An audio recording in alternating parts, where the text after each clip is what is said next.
It is night 2 of the NFL draft, and the Miami Dolphins, they have 4 picks.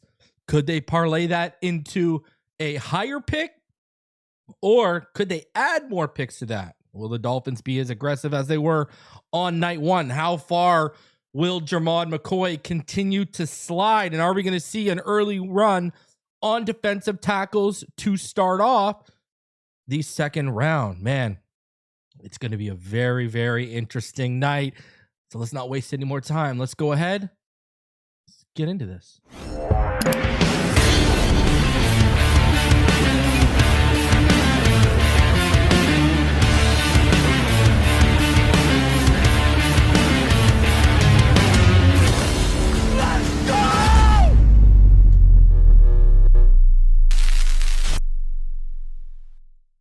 What is good, Fin Nation? What's good? It's your boy Reason, and we are back here for another one. I appreciate each and every one of you coming through on this episode, as we are good to go for night 2. I can't wait, baby. I can't wait. Shout out to all you already in the chat coming through. Appreciate each and every one of you spending another night with me. We had over 1,100 of you in the chat yesterday. Let's do it all again, man. Let's do it all again. But hey, we got to kick this stuff off right here. Eh? We can't wait around. We can't waste any time, people. We have got some stuff that we have got to talk about, that we have got to discuss, all of us. All right. According to JoeyShotz, the Browns, Steelers, Saints, and Dolphins are among the teams looking to move up, per sources. Expect a strong wide receiver run well into the third. It's viewed as one of the deeper positions, and there's still a good chunk of talented players on the board. Several teams I've spoken with are monitoring the Cardinals as a possible. I heard this today, that Carson Beck's going in the second round. Wild. There will be a ton of DTs off the board in the second round. While the position wasn't viewed as having a surplus of blue chip prospects, there are still 4 to 5 really good ones. I think the Miami Dolphins are trying to trade up for Emmanuel McNeil-Warren or Caden McDonald. I don't think they're trying to trade up for a receiver. I think they're trying to trade up for McNeil-Warren or Caden McDonald. That's what I think they're having discussions about. I don't think they're trying to trade up for Denzel Boston. Well, I certainly, Jesus, hope not. I don't think they're trying to trade up for Cassius Howell because, again, the length and you know, he'd have to be an even bigger outlier than Ruben Bain. They're definitely probably not trading up for a corner. You know, they're probably not trading up for a guard because they talked about Proctor could wind up at guard for them. So I think it's Emmanuel McNeil-Warren or Caden McDonald. That's what I think. I don't think they're trading up for a linebacker. I don't think they're trading up for a receiver yet. So, I mean, hey, listen, would I trade up right now to ensure? I don't know. There's still a lot of good players on the board right now, huh? Like, we're going to get someone good falling to us look at the top 11 players on, here for you guys, but we're going to get someone good falling to us for sure. I mean, you go ahead and let's look at the receivers that are still on the board, right? I mean, look at the receivers that are still on the board right now. You know? I'm telling you right now, this list has Chris Bell too low. I'm telling you that right now. And they got Ted Hurst too low. And Zachariah Branch is too high because of what happened just a couple days ago. But, yeah. I mean, there's still a lot of talent there at wide receiver. I will say this, though. Here's the dangerous game we are about to play. This is why I might want to stick it out at 43. Ladies and gentlemen, 43 to 75 is a long way. A lot can happen in those 32 picks. That's a full round almost. Well, it is a full round. And then, after 75, we have, after 75, we have a pick in the 80s and the pick in the 90s as well, right? So, I mean, it is a dangerous game we are playing there. You know, it's different because once you get to 75, okay, you pick 12 picks later at 87. Then you pick 7 picks later at 94. The big jump is 43 to 75. You got to go 32 whole picks before another pick. So, and then the next jump after that is 94 to 130, but then you got to pick out 138 and 151. The other problem too is like, how high are you trying to move up? We know Arizona's probably not moving out. You know, you could trade 43, 130, and 138 and, you know, try and use that to move up. I don't know. I think they kind of used up their cachet with that move up to 27. But, I mean, we'll see. Personally, where I'm at here, I'd kind of probably stick and pick. We got San Francisco, Arizona, Buffalo, the Raiders, the Giants, Houston, Cleveland, KC, Cincy, and New Orleans in front of us.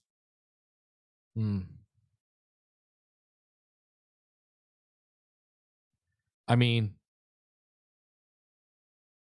you've got some real people in front of you that could contend with you for adding a receiver. The Giants need a receiver.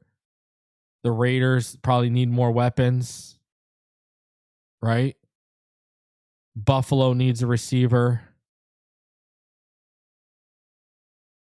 The Browns could use as many weapons as possible. Kansas City needs a receiver. You know, New Orleans already took Tyson. But you've got potentially, you know, if I sit here and I count, you've got potentially like 5 teams in front of you at 43 that might need a receiver. So you could have a receiver run. Now, I will say this. I mentioned it during the show yesterday, the recap, I believe, show.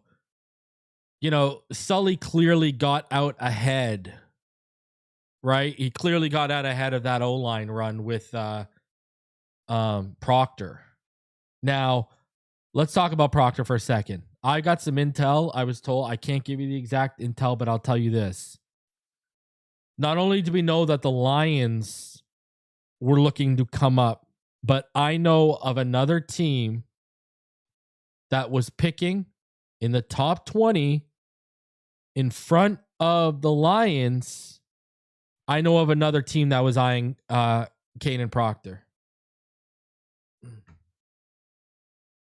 I know of another team that was sitting there eyeing Caden Proctor. So there were 2 teams in the top 20 beyond us that they had Caden Proctor. You know, and I'll go even further.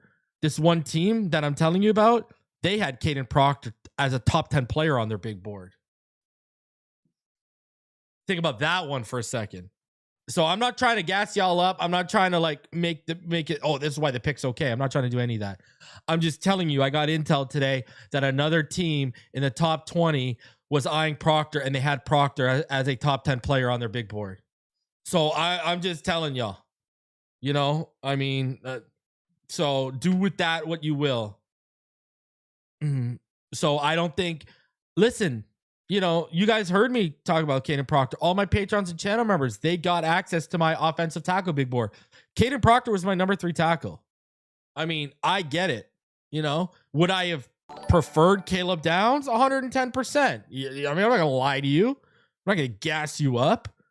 Would I have are there other players I would have taken in front of Caden Proctor? Yeah, I've already named them to you guys. You know, Sadiq, Ioane.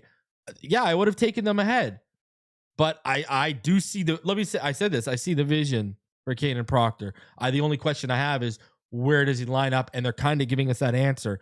It looks like he's going to probably be at left guard or right tackle. And I got a sneaky suspicion he's going to be left guard. Everyone thought Fano was the one they wanted to kick in. Doesn't seem like that. It seemed like they saw the rare specimen in Proctor, and that was the guy all along for them. I know... See, another thing is I got intel as well from a sports agency that they thought the Browns were going to take Caden Proctor at 9. Everyone thought the Browns were going to take Proctor, not Fano. That's another interesting thing for you guys. Shout out to Swamp Donkey. He says he's off his cliff. I appreciate you. Man, listen. Hey, if he busts out and everyone wants to get on the, Sullivan's a hack shtick, okay, knock yourself out. Let's give the kid a chance, though, is all I'm saying. And this is coming from a guy who's flat out telling y'all there's other guys that would have taken there. Shout out to Penn. How you doing, Penn? Appreciate you. The 49ers are officially on the clock, ladies and gentlemen. Here we go.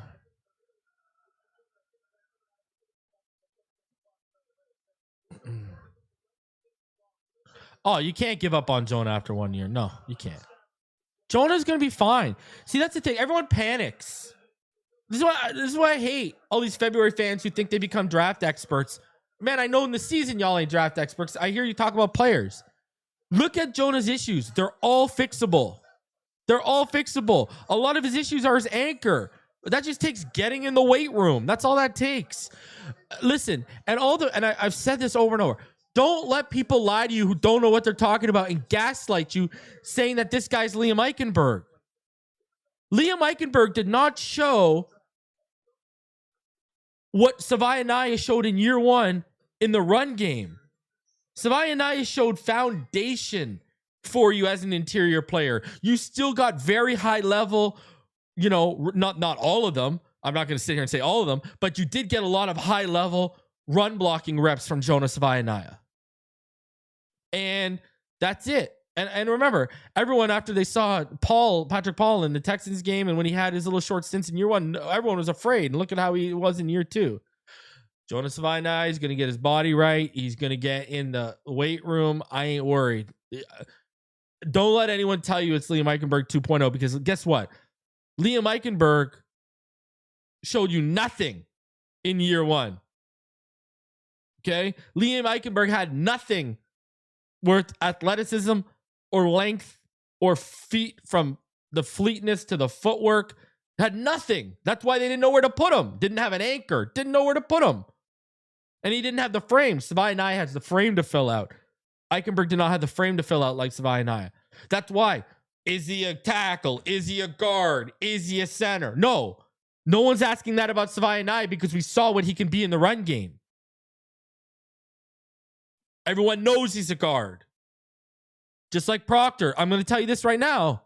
Proctor has pass pro issues. So it ain't going to be pretty in pass pro, but he's going to be a absolute bulldozer in the run game. And he's going to have to get better in pass pro. He just needs refinement. He needs coaching. This is why we have a staff and we pay this staff the big bucks.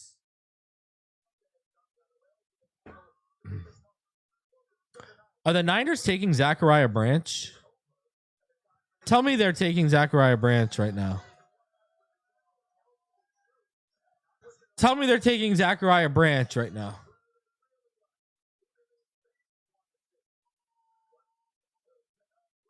Guys, do me that favor. Smash that like button. Let's get the likes up, baby. Let's get those likes spiked.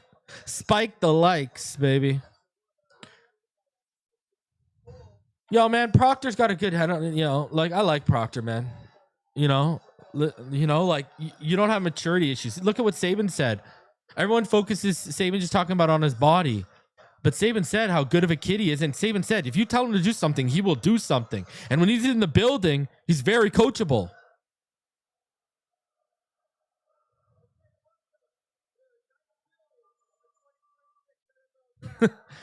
Reason may be crazy, but he's sure ain't stupid. Appreciate you, Scotty Joe.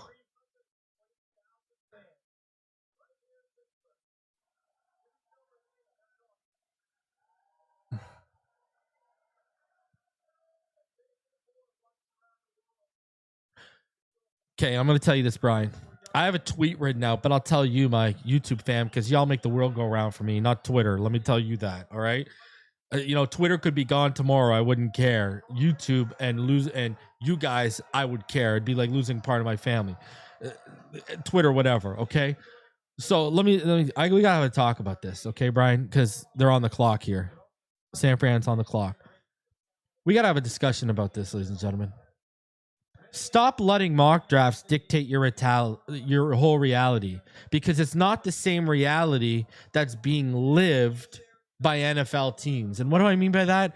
There are players, prospects that they are much higher on, and much lower on than a lot of us. I'll give you a perfect example. And we talked about him earlier. Which one of you had Blake Miller going 17 on your bingo card? If you were following mock drafts, you were getting him at 30 or 43, no problem, right? Look at where he went. And see, what happens is people see where players go and they automatically expect, oh, because this guy always goes in this range in my mock draft, he shouldn't go any higher or lower. And then when he goes higher or lower, oh, what do these guys know? All of a sudden, these people who just do mock drafts to become February, draft fans, all of a sudden they know more than scouts who are doing this year round, like in the NFL. But that's a different discussion for a different day. So stop letting mock drafts dictate. That's the bad side of mock drafts. I really don't start dabbling with mock drafts until my big boards are like finalized and done. I don't like, look at, you didn't see me start really mocking till when? April? I don't like mock drafts, man. It ruins it sets and then ruins expectations if they're not met. When, guys, those rankings aren't professional NFL scouts. Those are people from the scouting community on X, on, Pro Football Network, on PFF, on A to Z Sports, on whatever. These guys aren't the pros of the pros. I'm not the pro of the pro. That's why, what do I say when I do my stuff? This is what I tell you. Hey, use if you want to listen to me, don't use my stuff as gospel. Use it as a starting point for you to do your own research. That's what I say. I say, listen to what I say, take it in, and then go watch the film yourself. Go research the players yourself. See if what I say lines up with what you see, with what you think at the end of your research, and then go from there. If it lines up, hey, let's go, handshake. If it doesn't line up, that's okay too. It's all subjective with this stuff. So that's all I'll tell people. The dangers are when people start using other people's opinions, whether it's a mock draft or other analysts, as their opinion and their absolute. That now we're getting into a dangerous situation, because now you got to hope that person is A, right, and B, did all the right work, or you're going to look like an idiot. Instead, you just do it yourself. What you can. I'm not saying go out there and scout 300 players. Even I don't do that. I do about 20 players per big board. And then you only see my top 15.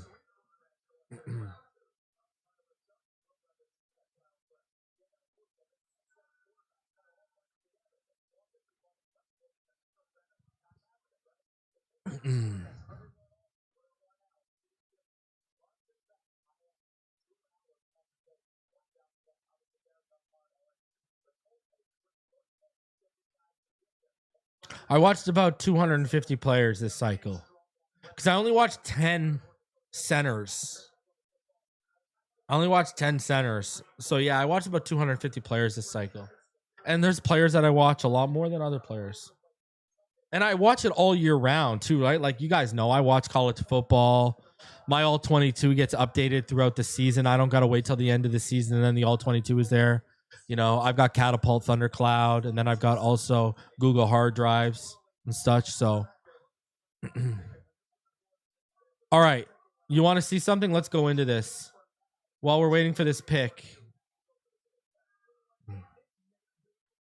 For all you Dolphin fans, I want to show you what my agenda for the day is. You know what I'm saying? So you guys know where I'm at and who I'm eyeing right now in this. So let's start off here. All right. So these are my agendas. All right. So My agendas at wide receiver: Chris Brazell, Ted Hurst, right? Chris Brazell, Ted Hurst, Bryce Lance, Chris Bell. Those are my agendas there. At tight end, my agendas: Oscar Delp, you know, man crush. Sam Roush, another man crush. Eli Stowers is actually my highest rated guy, but those are my two man crushes. Stowers is there. And then Justin Jolly. The guard agenda is Pregnon, Basantis, Farmer, and Bo Stevens, baby. The defensive tackle agenda is Caden McDonald, Peter Woods, Big Citrus, Dominic Orange, and then Christian Miller. The edge agenda, you know what it is here: Zion Young, TJ Parker, Danny Dennis Sutton, Gabe Yakis. I actually have Cassius Howell rated higher than Yakis, but I don't want anything to do with that outlier stuff. Jacob Rodriguez leads the linebacker agenda. Then, of course, it's Jake Golday. Then CJ Allen. And then Josiah Trotter. And then the safety agenda. You know, man crush, one of my top man crushes, Emmanuel McNeil Warren. I hope that's who they're trading up for if they're trying. Trey Dan Stukes, a guy who was, him and Hurst were honorary man crushes. They were the hardest omissions for me. I love Trey Dan Stukes. AJ Hulsey, love him. And then Jalen Kilgore, I love him. Love him. He made my man crush list. So those are my agendas for day 2.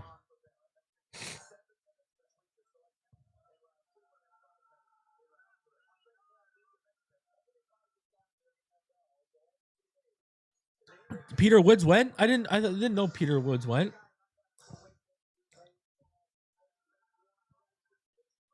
Yeah, I think San Francisco's Zachariah Branch, aren't they? Oh yeah, Woods did go to KC, didn't he? All right, well, take him out, and I don't want anyone else on day 2 then, because my next guy up after Christian Miller would be, let me see here, it would be Lee Hunter. Minowani. No. I don't want Lee Hunter. And then Landon Robinson is my 100 ranked player. So literally the last pick of round 3. And I don't think you'd have to get him there. So really, take Peter Woods off, and I only want Caden McDonald, Dominic Orange, and Christian Miller. I don't want Lee Hunter. I've heard he's got some stuff going on behind the scenes.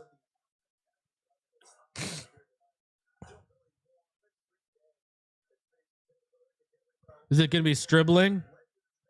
They're going to make Deshaun Stribling here, aren't they? Because they're just different. They're just different. They're going to go Deshaun Stribling. Here you go. Yep, here go. Yep, it's just dribbling. It's Stribling. Here comes the wide receiver run.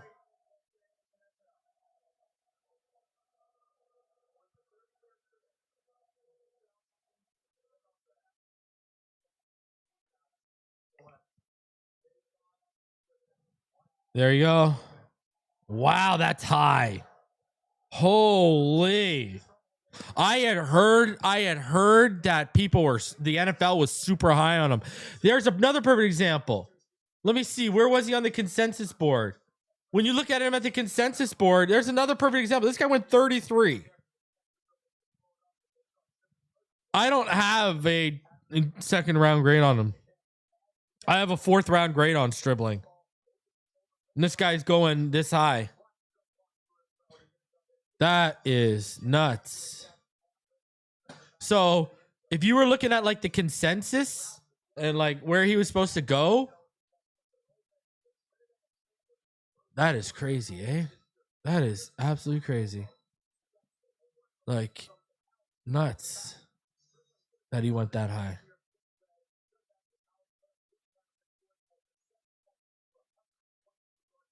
What is this?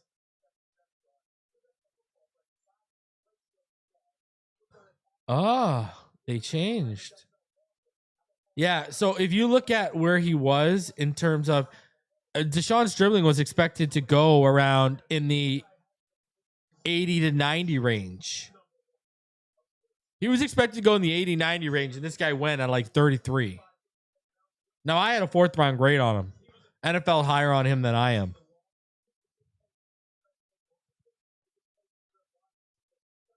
So that is crazy.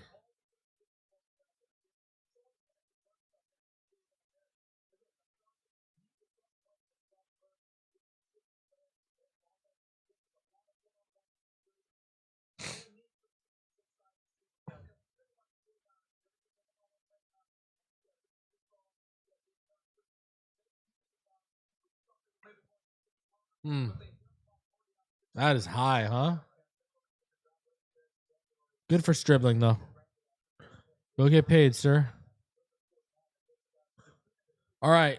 I didn't even have San Francisco as a team that was going to take it. And there you go. The pick is already in, and the pick is already underneath me. Chase Basantis to the Arizona Cardinals. I thought he was a better. I got Pregnon ranked higher, but I think Basantis was a better scheme fit. Wow, they didn't take Beck.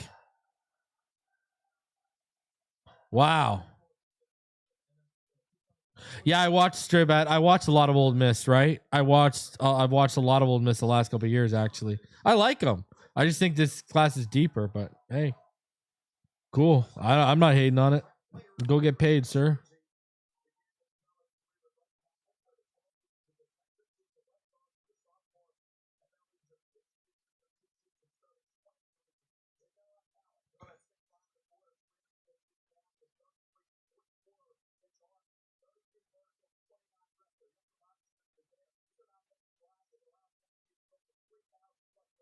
All I know is Emmanuel McNeil Warren drops.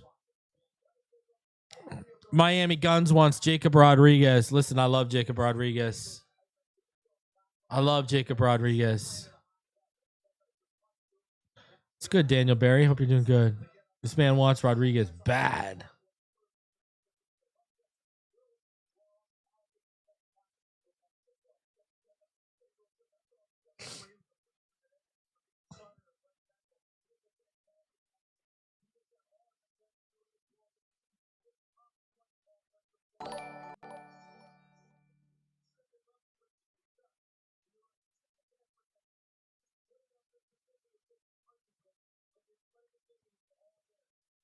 Shout out to Elv.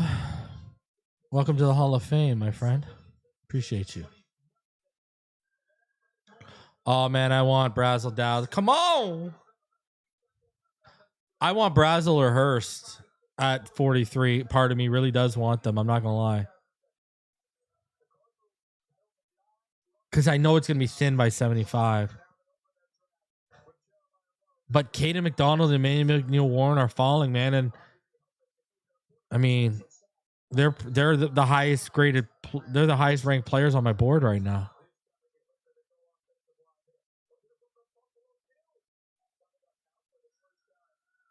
Let the Bills get Boston, please. Perfect. He can go wither away with Coleman.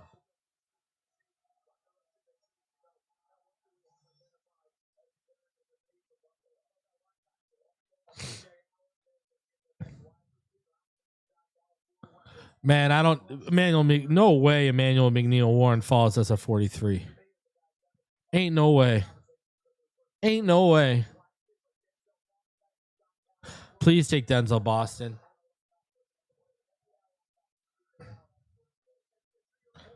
Let's go, Buffalo. Go take him.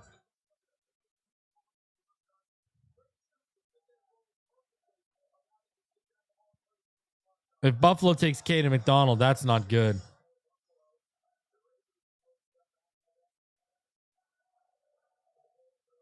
Pick is in.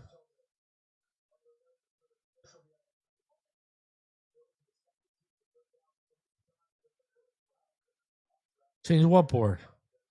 My board is. Oh, I got it on receivers. Yeah, you're right. My bad. You're right. There you go. All right. I don't think Emmanuel McWarren's fallen that far. Ain't no way. Ain't no way. TJ Parker? Yeah. It's below me, TJ Parker.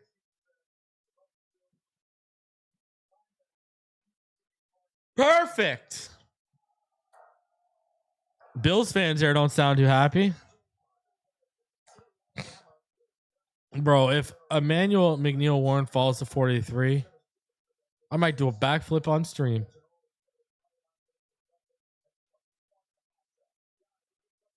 Yeah, I have best available up right now. It's best available right now on the screen.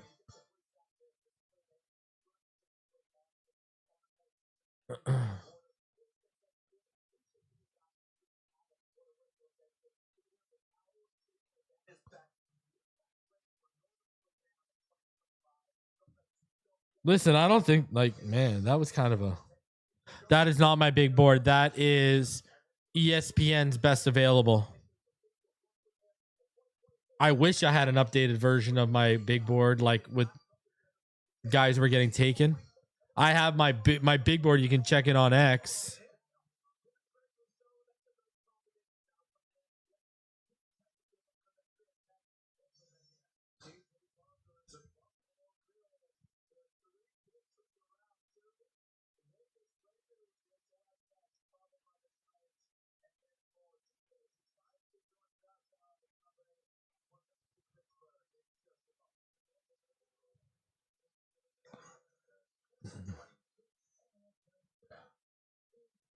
I just got a very interesting text, ladies and gentlemen. Who wants to know the text I just got?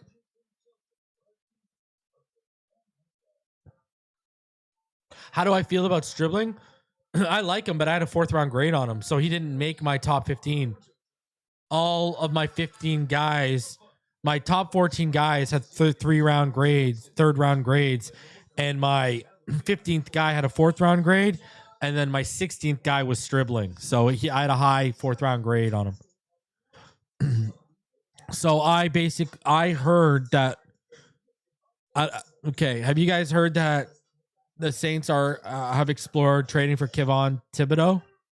Well, I just got a text that apparently we've explored that option as well.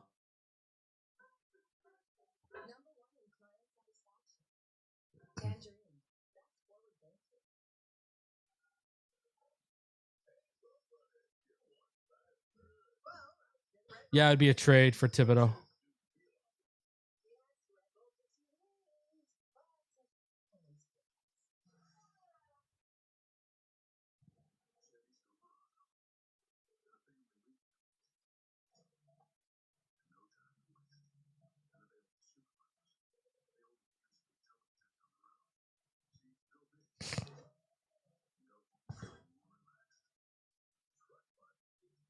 No rumor on compensation yet. I don't know, man. I don't know. I think they want it too, because the Saints have had conversations around their second about Thibodeau, apparently. So I think they're eyeing the 2, but I think that's where I don't think the Dolphins want to give up the 43.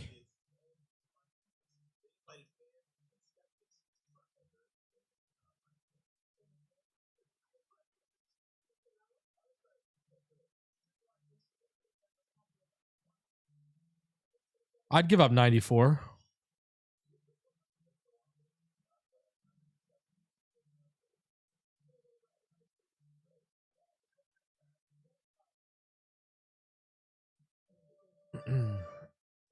Yeah, and he's going to want to be paid too.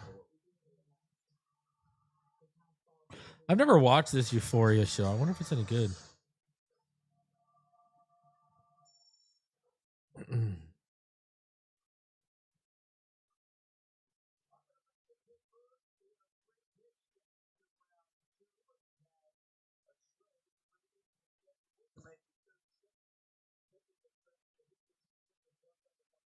Texans have jumped up.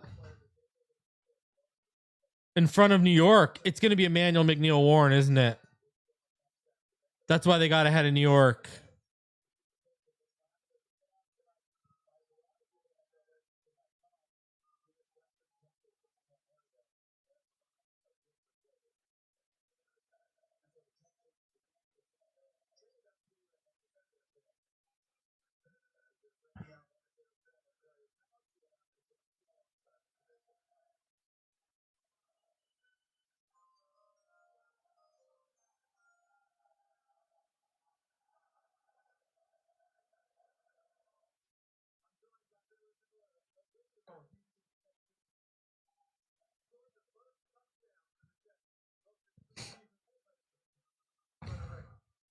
Did they take Emmanuel McNeil Warren?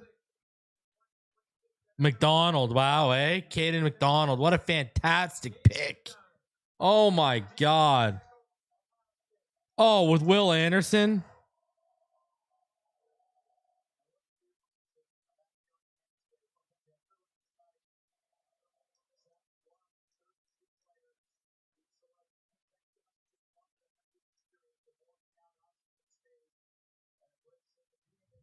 That front seven was already nasty, and they just added the best run stopping defender, arguably in this draft.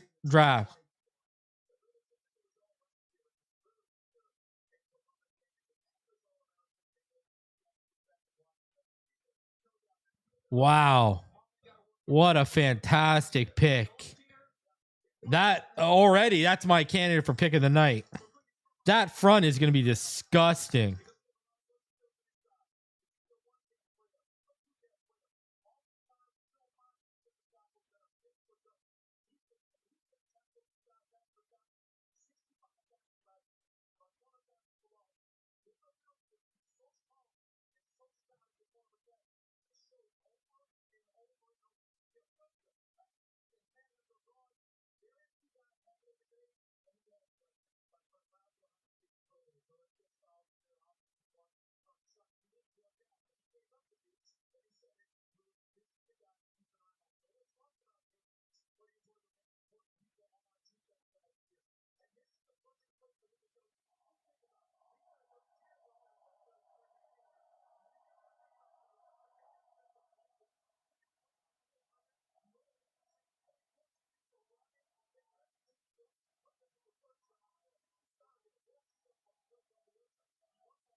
All right, let's go, man. There is a lot of value on the board right now, ladies and gentlemen.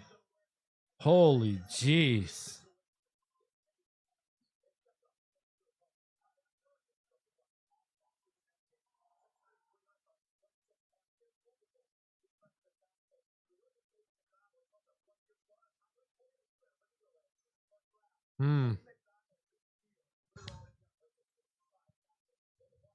Damn, that was a really good pick for the Texans, eh?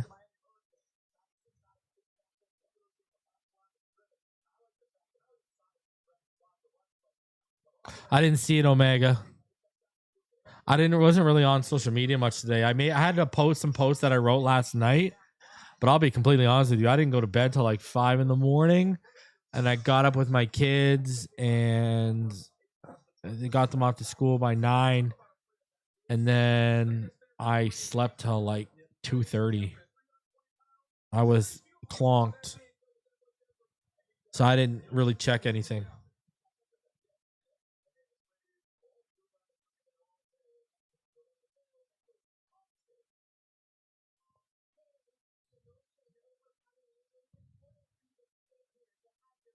You think we're gonna get Boston?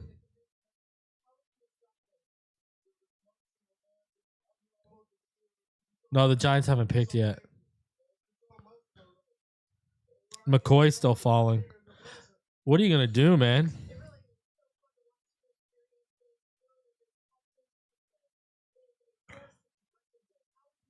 The Giants need a safety and they're on the clock.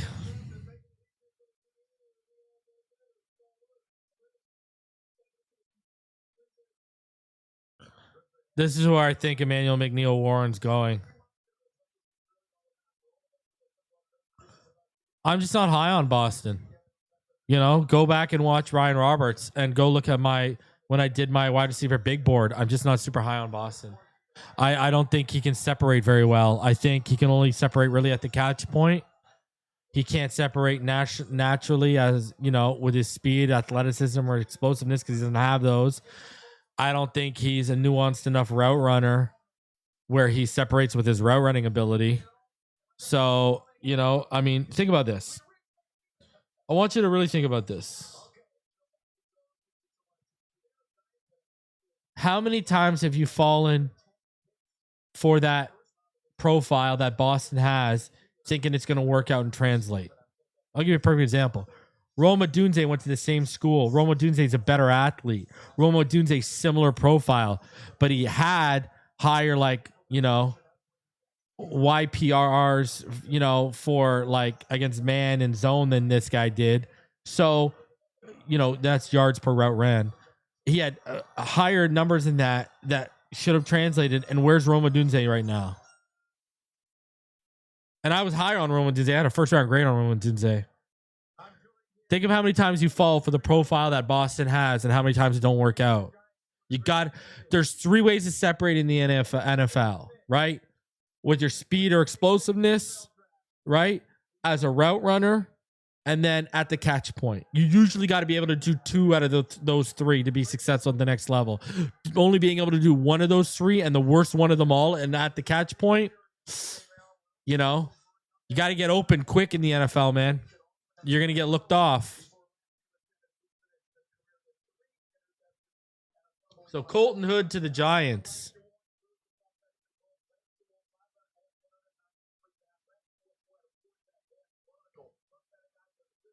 He's a good player, man. He's actually brought over. Funny enough, if you know your history with this team in Tennessee, he was brought over to replace McCoy when McCoy got injured. That's what's funny enough. And now he's going where he's going in front of McCoy. But Colton Hood was the transfer injury replacement. Now he's my 6th guy. I think D'Angelo Pons and Avian Terrell, I have them ahead. I have them ahead of him. But he's a stud, man. He's a stud. I have a high 2nd round pick on him for sure. Good draft so far for the Giants. Arval Reese, Moe Noah, and now Hood. Wow, the Raiders took Stukes, huh? Man, there's my guy. Stukes is a stud. I love me some Trey Lance Stukes. And I think Stukes is a nickel and a safety. He's not a traditional corner at the next level. I think he's more of a nickel and a safety.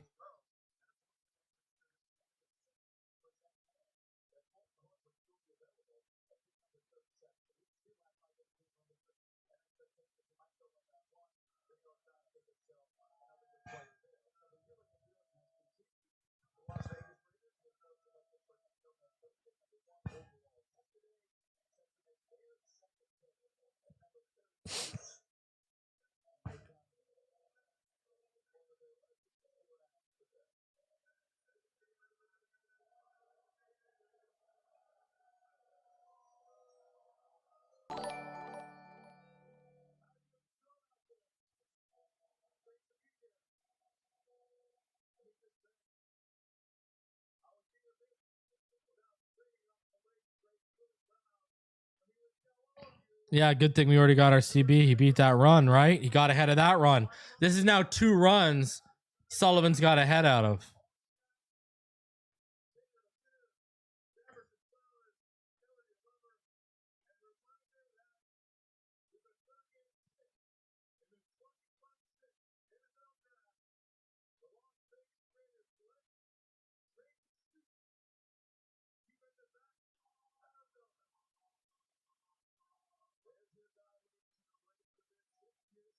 He's a beast. The only reason I think he fell is because of his age.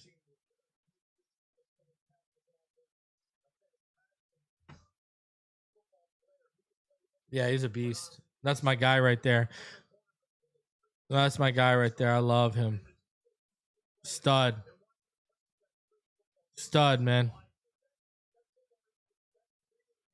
All right. So the Browns are on the clock.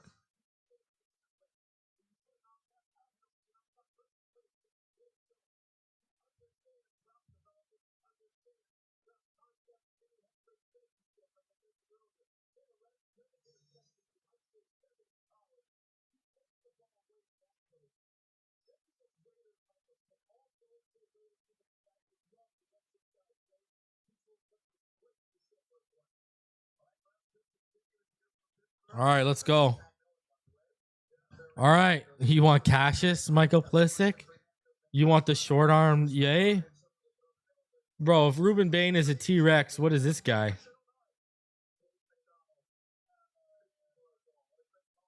What did you miss, Fake Spike? Stribling, that was a first receiver and the first player to go in round 2. Chase Basantis went to the Cardinals. They didn't take a quarterback when there was rumblings they were going to take Carson Beck. Bills took edge TJ Parker. Caden McDonald might be the best pick so far. He went to the Texans into that front seven. They got the best run stopping defender in the draft. Giants just took Colton Hood and Trey Dan Stukes, guy I love. He just went to the Vegas Raiders. I thought the Vegas Raiders would be helping Mendoza with the next pick. The hell do I know, huh?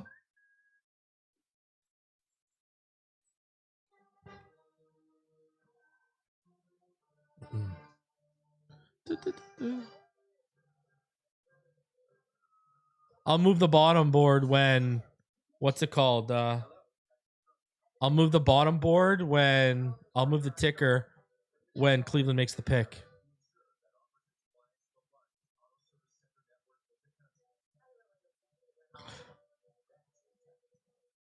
Ball game. This man wants Avian Terrell. And Avian Terrell would be the highest graded corner on my board if it wasn't for Jermod McCoy, brother. I want McCoy or Emmanuel. Listen, I'll tell you right now. I just texted Marcel. I want Emmanuel McNeil Warren, McCoy, Brazel, Hurst, or Pregnon the most. Now, you want to give me Zion Young? Y'all know I love me Zion Young. Man crush, and he's my top edge on the board. Fine with that. But if you want 5 players that I want the most, those are the guys.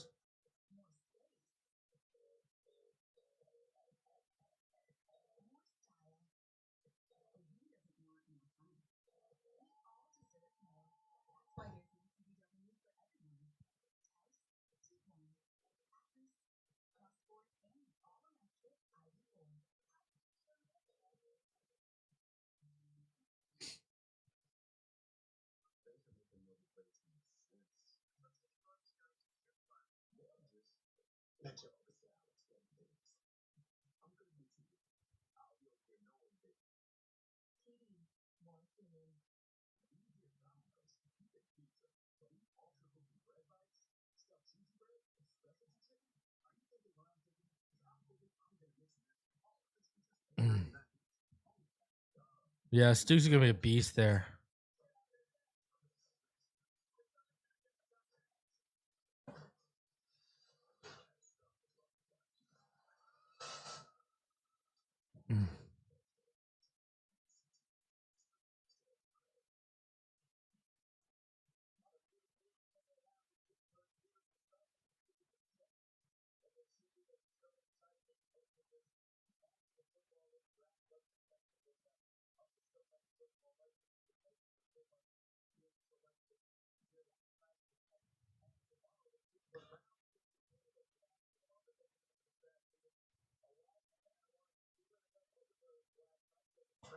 You know what's funny too? If you go back to our mock draft, I had us taking Chris Johnson at 43.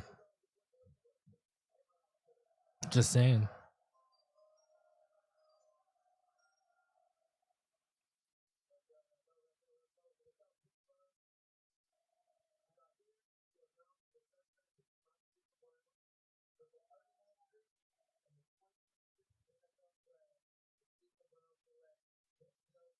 There you go, Denzel Boston.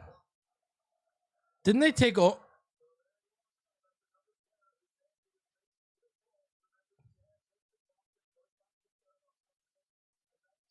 Wow. All right, now I'll change that for you.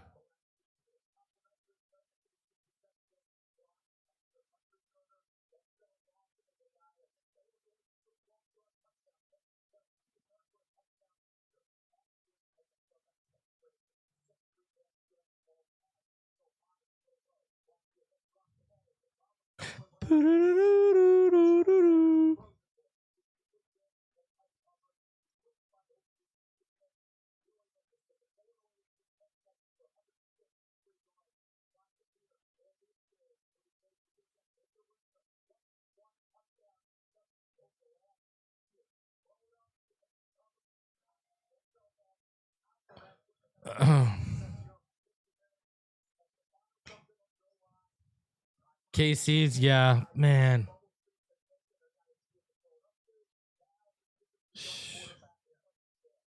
Denzel Boston off the board.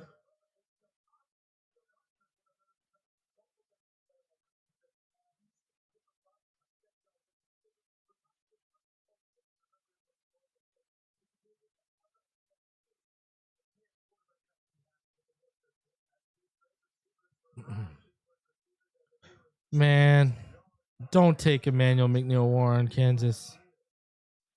They took a corner already. I feel like they got to take a receiver.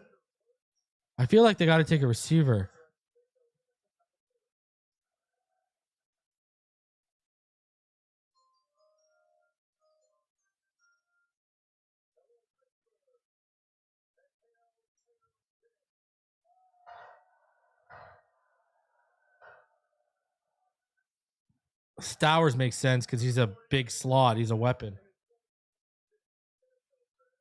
R. Mason Thomas.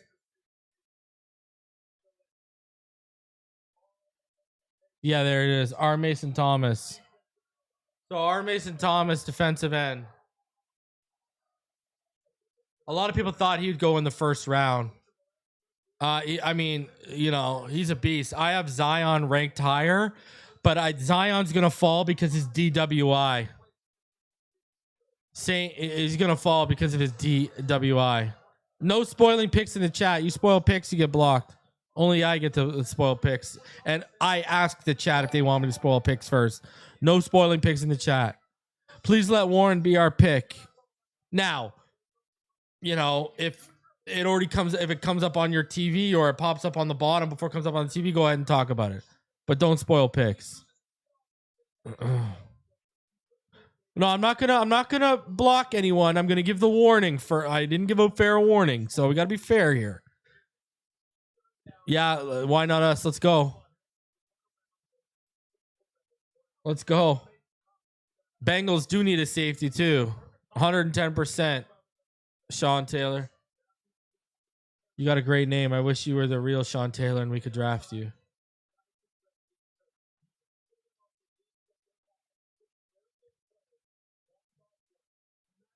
So who's the top player left on my board right now? The top player left on my board, I think, is D'Angelo Pons. Yeah, it's D'Angelo Pons. D'Angelo Pons is a 26th ranked player on my board. He's still there. Manuel Pregnon is 30 and he's still there. Terrell's 31. He's still there. Zion Young's 32. I got a lot of guys gone. Look at it. I had Caleb Banks 38. He went 18. No one had him. Who had Caleb Banks going 18 overall? Raise your hand.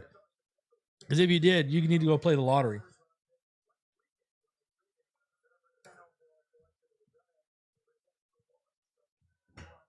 Crazy.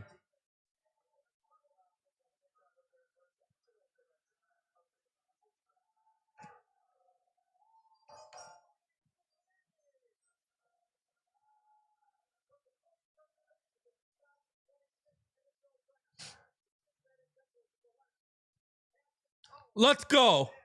Perfect. Perfect.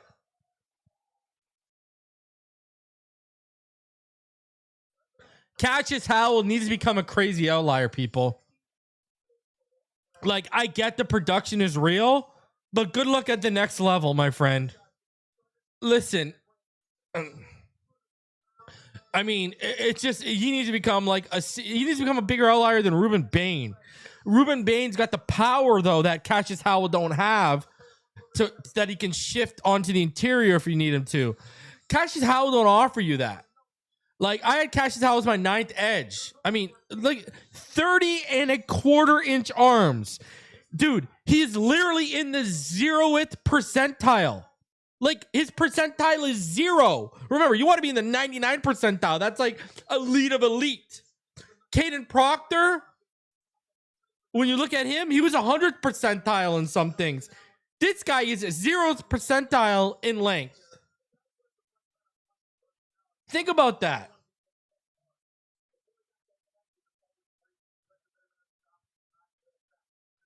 I can't get there. You know? I just can't get there. I just can't get there. You know? But you took a Caden Proctor, his weight, his size is the 100th percentile. Like, that's crazy. Like, that's crazy. His vertical leap was like 92nd percentile. His broad jump was 83rd. Cassius Howell, 0th percentile in length. All right, here we go. Christian Miller to the Saints. Okay, let's go. I need Emmanuel McNeil-Warren, baby. Wow. There are a lot of options right here. Let's go. I need Emmanuel McNeil-Warren. Let's go. Let's go. Need it. Do not spoil it in the chat. I'm not even going to look at the chat. I'm keeping the chat off my face here. And don't look at the bottom of the screen, because the bottom of the screen from ESPN is updating before the TV does. Let's go.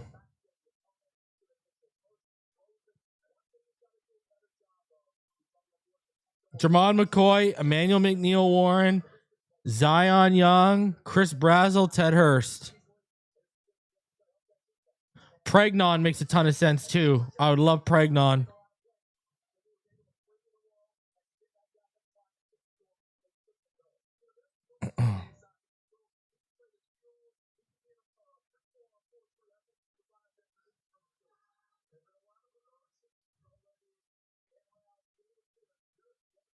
Woo!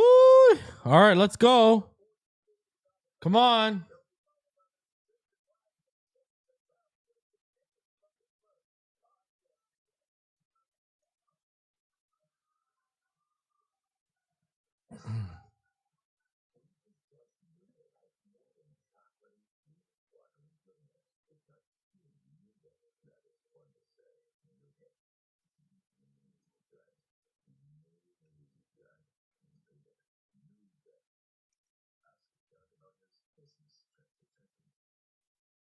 Let's go.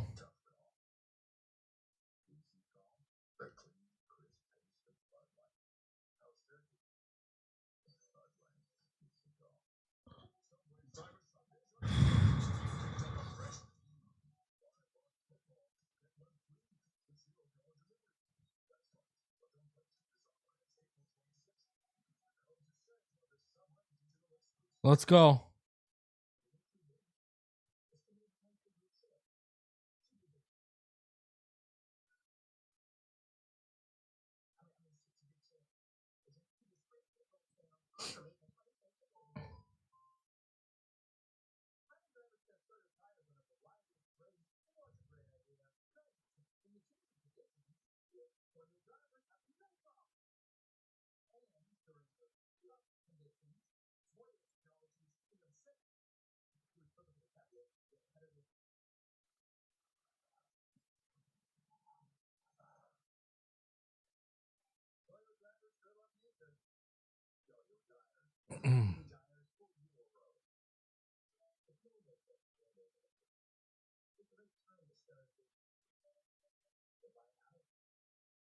All right, let's go.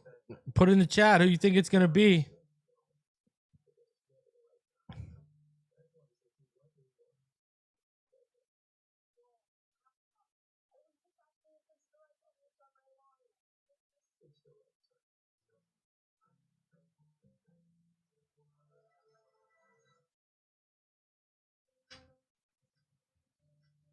Dolphins pick is in.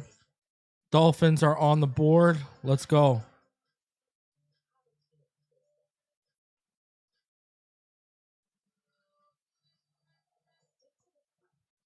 Let's go.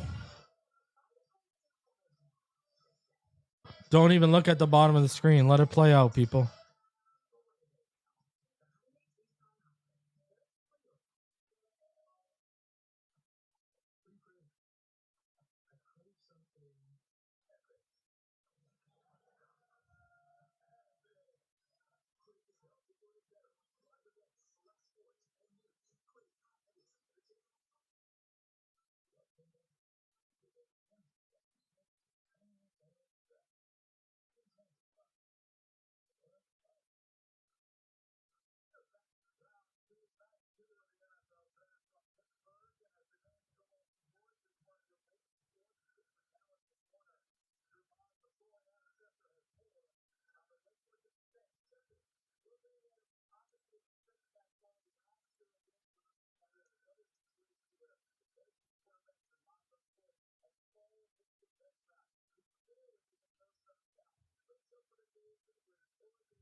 All right, let's go. Come on, bro. Come on, bro.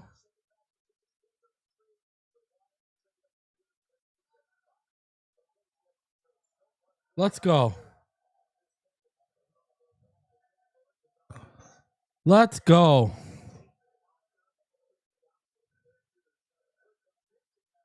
All right, here we go.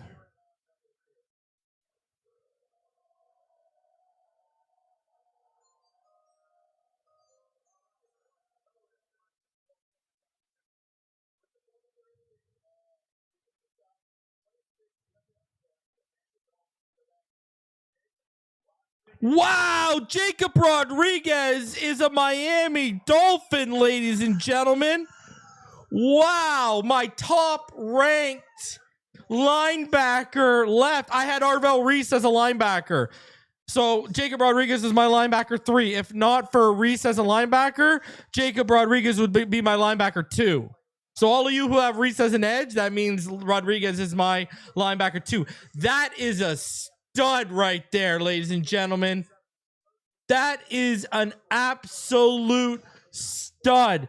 I mean, you're talking about a guy right here. Man, I know he's a fifth-year senior. I get it. But you're talking about elite instincts, a fantastic athlete. I mean, he's 6'1", 3/8", 231, but he runs a 4.57 40, a 1.59 10-yard split. He has a 38.5 vertical jump, and this guy had a 10-foot 1-inch broad jump. I mean, this guy is a really, really great player. And what you like about him is he's got the instincts, the read and react ability, the anticipation, but he's also got the athleticism to get there even faster. So, I mean, he's a great diagnoser. This is a smart player right here. I mean, and he is the master of the peanut punch as well. He's for real here. So, I'm a big fan of Jacob Rodriguez. And Jacob Rodriguez, he is a former quarterback. All right? He transitioned to linebacker as a walk-on to Texas Tech in 2022. He had a quarterback scholarship to Virginia, but he gave it up. And if you saw the interview before, they were actually highlighting him before the draft started tonight.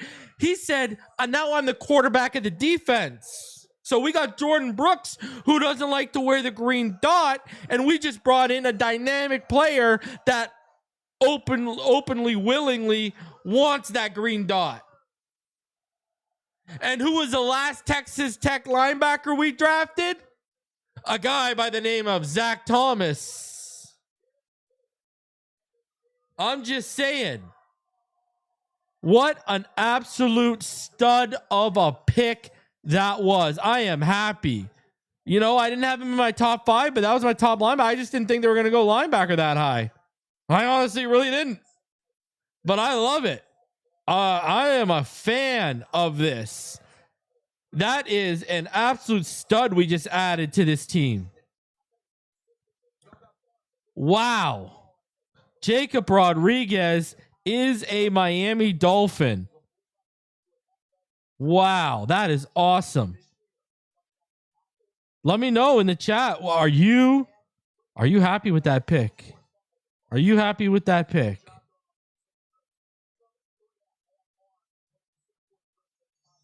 Are you happy? Let me know. I'm happy with that.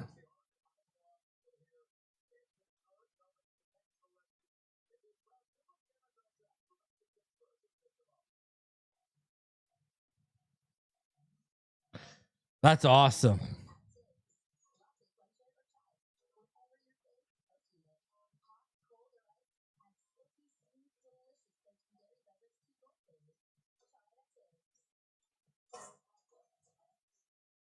Love it.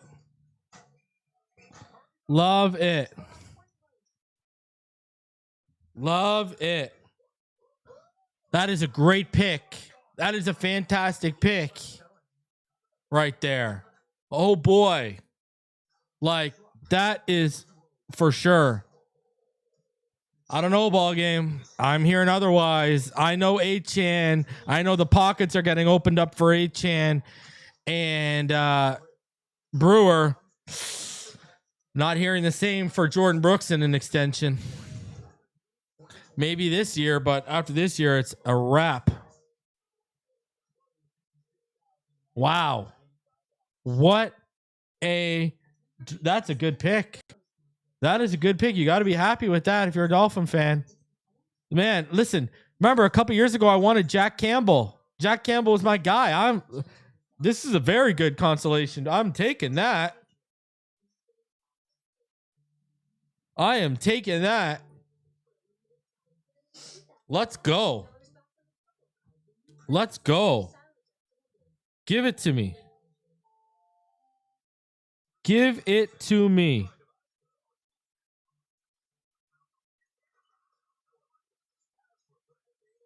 Woo.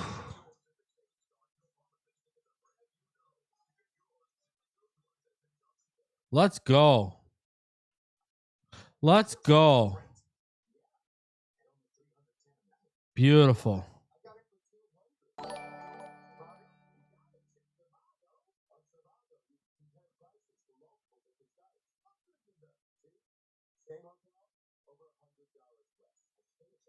Let's go. That is is this Dumb and Dumber? Just when I think you can't do anything more stupid, you go ahead and you totally redeem yourself. Is that what this is right now? Let me know in the chat. Is that what we're living right now? Oh man. Fins the F up, baby. That is a monstrous pick, bro.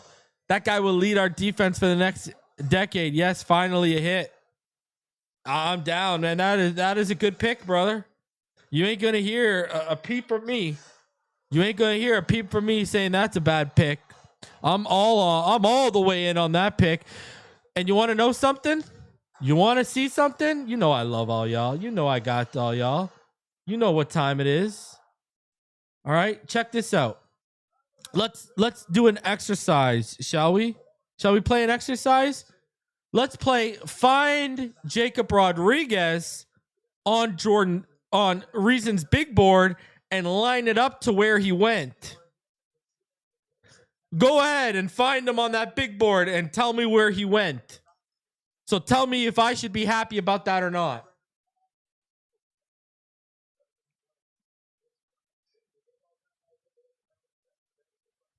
Exactly, Rodrigo, 37. That was my 37th ranked player right there. That was my 37th ranked player right there. And we got him at 43.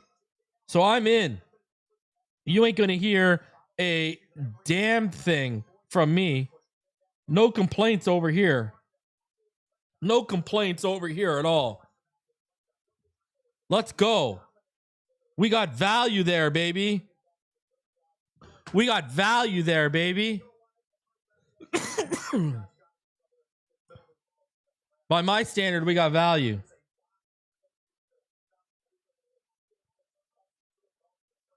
All right, Ravens on the clock. All right. Man, are we really going to sit here? Are they going to sit here till 75? Ain't no way. Ain't no way. Man, shout out to watching, mister. I like you. You're on finally a hit. Bro, Chris Johnson was a hit. All of y'all need to stop hating on Chris Johnson just because you didn't like the Caden Proctor pick. Oh, no, Wayne. I agree with you. Listen, I wanted Manuel McNeil Warren too, obviously. Why is he falling like this, though?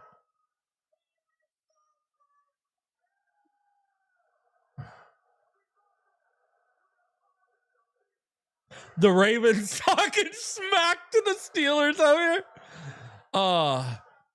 Are they going to trade up? Man, now you're in a dicey position. You need a receiver too. Can you trade up? Zion Young. Of course the Ravens take the guy with the DWI. Of course. Of course. Why wouldn't they? That is absolutely hilarious.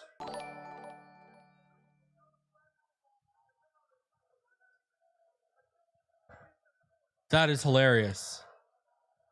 That is hilarious.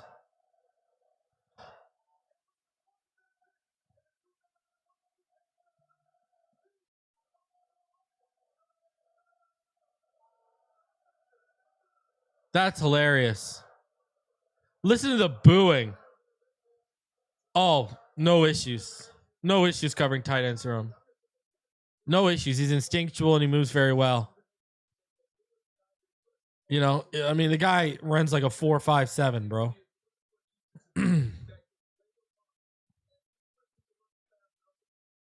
Sully cooking. I don't think he's done, man. I wouldn't be shocked if we tried to move up.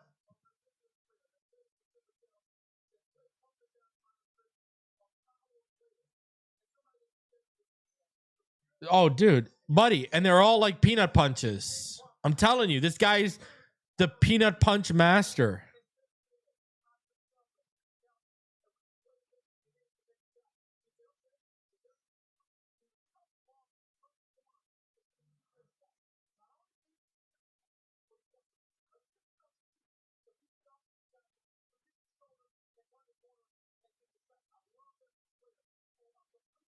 Let's go. That's good, man. You know what's crazy though? When we do get to 75, we got like that's when it all starts hitting, right? We got 3 picks between 75 and 100.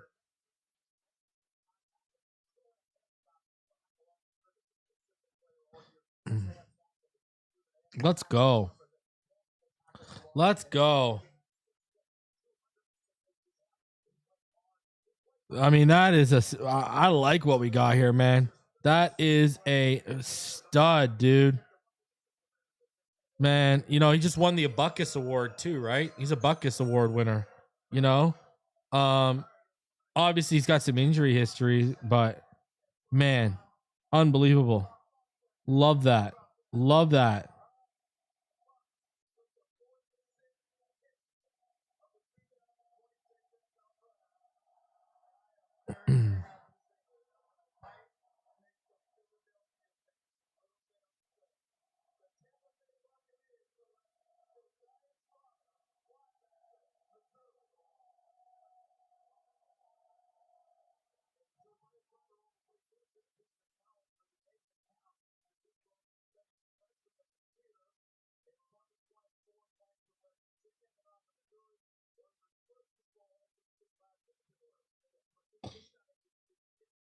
I love Jacob Rodriguez. I love his stash and everything too, brother. Holy. I hope he rocks the stash. I really do. I really do hope he rocks the stash. Man, it's going to be interesting to see what goes on here right now. Now, like, it's clearly glaring, right? Like it's clearly gray. Like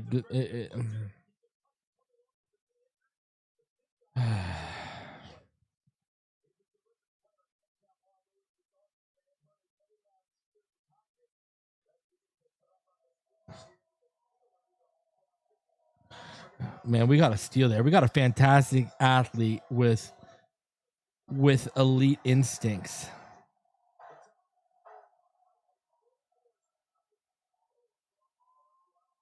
And he only converted.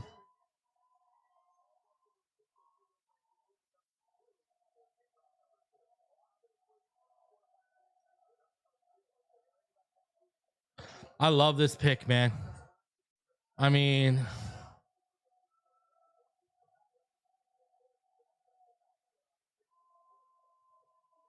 what he forced 7 fumbles alone in 2025. Crazy.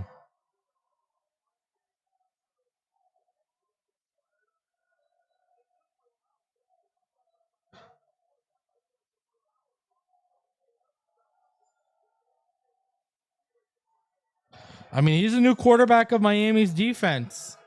He's the new quarterback of Miami's defense. I don't know what else to tell y'all. You know? Right? I mean, like, he was 5th in the Heisman.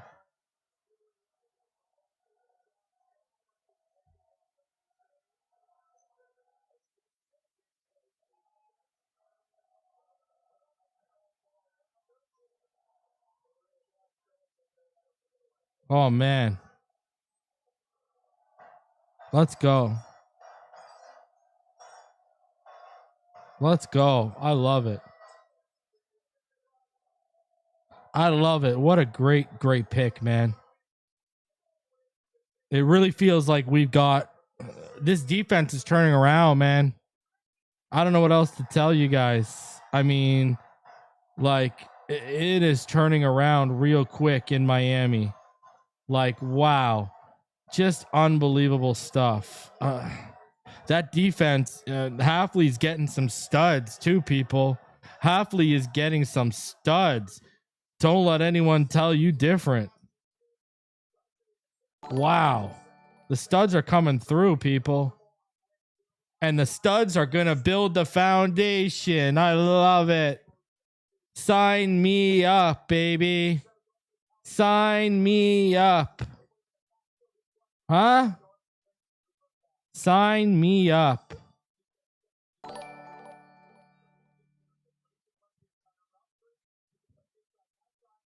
Love it.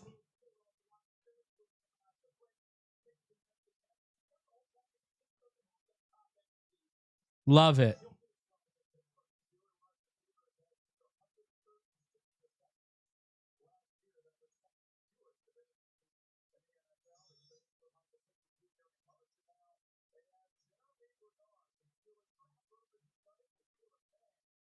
Love it. Love it.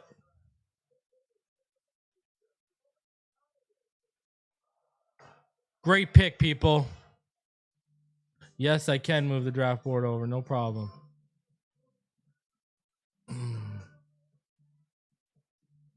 Boom.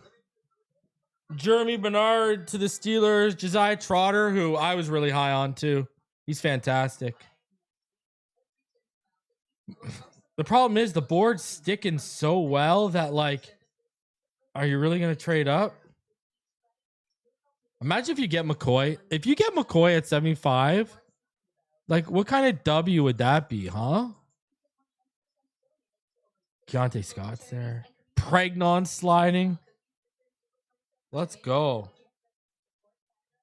Let's go.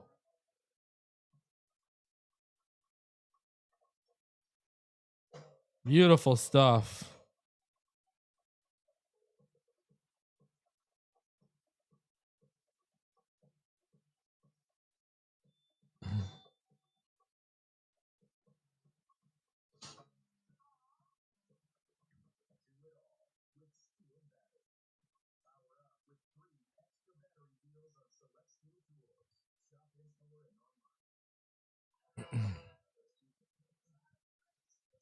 All right, couple donations here. Let's get to them.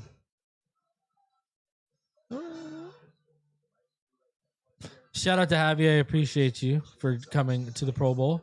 We needed this type of player, says Keys on my mind. The opposite of what Greer would have done. Really think about that. I mean, yeah, Jack Campbell, perfect example. You know?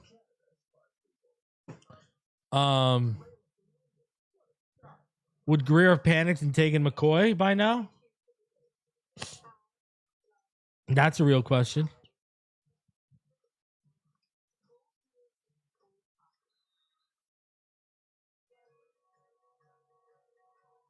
What's crazy is McCoy's falling faster than Johnson, and I think that's because Johnson at least played some games in 2025. Sorry, Johnson at least played some games before he got hurt. You know, I think what's hurting is not only did you get hurt, but teams know you were able to come back and you decided not to come back. That's probably hurting him too.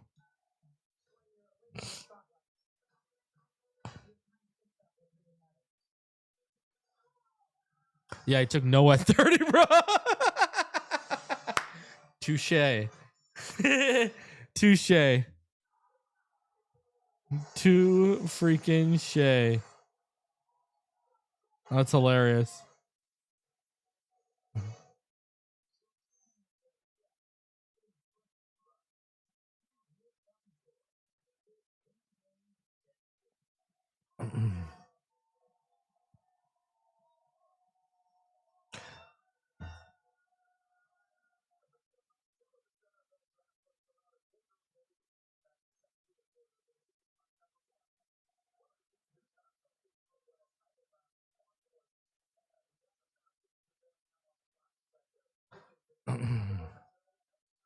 What's crazy is like this guy forced 7 fumbles and he had 4 interceptions. I mean, we got a guy who can cover, play against the run. I mean, you know, he can blitz a little, right? He had 6 sacks over the last 2 years.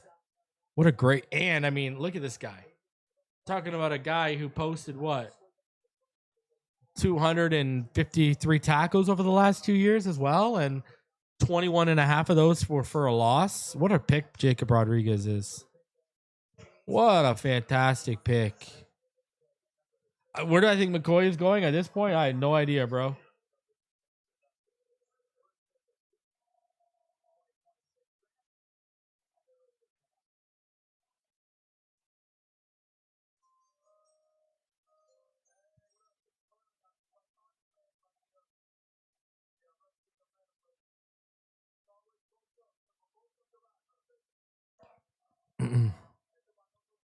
Falcons, they take Avion Terrell right here. So he is off the board.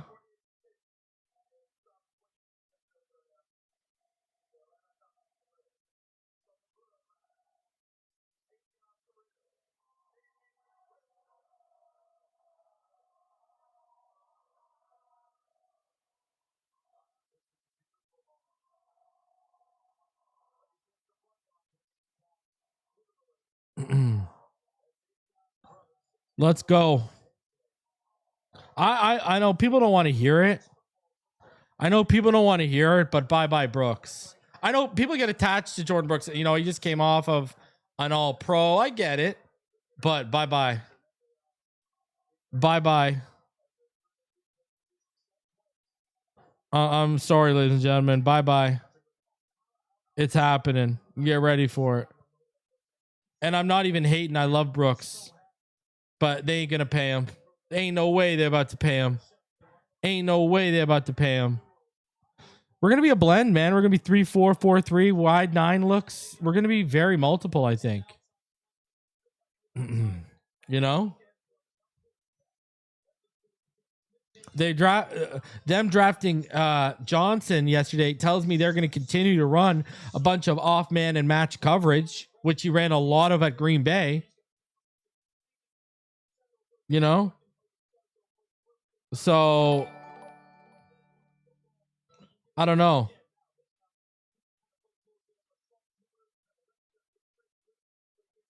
We'll see. But oh, Dakota. You are 150 million kajillion. I'll give you a better one. You ready for this? Check this one. I got a story. Story time with reason. All right, check this out. I'll give you one. So he says fans get too attached easily. Look at Jonnu. I'll give you one. All right, Dakota, check this one out because I don't know if you were watching me back then. Put it in the chat, Dakota. Were you watching me when they signed Jerome Baker to the extension?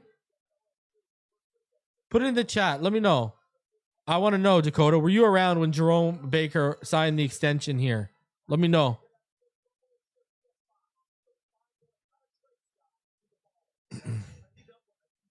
Avian Terrell, that's a good pick for the Falcons.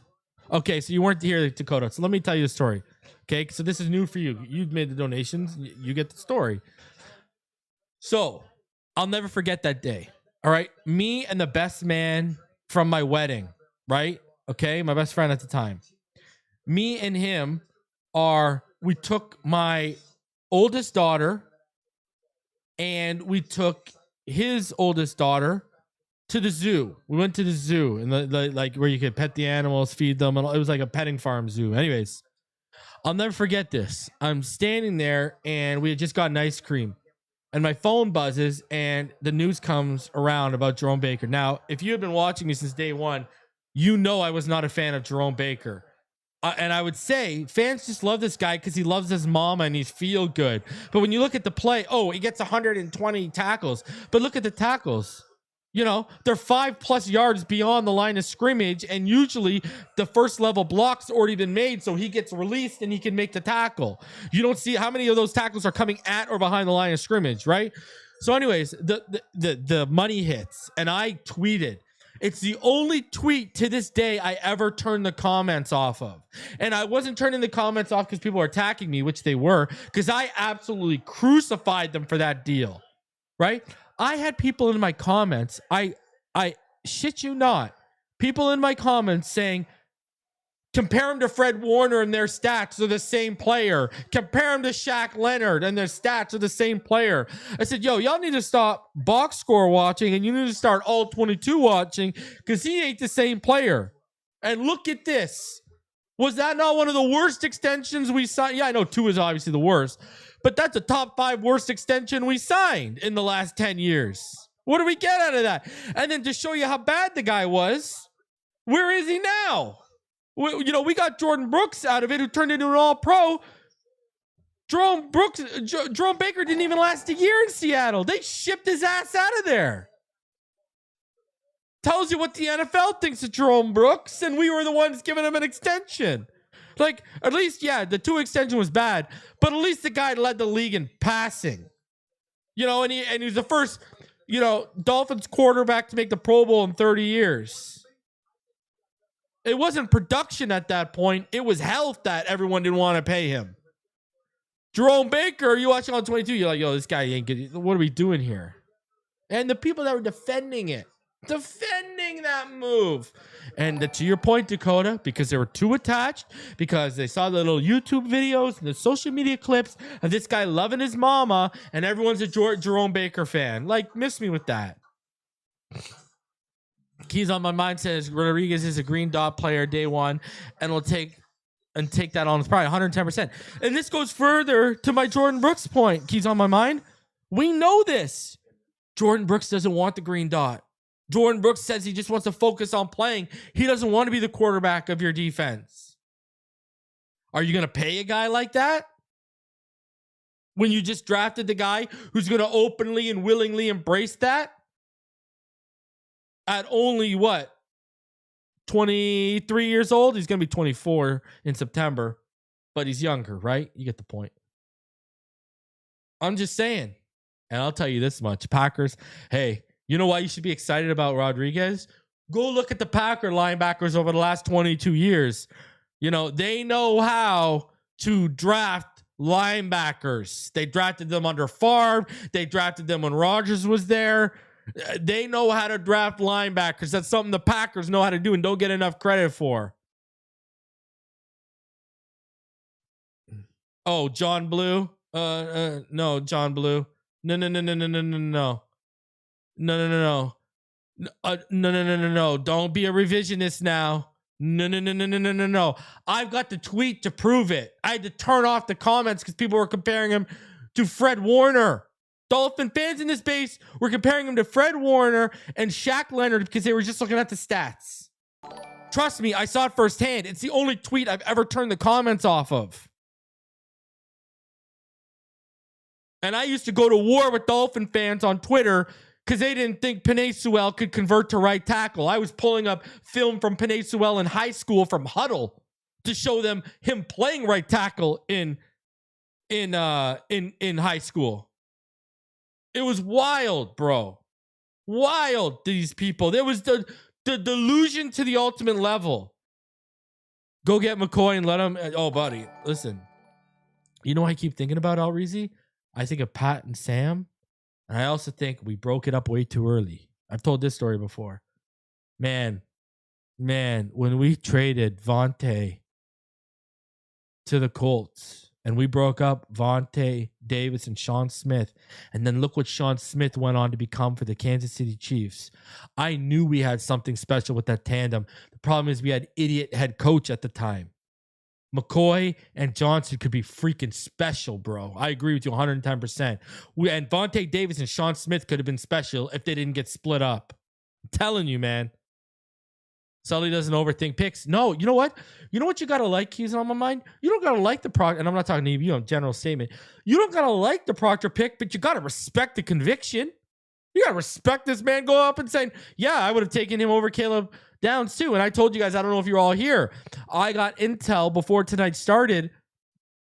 The Lions, we all know the Lions really liked him, but I got intel that another team in the top 20 who was ahead of the Lions, but behind us, had a top 10 grade on Caden Proctor, and they were going to take him.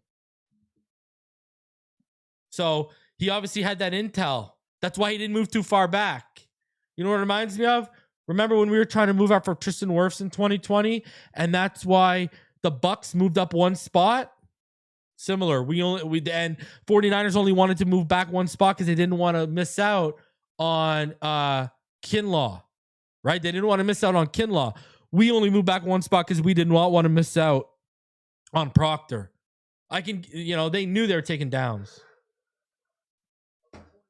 Wow. Pawns to the Jets. Wow, what a stud. Wow. Jets have a draft, man. Can I tell you this? The Jets are having a good draft, bro. The Jets are having a draft, ladies and gentlemen. Holy. I know people don't want to hear that, but the Jets are having themselves a draft, man.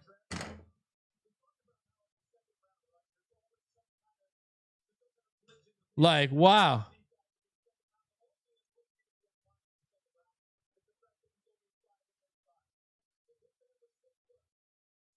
Man.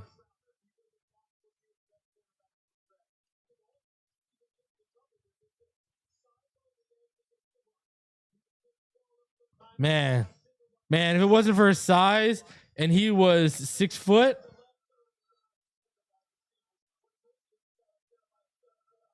man, he's a dog. He's a dog.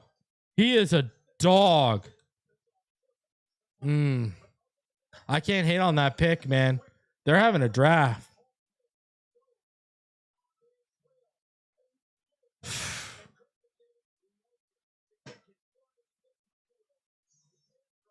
He's a stud, bro. That is a good pick. That is a very, very good pick. Whoa. What are we doing here? How's this changing to the Lakers game? There you go. Yeah, you better change back. Fire that intern. All right, let's update the best players available, huh?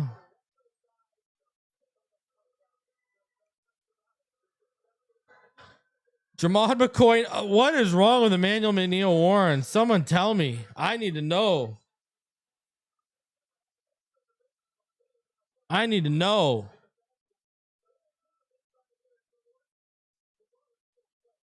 So the Vikings are on the clock. Wow. My Jake Galday is going to the Vikings. He was a man crush of mine. Him and Rodriguez were my highest ranked guys left on the board at linebacker, and they're both gone. I love that. That's a great pick. That is a great pick. That is a great pick.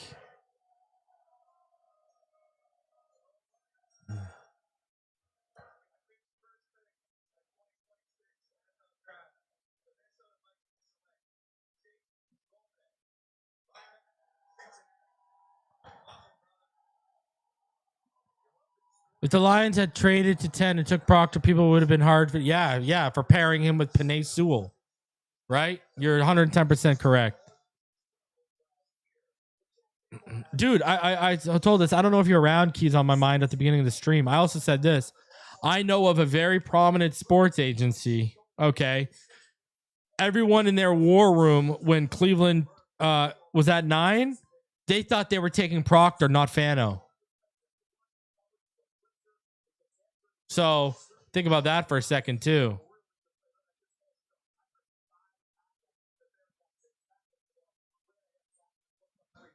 Just think about it. Shout out to the sponsor of this video. And that sponsor, well, of course, it is Prize Picks.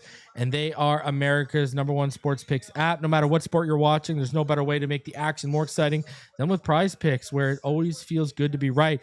Prize Picks is daily fantasy made simple. You just pick more or less on your favorite players' projections and build lineups in a few taps, whether it's football, basketball, or another sport you're into. Prize Picks gives you a fun way to stay locked in on every play while you're watching. And to get you started, they're hooking you up with $50 in lineups after you play your first $5 lineup when you use code HMA. Download the Prize Picks app today and use code HMA to get $50 in lineups after you play your first $5 lineup. That's code HMA to get $50 in lineups after you play your first $5 lineups. Prize Picks. It's good to be right. And listen, please, as always, play responsibly. Link is in the description down below. And again, shout out to Prize Picks for going ahead and sponsoring the channel. All right.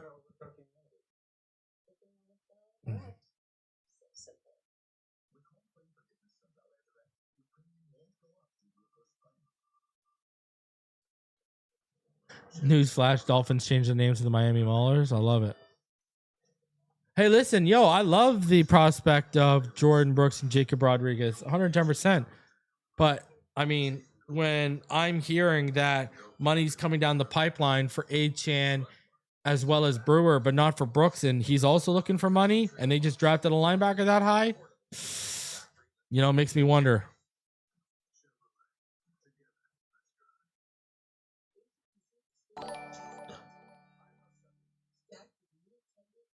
You're not going to like what I'm going to say. So, Click asks, what do you think is fair compensation for Brooks if we do indeed trade him? Like a 5th? Linebacker is not a premium position, and you might be able to get a 4th, but linebacker's not a premium position, and he's going to want more money. That ain't working in our favor. That's going to be the problem. That would probably be the reason why I would end up holding on to him. If I would want a 4th. Give me a 4th next year. Don't even got to be this year. Give me a 4th and it's done. A 5th, do I write it out and not get anything? But the problem is he gonna want money, and it's not a premium position. So, and Ballaholic, might have the right idea. If you're not good, move him and he is playing well and healthy, trade him at the deadline to a contender. That makes a lot of sense. If you don't like what you're getting now, that makes a lot of sense what Ballaholic said. I would be in that camp. 110%.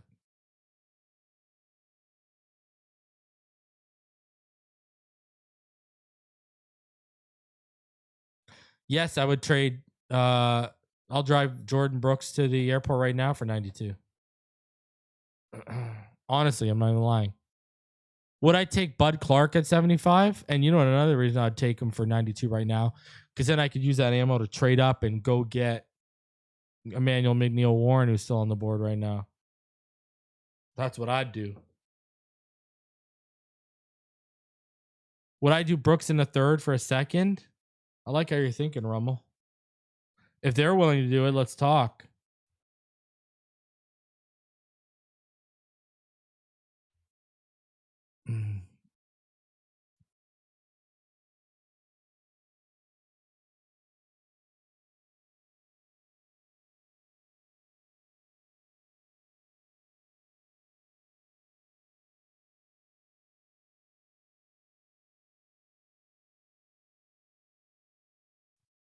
Just seeing what's out there right now.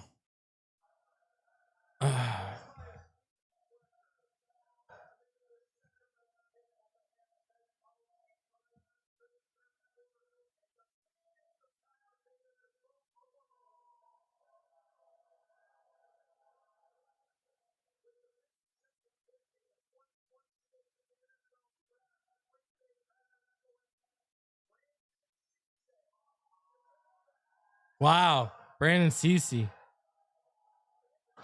Brandon Cece.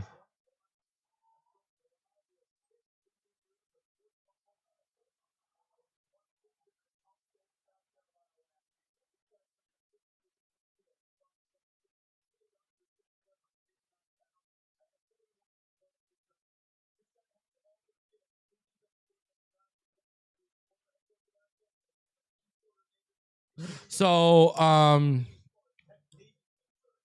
saw something. I think it would be in season for sure for a team that's running. You'd probably get like a fourth. That would probably what you'd get. But it all depends on how much we spend, right, in free agency. But we're gonna have a ton of money, right? We have like 100+ million in free in in money to spend, right? So that's gonna be a problem.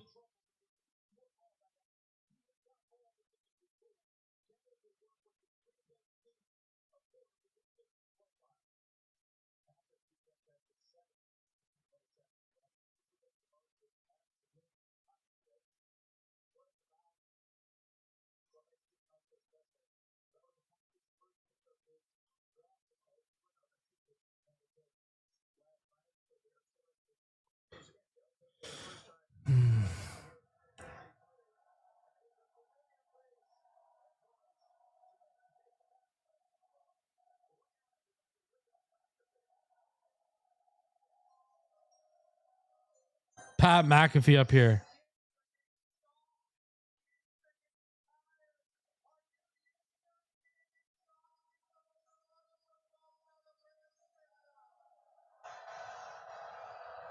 Well, Pittsburgh booing him, huh? I got my Penguins game going on here too.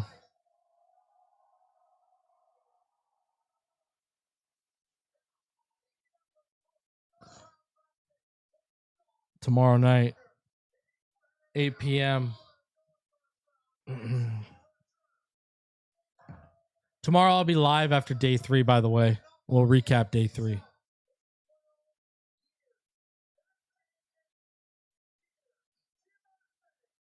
I might go live for a few picks. I don't know yet. We'll see. If I were to go live for day 3, it would be, I'll tell you right now.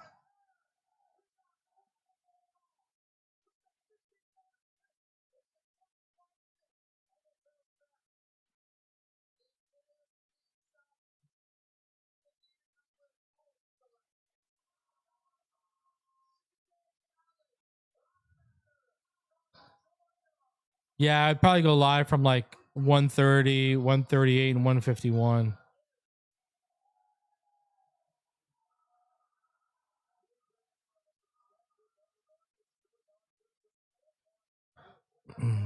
Yeah, I'll fix it. Give me a sec.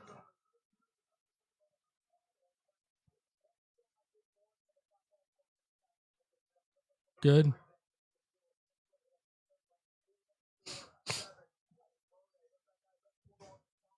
Come on, man.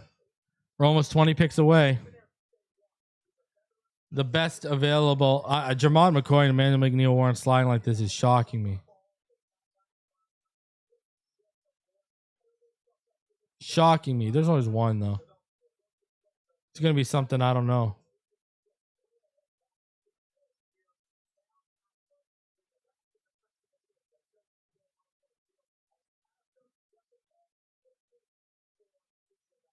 All right, let's see. I want to see who's the best on my board is. Who's the best available for me? Yeah, we did get in front of another linebacker run. You're right, Philip.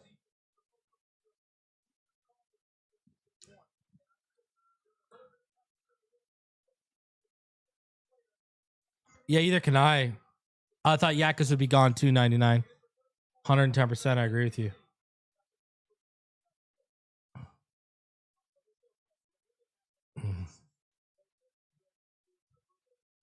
Who's the next quarterback on the board? Off the board, you think?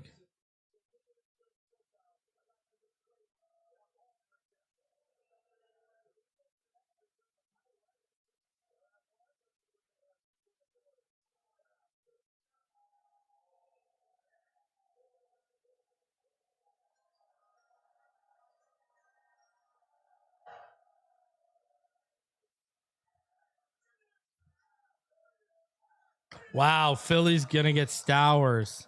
Wow, Eli Stowers to Philly. All right, who's the top guy left on my board right here? So the top guy left on my board right now is Emmanuel Pregnon.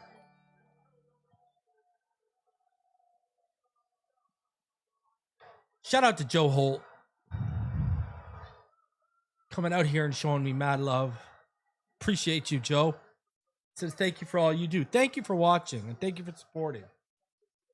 It really means the most during the off season. I mean, draft season, I put in a ton of work. You know, I really feel like in terms of content, you know, look at the interviews I brought you guys. I brought you guys some of the best draft content you're going to find like out there, let alone in this community, right? And trust me, I got a couple things I almost landed this year that I'll be landing next year, and we're going to step it up even more with the interviews.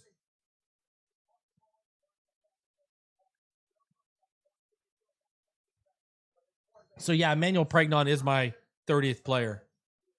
Oh, I have McCoy at third, 110%.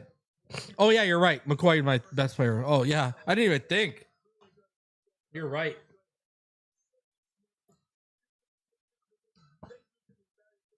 I didn't even think about that. You just assume a player that good's gonna be gone. My bad. Brain fart, huh?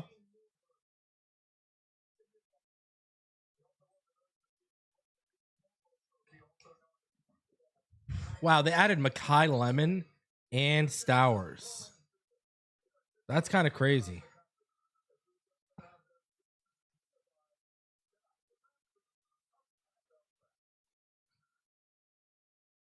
Yeah, I know I got Emmanuel McNeil Warren. Yeah, I missed that too.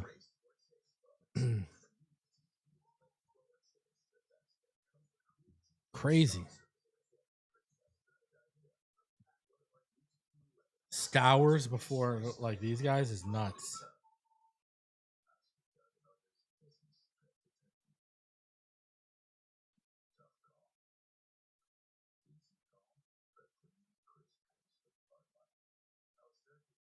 What's crazy too is, oh, let me see. A lot of the other ones I'm nailing though, like if you, where is it?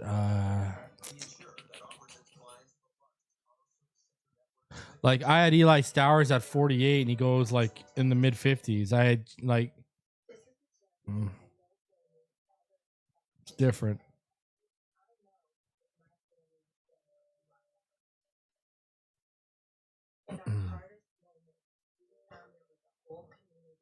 So we got 20 picks, so the Dolphins pick. Patriots traded up for Rossini.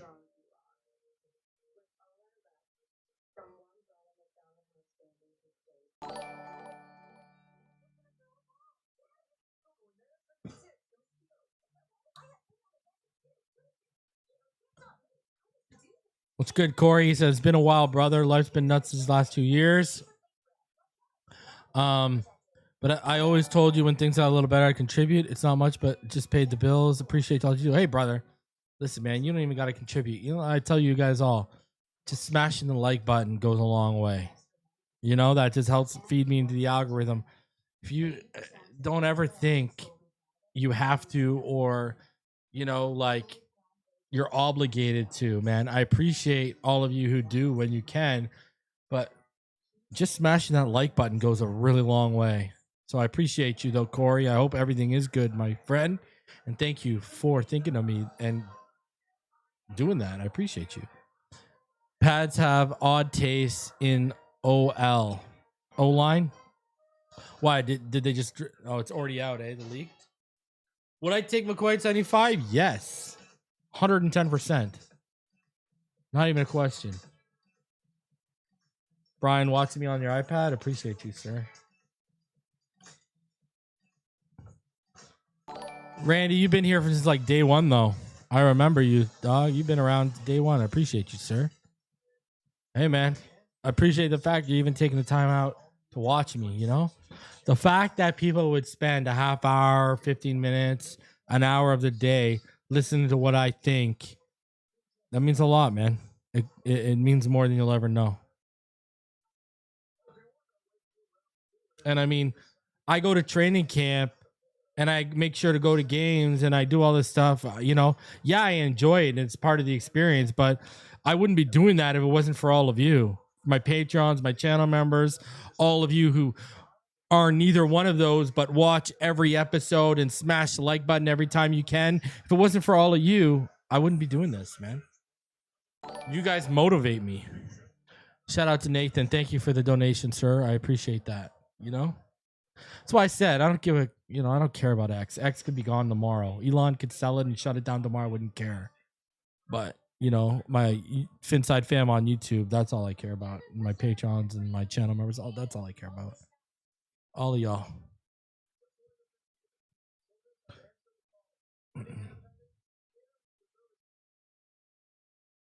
Thank you, sir.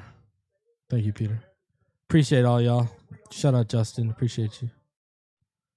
Thank you, Snap. Appreciate you, Dr. Doomsday. South Florida Dawn, been here since day one. Brian, appreciate you. Utah, I'll let you know. I'm gonna be up there for I'll know by May, early June. I'm gonna try to get to training camp twice this year, and I'm gonna try to get to 2 games this year. I want to get to a home opener, and I want to get to the home opener in a game in December, and then I want to get to at least 2 I want to get to both joint training camp sessions. We'll see how it all works out, though. Trying to just step it up. Appreciate you, Robert. Appreciate you, Jay. Thank you, Utah Fins fan. Yeah, Kyle Krabs is the man. Listen, you know, when it comes to the draft, there are 2 people in this community, in our Dolphins community, that I will tell you, take what they say to heart, listen to them because they know what they're talking about. Kyle Krabs and Simon Clancy. Now, there's other people who know what they're talking about, but I'm saying those 2, I will say, you know, listen to these guys. They're smart. They know what they're talking about, you know? And I think I'm in that tier. I honestly believe the 3 of us are the best in this space at covering the draft for the Dolphins. I truly believe that. And I'll say that. I got no problem believing that. But I think Kyle Krabs and Simon Clancy are great.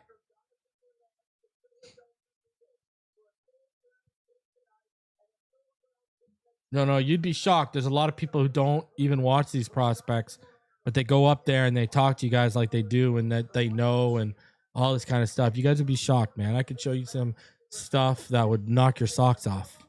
A lot of people fake it to make it, especially when it comes to the draft. You know, but if you watch guys like me or Kyle or Simon, we're talking about, you know, 3 yards per carry in general. We're talking about the draft all year round, you know? We're like the only 3 platforms that basically talk about the draft all year round, year in, year out.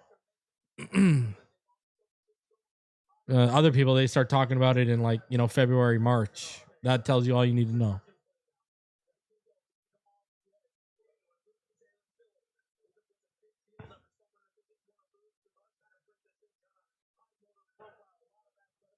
I can't believe Jermod McCoy is still on the board. This is crazy. Oh, no. Yeah, Ryder's good. I lie. That's my brain fart. Ryder's good. Ryder's good at what he does. I've had him up here. Ryder's good. I'll co-sign that. That's a brain fart. I forgot. You see, the thing is, you're gonna always forget someone, right? But Ryder's good, man. Listen to him. He's good.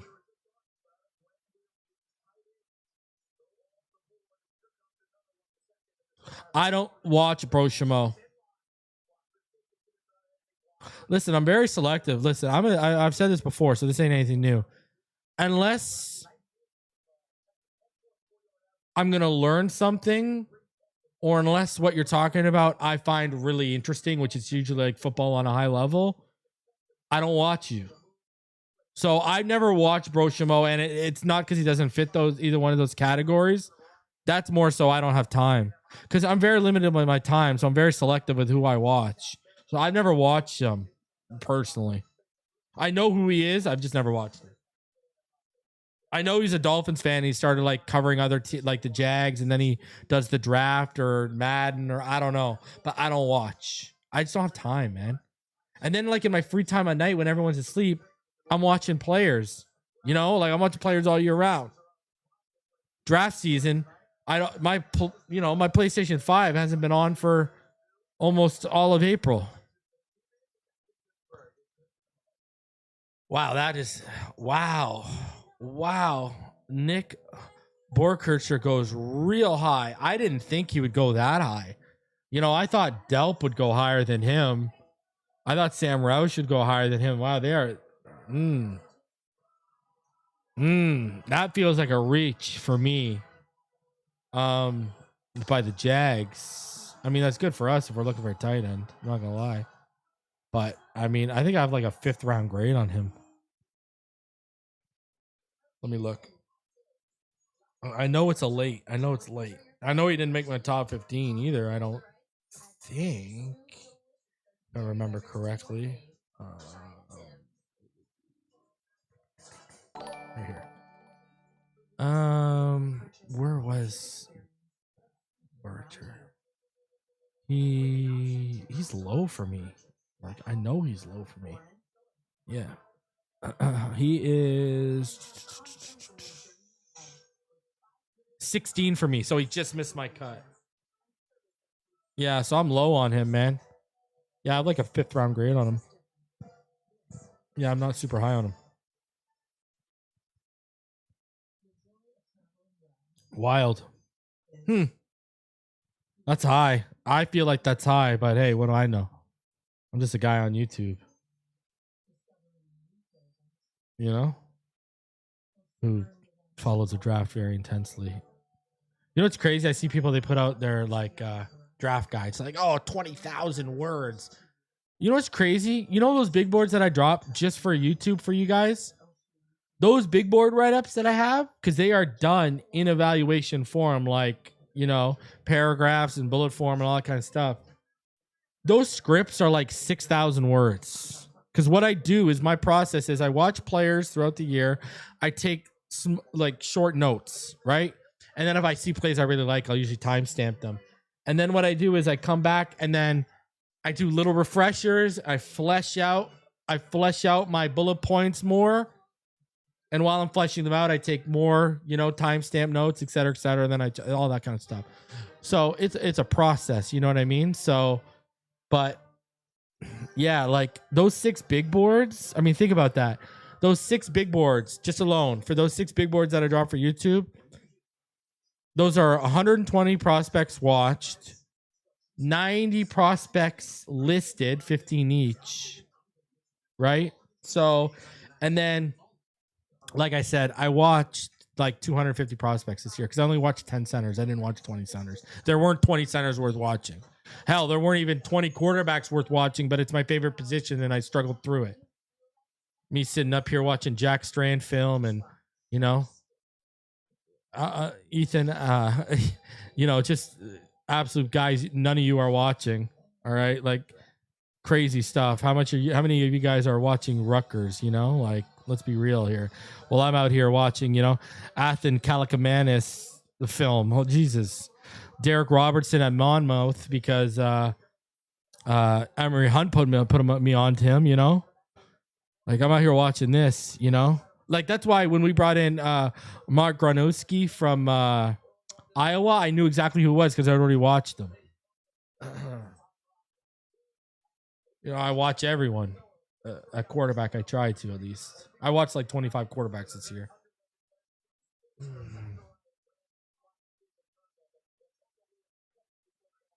And if you are a Patreon channel member, you have access to that.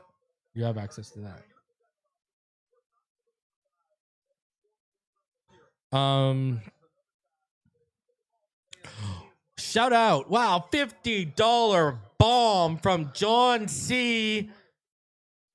And he says, what's your take on Malachi Fields? Well, I that was one of the big boards I released to you guys, was my wide receiver big board. Malachi Fields to me was my wide receiver 15. All right. I have a top of the 4th round grade on Malachi Fields, and I have a top of the 4th round grade on Jeremy Bernard, and I think Jeremy Bernard already went. But listen, I like the measurables with Fields. I like he's 6'4", 5'8", 218. I like the length and size of that frame. I like his play strength. I think he's got great hands, but he only has 3 drops over the last 2 seasons. I think he's a pretty good route runner. I think he's a true X option. I think he knows how to use his body, his physicality, and his hands and his short area quickness to get those clean releases off the line of scrimmage. So I like his release package, but I just think he's a below average athlete. And I think he's going to struggle to separate at the next level. I don't think there's any twitchiness, explosiveness. He runs a 4.61 40. He isn't very agile.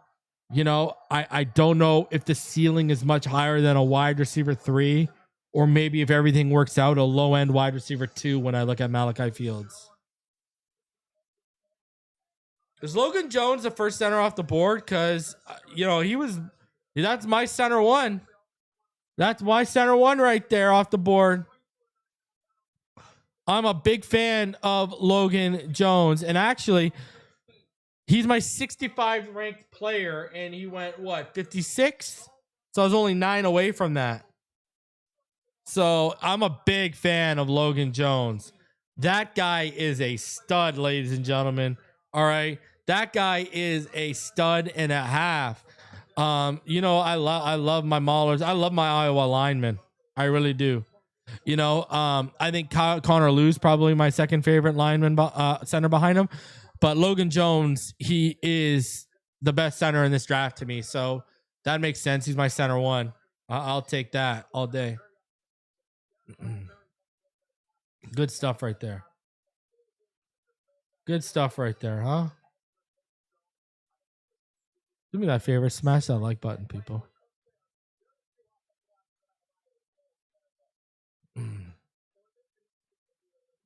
And Emmanuel McNeil Warren is gone to the Cleveland Browns. No way he was getting a 75. It was crazy he even got to 58.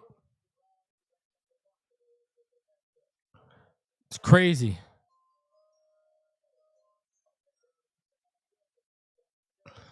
I mean, they're looking here saying Jermod McCoy is still around and the receivers are still there.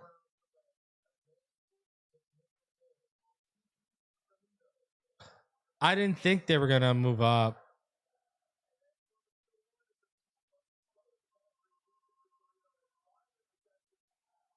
He's going to be a stud. Well, he's going to Cleveland, so I take that back. He might not be. Cleveland really going to ruin my guy.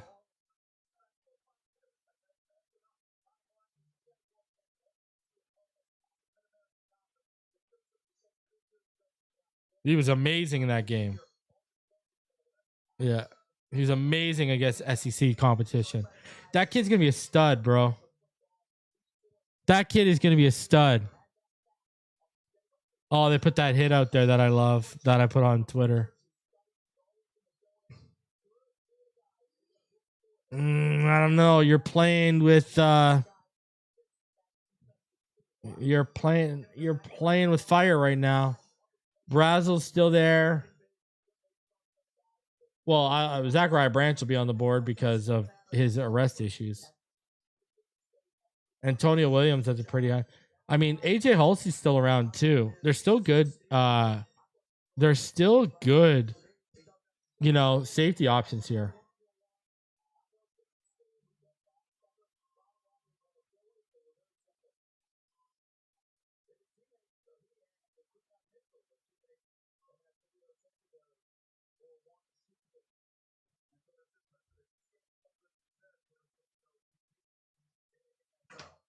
Yeah, he's gonna be a beast.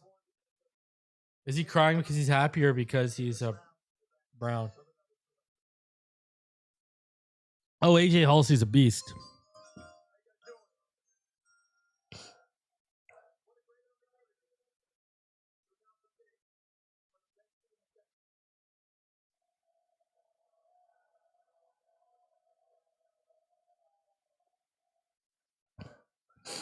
So Marlon Klein is the next tight end off the board. I'm actually really high on him. He almost made my man crush list. Great athletic testing. He's a fantastic player.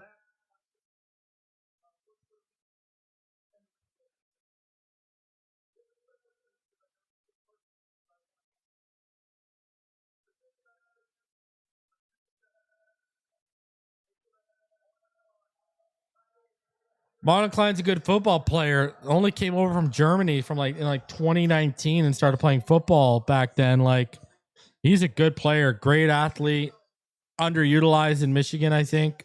That's a little high, and I'm high on the kid, so wow. Oscar Delp sliding to me. Perfect. Perfect. Yeah, that's interesting. Marlon Klein went that high.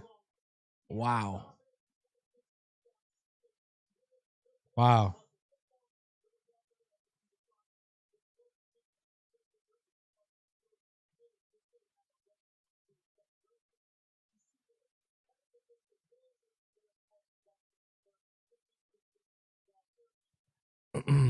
I like Roush Late too. I want Delp. I want Delp. Yeah, Max Clare's still out there. He's on the list. He's number 12 on the list next to me. Ted Hurst, Chris Brazel. I'm ready. I'm ready. Well, at this rate, the way the receivers are dropping, if they keep dropping like this, take two between 75, 87, and 90. Might as well.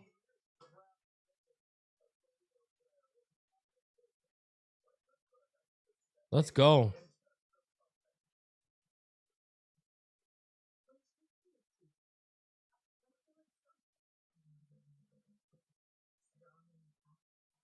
So Jermod McCoy is still the top player left for me. Emmanuel McNeil Warren's now off the board. Who else we got here? Emmanuel Pregnon's still out there. Brazel, Halsey, Danny Dennis Sutton, Ted Hurst.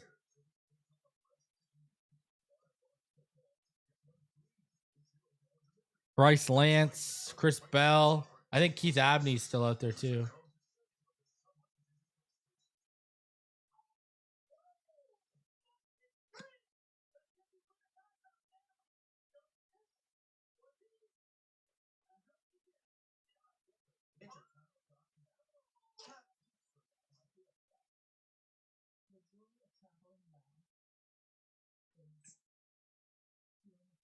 Who do you guys think the next quarterback's going to be? I only had two quarterbacks in my top 100. Who do you think is going to be the next quarterback? And do they go today?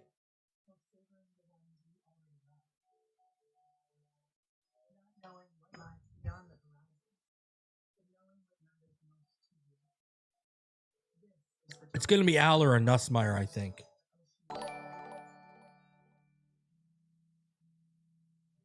I think it's going to be Aller or Nussmeyer. For sure. Beck. Yeah, that's a good call. Man. I just can't get there with Beck. I'm sorry. I just can't. Like, all you Hurricane fans, remember, I'm a college football fan, right? All you Hurricane fans, didn't you have post-Tua traumatic stress syndrome when you saw him throw that interception at Hard Rock to end their season? You know, like in the playoffs, I was like, oh, look, it's Tua again. Ted Hurst and Bryce Lance and a tight end QB edge in the third.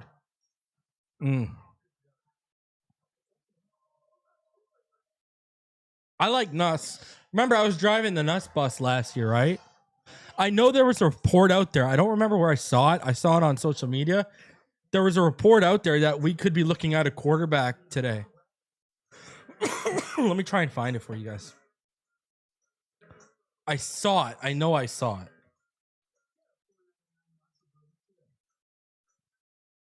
I don't think we will. You know? What do you guys think about that Philly trade? Vikings trading Jonathan Greenard to the Eagles for a third-round pick.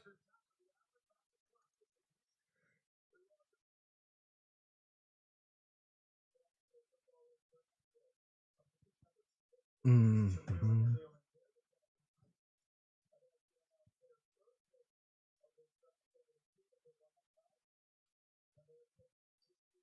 Okay, here you go. Regan Rappaport. Rappaport said, Dolphins are among the teams that have done extensive work on this year's quarterback class and could be in play to select a quarterback tonight.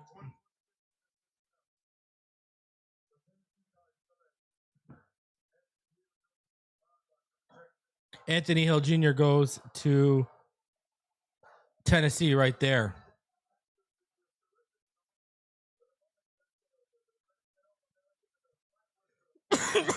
So, I don't know.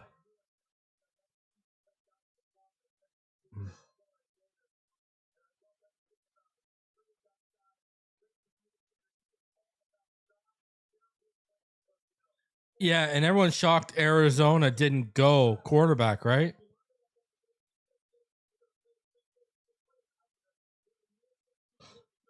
Okay, so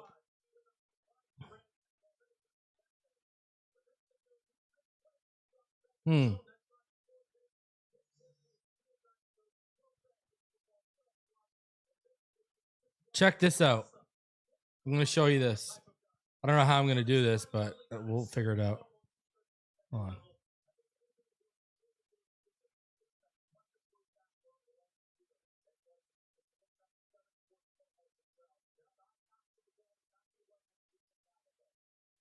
All right. Check this out. I don't know where I'm going to put it either. Maybe I'll put it over the best available. Oh,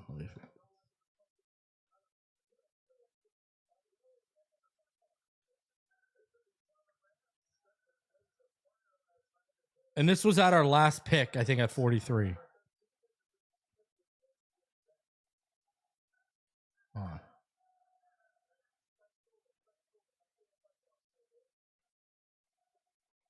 That's right. Carson Beck's still on the board. Actually, all the quarterbacks except for the top two still on the board. The fact that the Arizona Cardinals did not go quarterback early tonight does make you wonder how long of a wait it's going to be if the Miami Dolphins, who did all the quarterback work, don't take one here. The Jets you just mentioned traded out.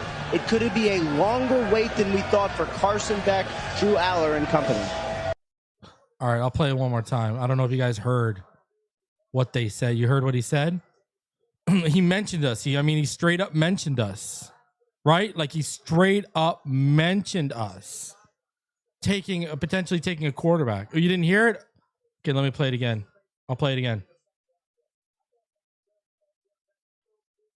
That's right. Carson Beck's still on the board. Actually, all the quarterbacks except for the top two still on the board. The fact that the Arizona Cardinals did not go quarterback early tonight does make you wonder how long of a wait it's going to be if the Miami Dolphins, who did all the quarterback work, don't take one here. The Jets you just mentioned traded out.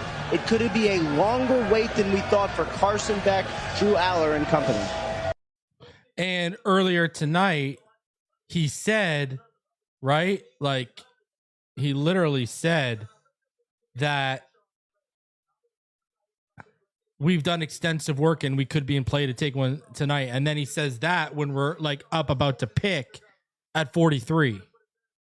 That was from 51 minutes ago, that clip I just showed you. So I don't know. I wouldn't take a quarterback tonight.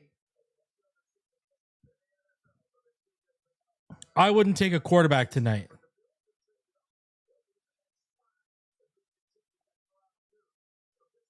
That's me. You let me know. Would you take a quarterback tonight? Because I know I wouldn't. I think that's wild to even think about, to be completely honest with you.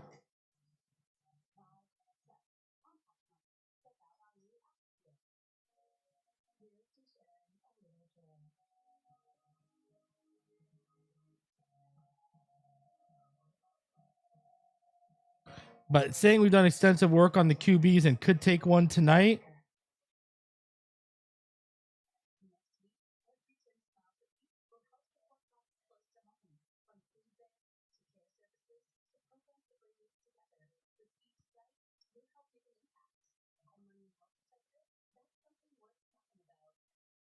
I wouldn't. You got so many needs, man. Like, why do that? Why do that? You know, I don't, that doesn't make sense to me.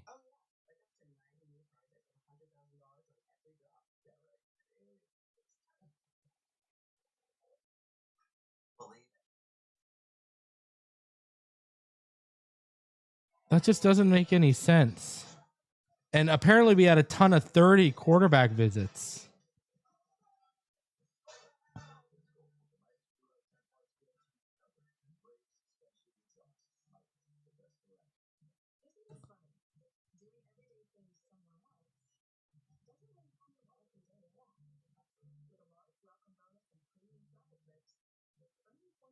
We know of a few, right? Know of what? Beck.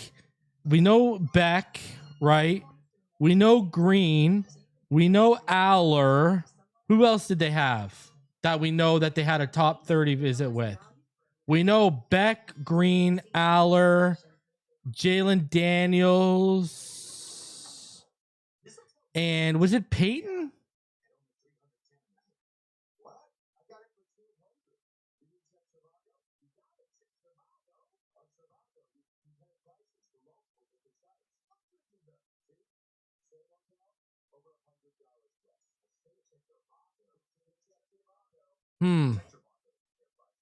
I don't know. Weird.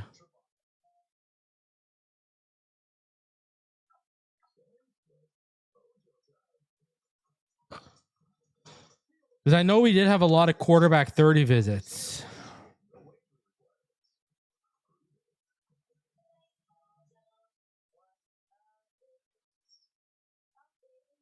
Oh, yeah, and we had Ty Simpson, right? We had Ty Simpson in.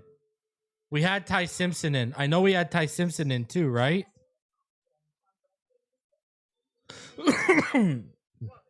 Yeah, we had Ty Simpson as well. Interesting.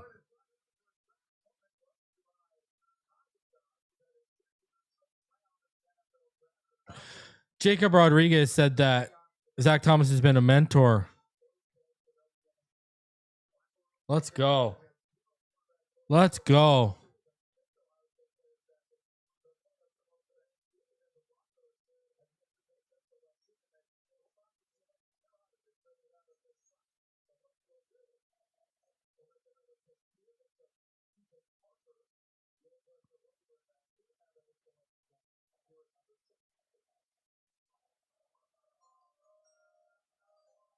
All right, Bills.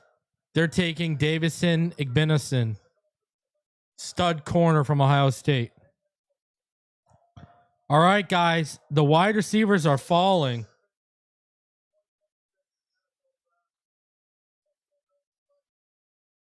Wide receiver McCoy.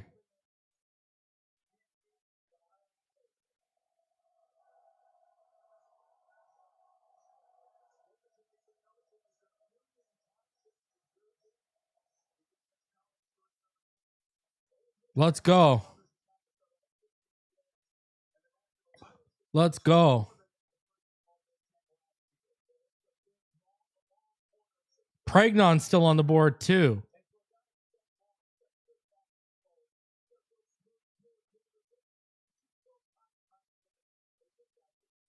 Do they? I wonder if they go tight end because they're worried of the run. AJ Halsey's still there, right? Halsey hasn't been taken, right? Halsey's still there. I mean, let's go.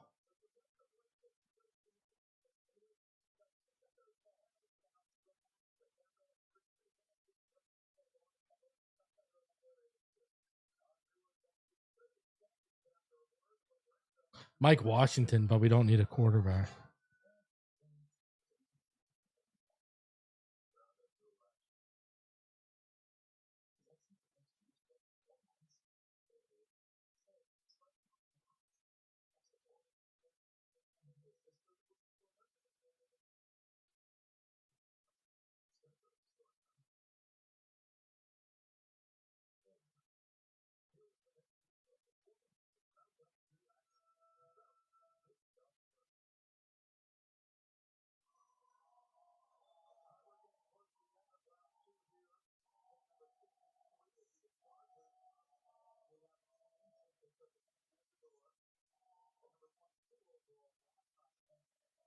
I'm licking my chops right now.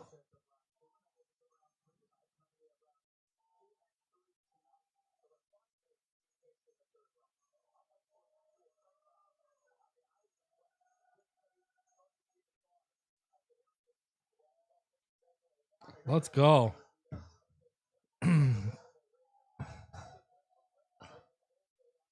I can't believe Pregnon's still there too.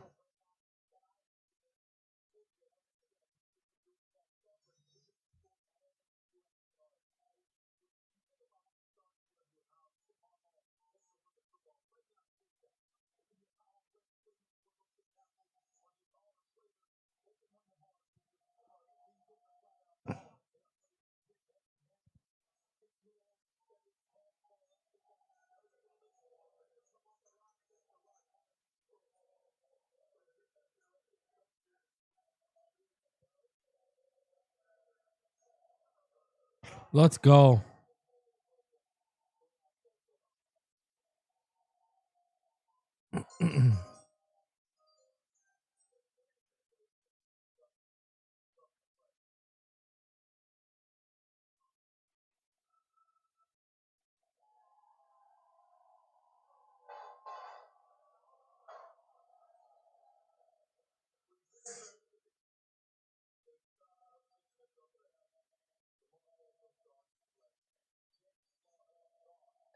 Wow, they took Jake Slaughter, Chargers, and they called him out as a guard. Wow. I got him as a center.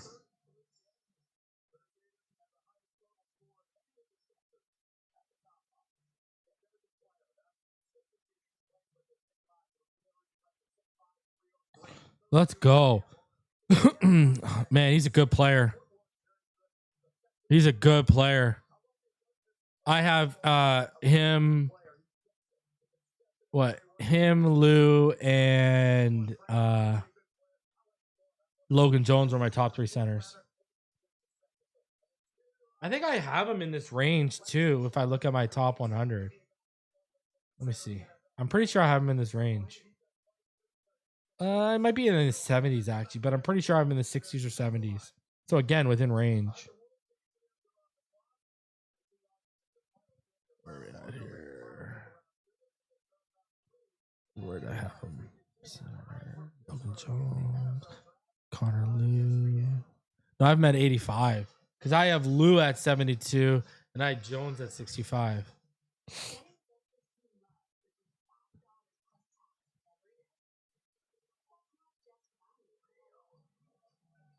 I had Lou as my out of Auburn as my center too.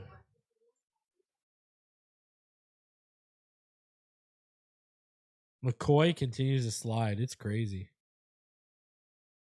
That's nuts.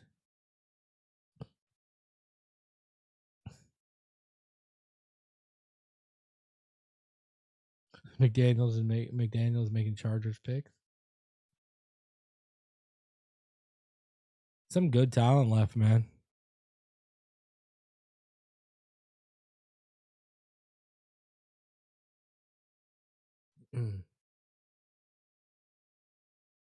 What was the Chargers' first round pick again? Let me see. Who'd they take in the first?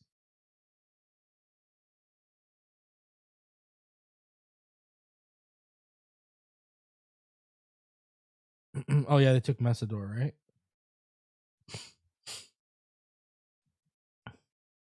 All right, let me move this over for y'all.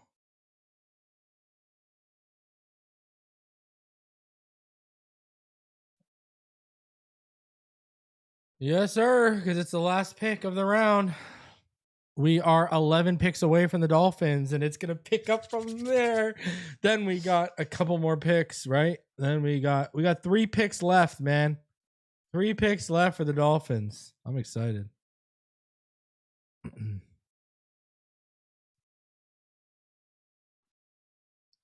Love the Jacob Rodriguez pick. Love that pick. This was always going to be the lull having to sit through this. That's why I said, like, if I do wind up going live for a little bit tomorrow, it's going to be, it's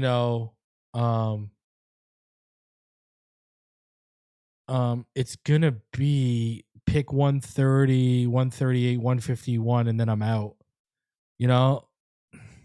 All right? Because then you got 171, 177, 180, and then they're out here till 227 and 238. Wow. You guys, who wants a spoiler in the chat?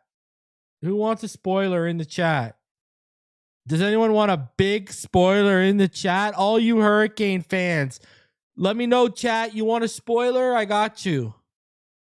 If you're in the chat and you want a spoiler, all you Hurricane fans, let me know. Carson Beck is an Arizona Cardinal. Carson Beck is an Arizona Cardinal.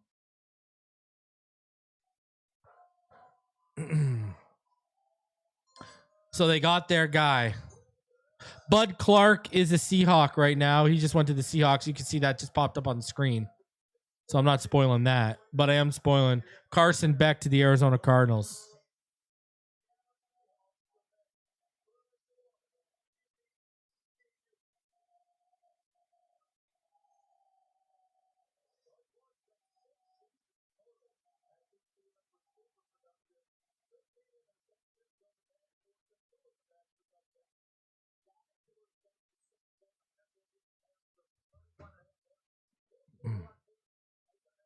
Godspeed, Beck. I didn't want anything to do with him. I'm sorry. I'm a pass on that. I'm going to tell you this. I was already high on him, so it's funny. People come to the stream, they probably think I'm a Hurricanes fan because I love Malachi Toney. I think he's a stud. But I'll say this. They'll hear me talk about this kid. You're a Hurricanes fan. Listen, I was talking about this kid before he transferred there, that he could be the number 2 pick if he came out. Darian Mensah is going to make Carson Beck look like a joke. Darian Mensah is the truth.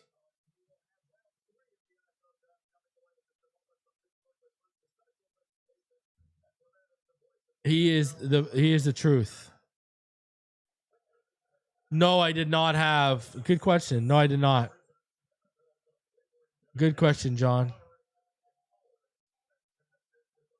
John asked, did you have Rodriguez higher than Warren? No, I didn't. But for where we got him, it was good value according to my board. I'll show you right now. Let me just pull it up for you guys. So if you can see right here, 37, I had Jacob Rodriguez.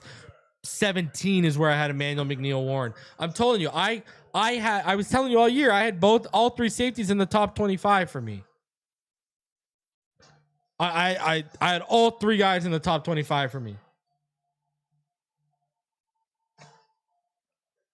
But we took Jacob Rodriguez at 43. And think about this. Linebacker was another run Sullivan's got out ahead of. He's got ahead of 3 runs to like so far in this draft. He got out ahead of the tackle run. He got out ahead of the defensive back run. And now he's got out ahead of the linebacker run.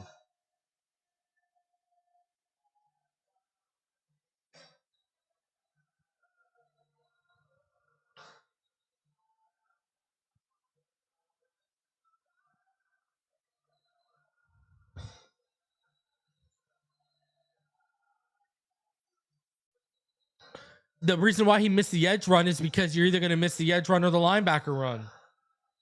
And Zion Young was slipping because of the DWI.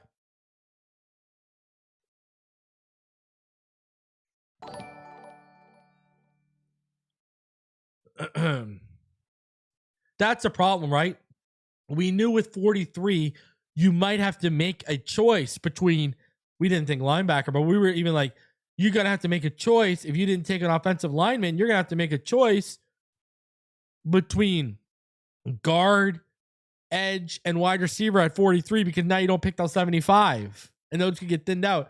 Now, the way it's falling right now, wide receiver is falling in our favor. That's the next run, obviously. But we've got 12 picks between 75 and 87.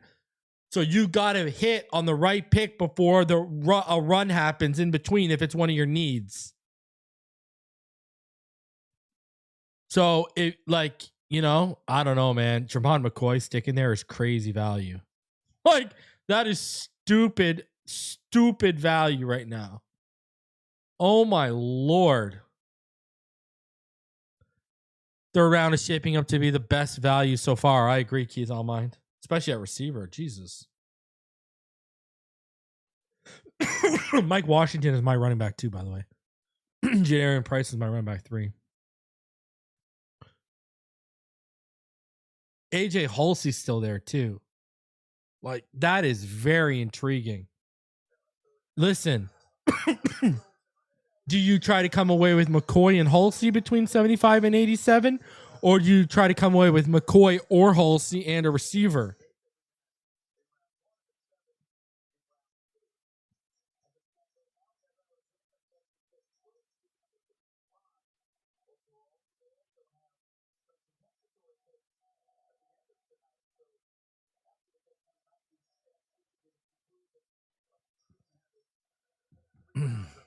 You want Grayson Holton? Hey, Satterfield? I like it. You know why I like you said that? Because it's different.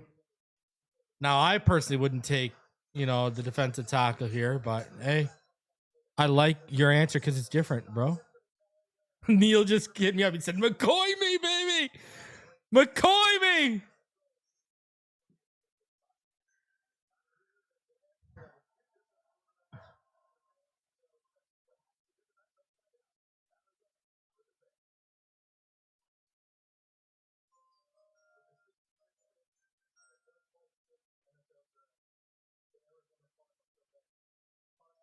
There you go. Is your Carson Beck pick. See?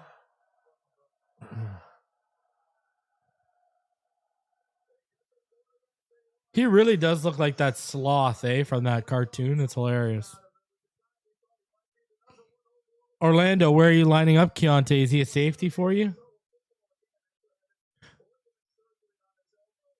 Ain't no way I'm taking Keontae Scott over AJ Hulsey if I'm playing Keontae at safety. Yeah, that's the same knee. So basically, when he tore the ACL, they put the plug in for the cartilage, and they're saying that it's just going to eventually have to come out. That's all. They're saying the plug's going to have to come out. It's not an invasive surgery or anything like that. People see the word surgery and they're like, oh my God, but it's just to take it out because it had something to do with his cartilage. I think it's to keep his cartilage in place. Arizona got Beck.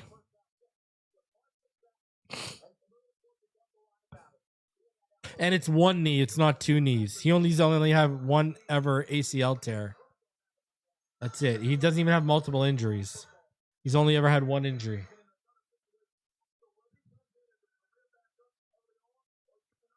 Dude, remember how far did Xavier Howard fall? Because he had injury too, right? He had a knee issue. Will Johnson had a more extensive injury history. That's the problem. And it's not just the medicals. I've already talked about this. It's not just the medicals on McCoy. It's the fact that he was ready to play near the end of the season, but he opted not to play unless the Vols made the playoffs. That's the problem. So they're looking at it too, like, you could have given us 2025 tape. You were healthy enough to play. Why didn't you play? That's the problem. I mean, the guy ran a 4.3 he ran in the 4.3s at his pro day. Knee ain't that bad.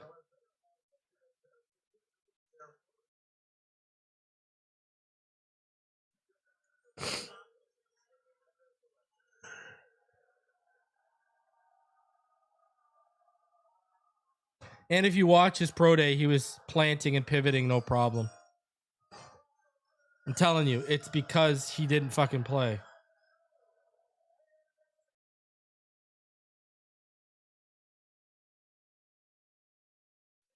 If I knew during the playoffs that he was good to go, if they would have made during the playoffs, what do you think the NFL knew? They probably knew as soon as that decision was made. Wow. Onyenham, I didn't even have him in my top 100. Not a huge fan.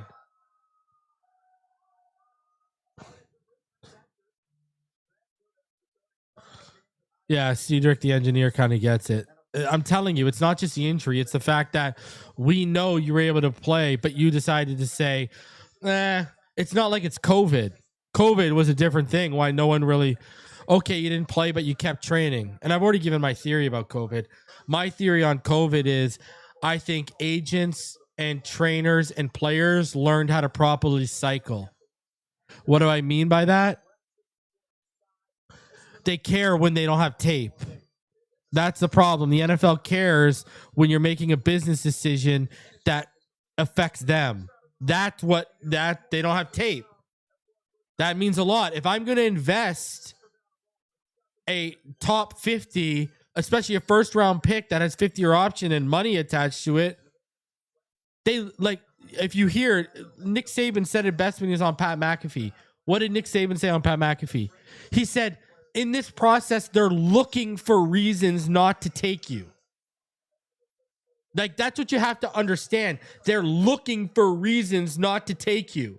The knee injury is already one reason. Now you're giving them, well, bro, was your heart not into it? That's the problem. Saban talked about this, right? They're looking for reasons to not draft you. Wow, Kieron Crawford. He's a good player too. Obviously, because of Falk, not enough people paid attention to him, but he's a good player.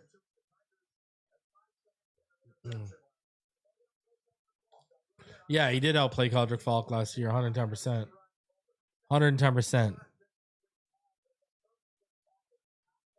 Now he's my I'm lower on him. You know, like I'm a little lower on him. I got other guys that are still out there that I'm a little higher on, I think. Like I think Joshua Josephs is still out there. I'm higher on Joshua Josephs than I am on him.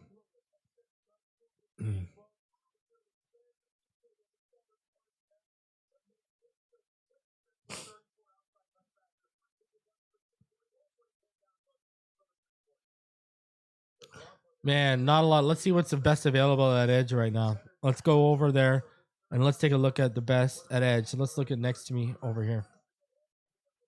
Let's look at edge, what we got. Barham's probably going to go. I'm a little lower on him. My top guys would be Joshua Josephs, Danny Dennis Sutton, and Romello Height. And then Jay-Sean Barham.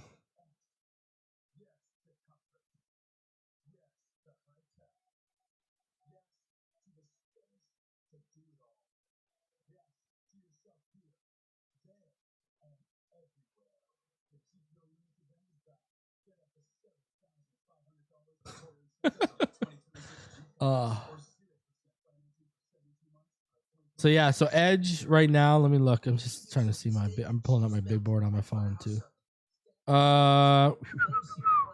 So Danny Dennis Sutton is my highest graded edge on the board right now. Then it is Joshua Josephs. Then it is Romello Height. Then it is LT Overton. Then it is Nadame Tucker. Everyone's sleeping on Nadame, I'm telling you. And then it's Jay Sean Barham. So I'm lower on Jay Sean than a lot of people.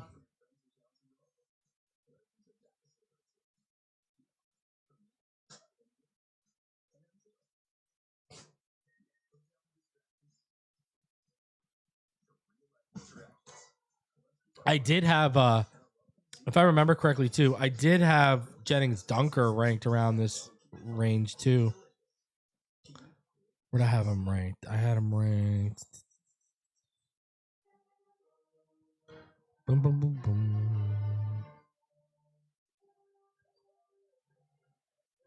Turn in. Receive it. I had Jennings Dunker at 68.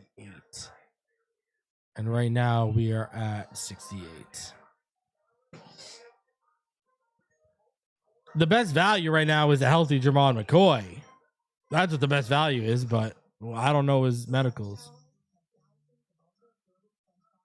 There's a lot of good players. Zachariah Branch is falling, though. He's going to fall because of the maturity issues and stuff. I can't believe Pregnon is still on the board. That's kind of crazy, too. Ain't no way he gets to us. Yeah, I'd draft McCoy in the third round. Well, 110%. You got to predict what the run's going to be right now. Is the run like... Is that wide receiver run about to happen? Because if it is, let's go wide receiver.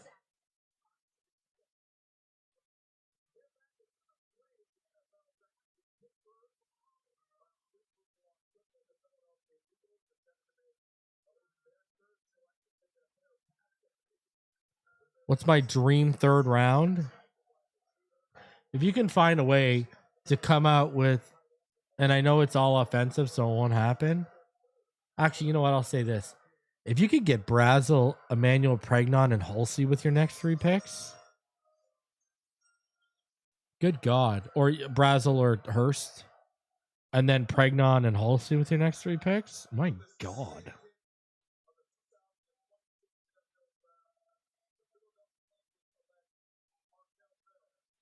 Wow, Markel Bell. All you Hurricane fans will remember him. Big boy got put on his ass at the Senior Bowl, but he's a good player. He made my top 100 too. I agree with what Marcus Marcus Z70 says. He's a project though. I mean, I'm down for a Halsey. You know, Halsey, Pregnon, McCoy, Brazel, or Hurst. I mean, let's go here. I'd take that over the edge class, to be honest with you.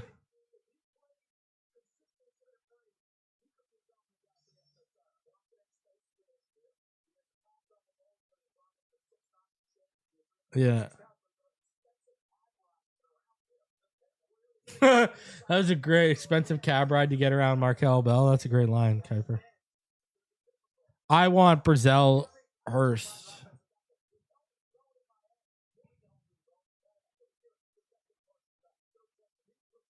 I just don't think edge is falling our way. I agree with it's game over. Bell is the project. Proctor's way more ahead of him yet.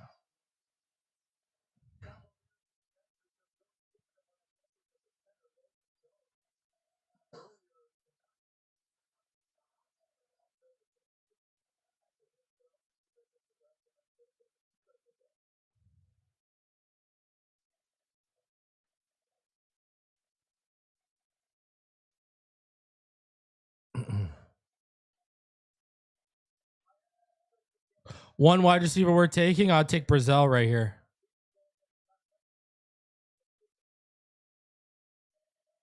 If I'm going receiver here, I'm taking Brazel. Chris Brazel, I call him Brazel, whatever you want to say. I'm taking him right here. It's my wide receiver 4. Or Hurst. He's my wide receiver 5. Wow, Sam Roush to Chicago. Wow. What if they're worried about the tight end run? Oh my God, Delp, if that's the case. Damn, he went high. I love Sam Roush. Bro, they got Sam. What do they need this guy? They got Cole Kmet and Colston Loveland.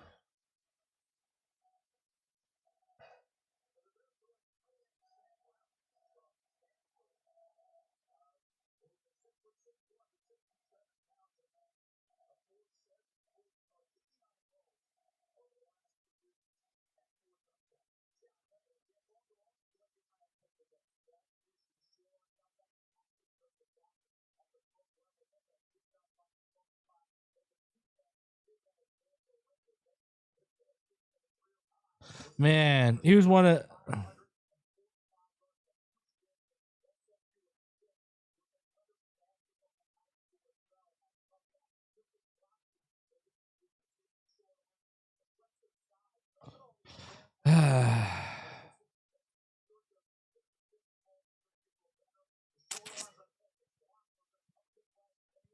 I like Delp and Jolly. But other than that, I don't like a lot of tight ends here. I don't want Claire. I'm good.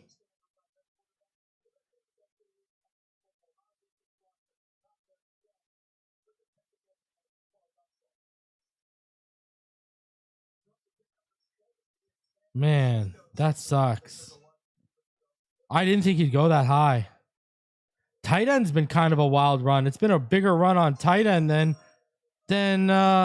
it's crazy. It's been a bigger run on tight end than it's been on receiver. Romello Height. Wow. Wow. He's a beast. Wow, the edge run is for real. Holy. Claire's gone. Is Max Claire gone? I didn't even want him anyways. I like Jack Andrews.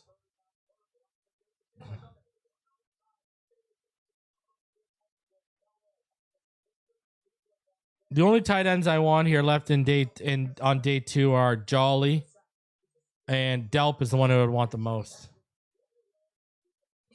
Raritan worries me.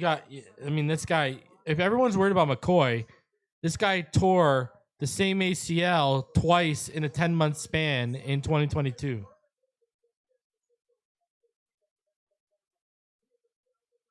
I think there have been more tight ends drafted than wide receivers. But what's interesting is some of them are weapons. Like Stowers is like, you're not using him in line. He's like a big slot, right? I love Delp. I think he's a sneaky one. I think he's a one that goes later than he should because he was underutilized, and then he blows up at the next level. That kid's going to translate. Watch. Trust me on that. Trust me on Delp. He's going to translate.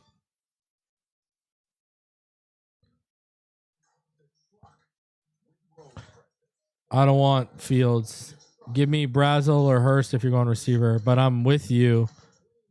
I am with you other than that.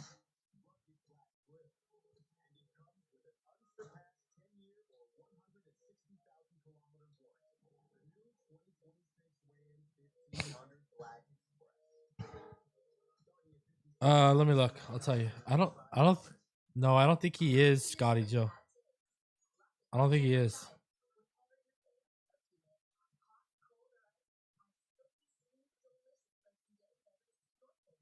No, he's right there.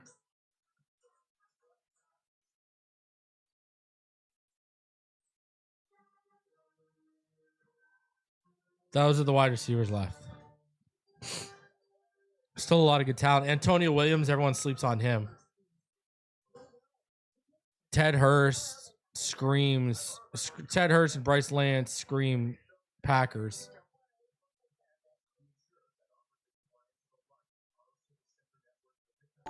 I like Tyreek Sapp, but I don't think you need to take him in the top 100. Unless you're worried about that edge run.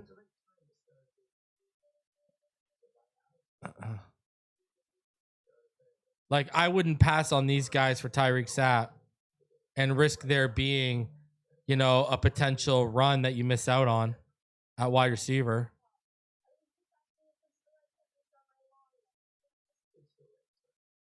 Like, I'll be the first one to tell you that.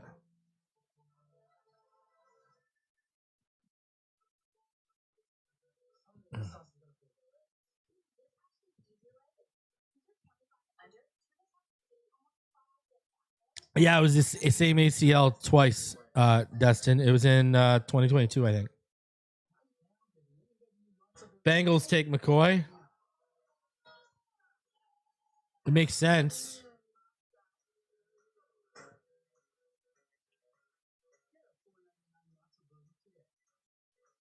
Let me change that.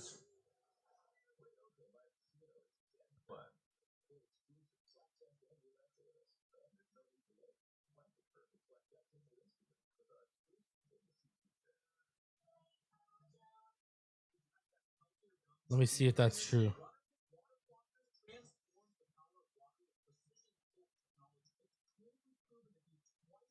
I don't know about McCoy yet. I know who the Commanders took, and it looks like a wide receiver run's about to start.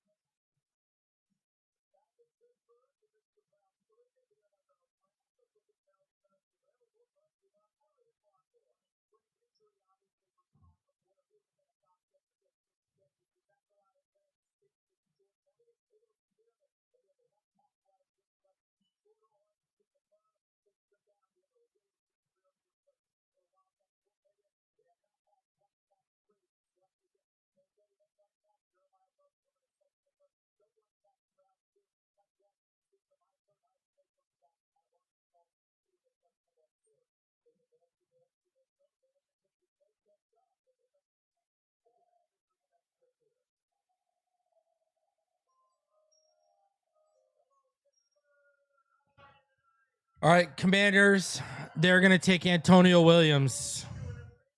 Antonio Williams. Yeah, Kilgore is still there too. I love Kilgore.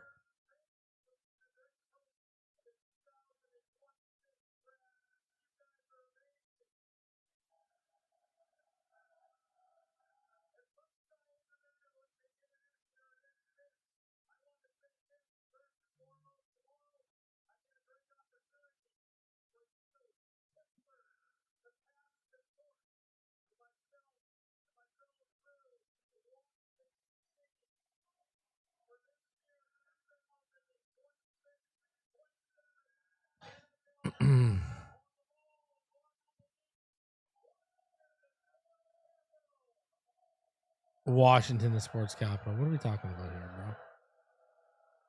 What are we talking about here, bro?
My God, this guy's talking, bro. Like, holy.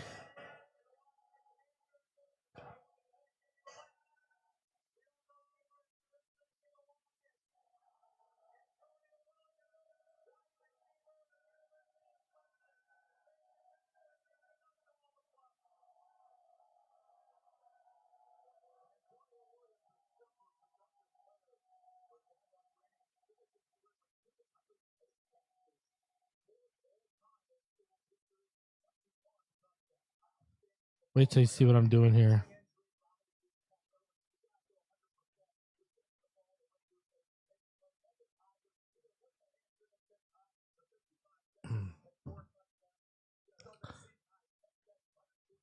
Yeah, that's a great pick. Antonio Williams is going to be better at the next level. Yo, that guy wouldn't shut up, huh? Like, he wouldn't shut up. Holy, here we go, guys. It's coming. Here we go.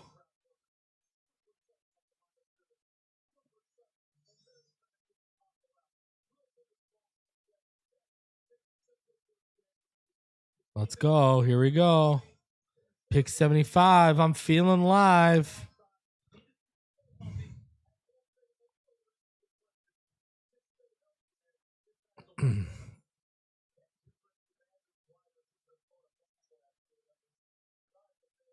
I mean, there are a lot of options on the board for us. Holy jeez.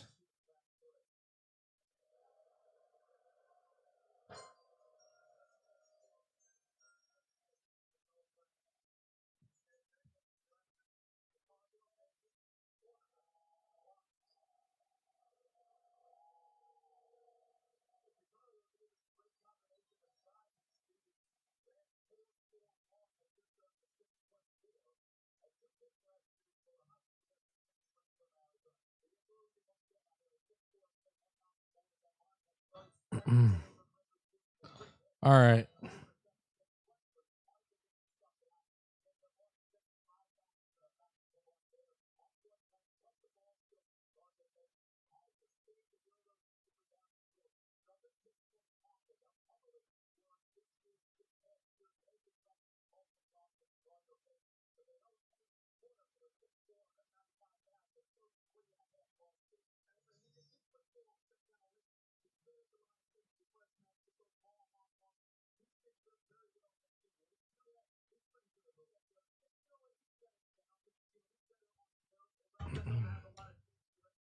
All right, come on.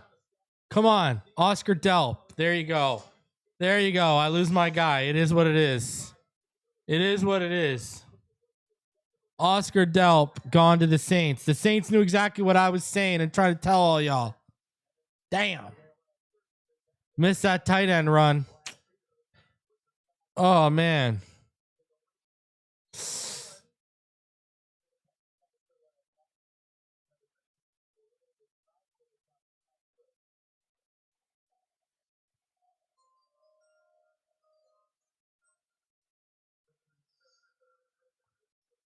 New York moved up ahead of us.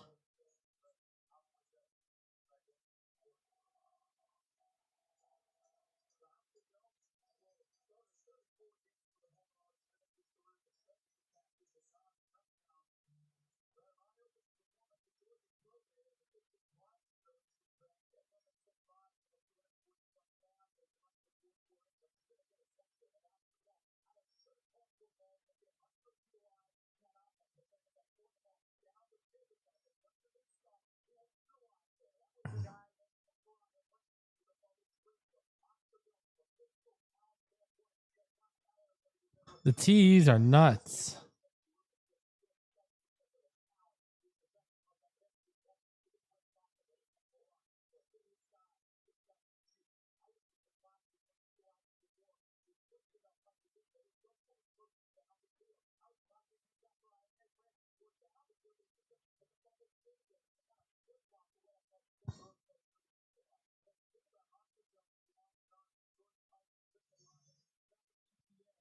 Come on. It's got to be wide receiver or Pregnon.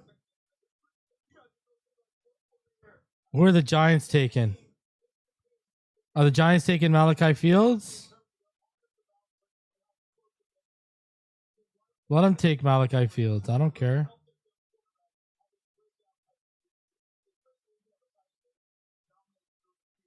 Like, take him.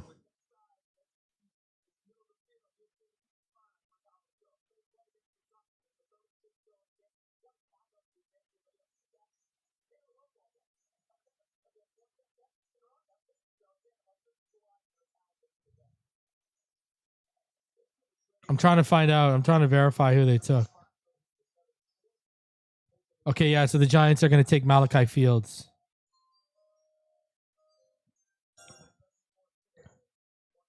We want Cartman.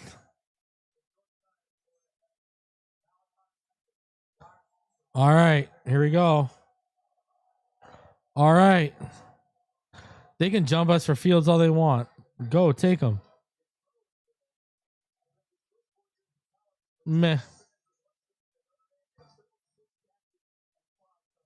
I'll take Brazil or Hurst over him.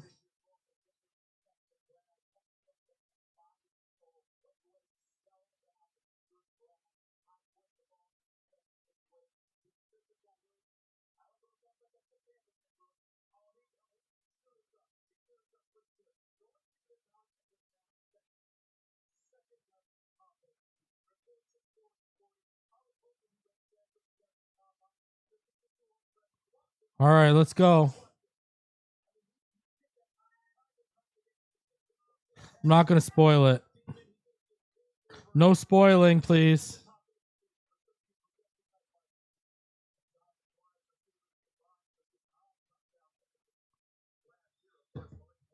I'm not even going to look at the clock. All right, let's see. Chaos, we drafted at 43. We took Jacob Rodriguez, linebacker, Texas Tech, and we are about to be on the board right now. It's got to be. I mean, give me McCoy, Brazel, Hurst, Hulsey, Pregnon. I mean, those are legitimate options right there. Give me one of those guys. Give me one of those guys. Come on. Wow.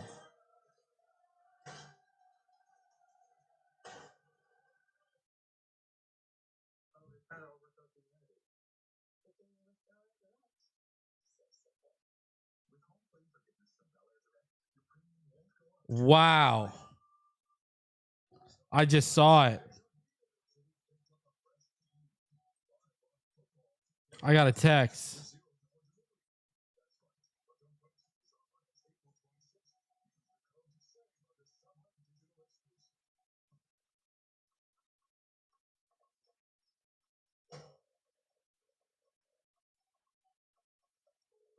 Yeah, I know the pick because I got texted by someone in the media.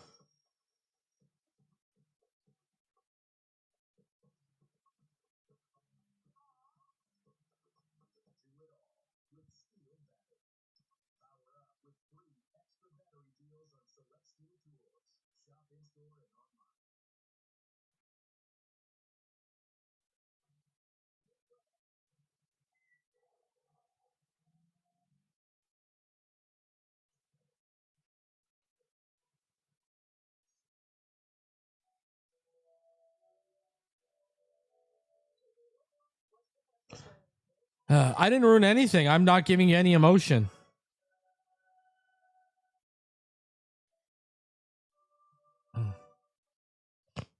I'll let y'all see it.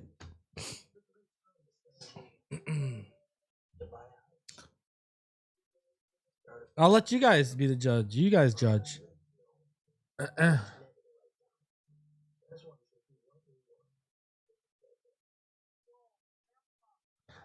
I'll take myself off the screen so you guys can. You want me to take myself off the screen so I can take the thing off the bottom so it doesn't ruin it for you guys?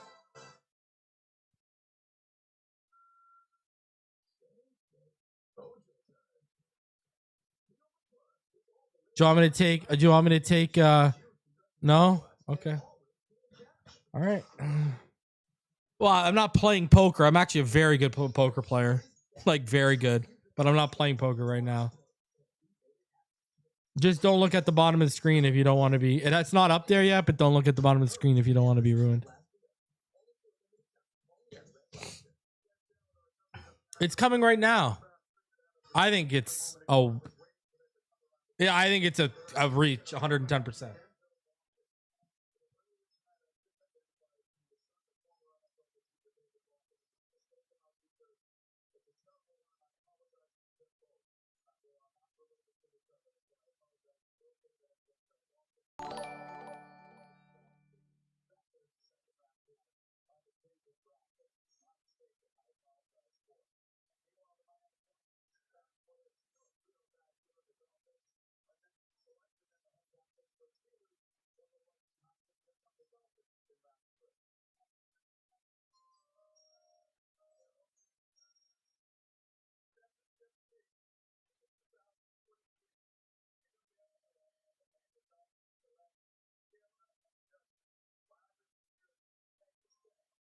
Yeah, I can't get down on that, man. Texas Tech receivers are notoriously underdeveloped route runners too.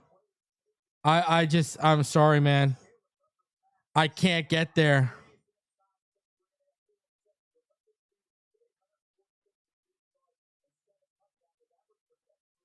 Like that is a reach, man.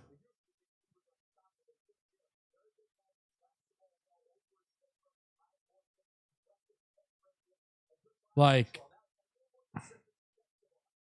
that's a reach.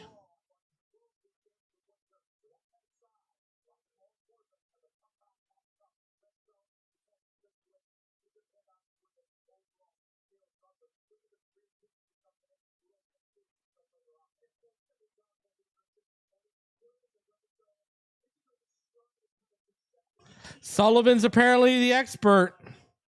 You know, Sullivan and his dad are the wide receiver experts.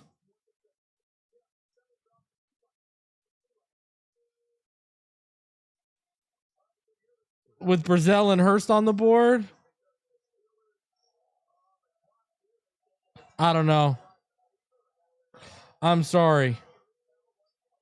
I don't know if I can get there, man. I don't know if I can get there.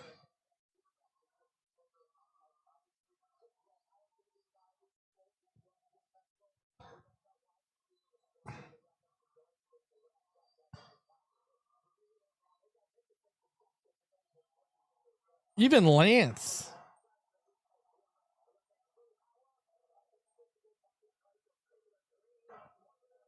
I don't know. I can't get there. That feels like a legitimate reach. That feels like a legitimate. You know how many people are on Twitter right now saying they didn't even have him in their top 100? I didn't have him in my top 100.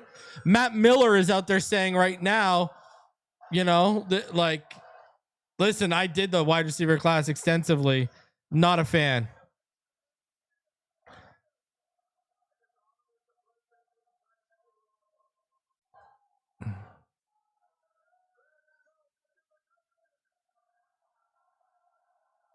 The Steelers are about to take what? Drew Aller?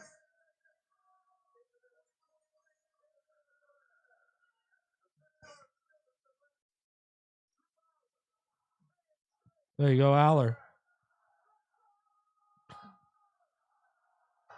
Yeah, I can't get there. I'm sorry. I'm not going to gaslight you guys and sugarcoat this one.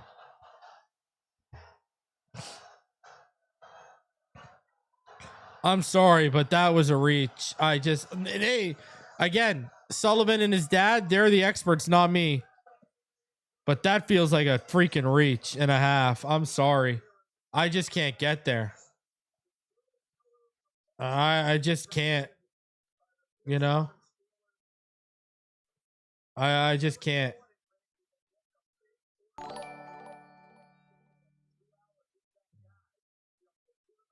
It is what it is. Don't ever let it be what it ain't. You know? I don't know. What do I say? You guys knew I didn't like it. I wasn't hiding it. I mean, check this. These are two guys that I follow that they know their stuff when it comes to the draft. Marcus Mosier. Caleb Douglas was the first player not on my expert consensus board. Matt Miller of ESPN. Raise your hand if you had Caleb Douglas in the top 100. Really happy for him, but that is a really big reach based on online rankings and consensus boards.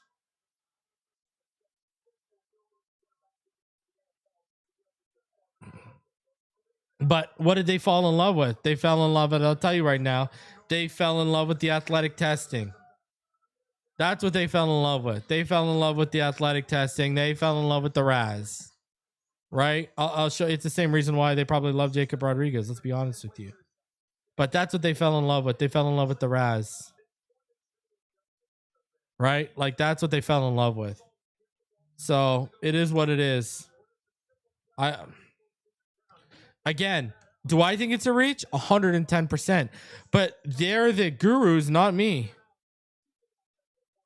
Right? Like they're the gurus, not me. You know?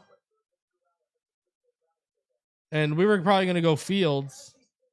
We were probably going to go Fields, which I still wouldn't have been happy with, but I would have been happier with that. But I mean,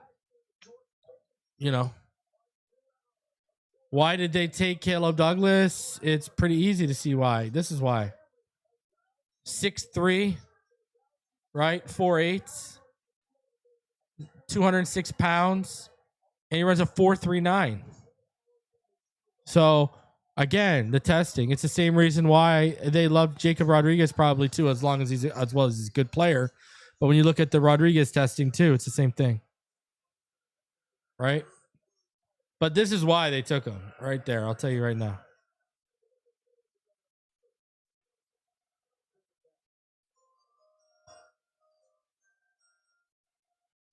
Now, hey, we ain't done.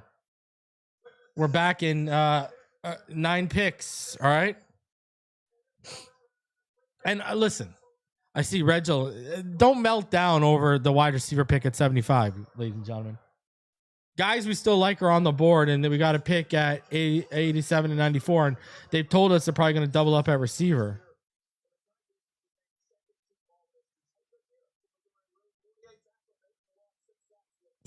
Topher, I don't think this is a Proctor situation. Even I didn't say Proctor was a reach. This is a reach. This is a reach. So I can't get there with the Proctor comparison, because Proctor, you can see the ceiling. The ceiling is like best tackle in this class, unbelievable, legit starting tackle or guard in the NFL, blah, blah, blah, blah, blah. Does Caleb Douglas have the ceiling as the best receiver in this class? Anyone even think he could? No one even had him in the top 100.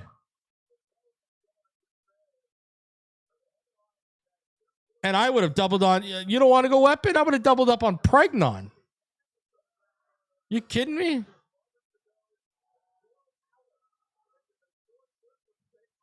The Texas quarterback was terrible last year. Yeah, and go look where Chris Sims had him ranked in his quarterback rankings. Morton was like 4, I think, or 3 or something. Here's the problem with Texas Tech receivers. They're not good route runners. They don't have expansive route trees. A lot of work has to go into this guy. 110% feels like a reach. I don't like that pick. This is the first pick I'm openly saying I don't like.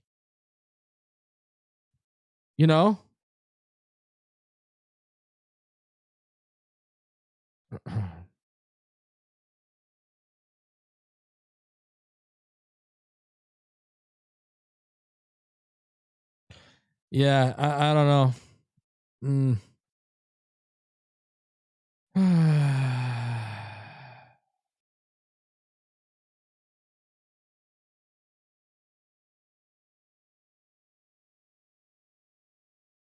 It is what it is. Don't ever let it be what it ain't. Again, we can think what we want right now, but they're the wide receiver experts. That's supposed to be his one specialty. I dare him to F that up. Listen, it's the same thing. Remember when we got John Embry and John Embry was his tight end guru? You remember? You remember that? What did Julian Hill turn into?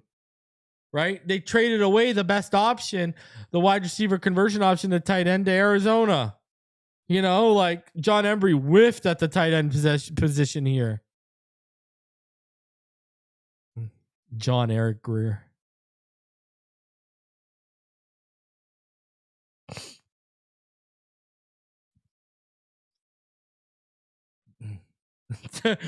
Tober says Chris Greer doesn't have the balls to reach like Sully. William says that was a single. That's funny.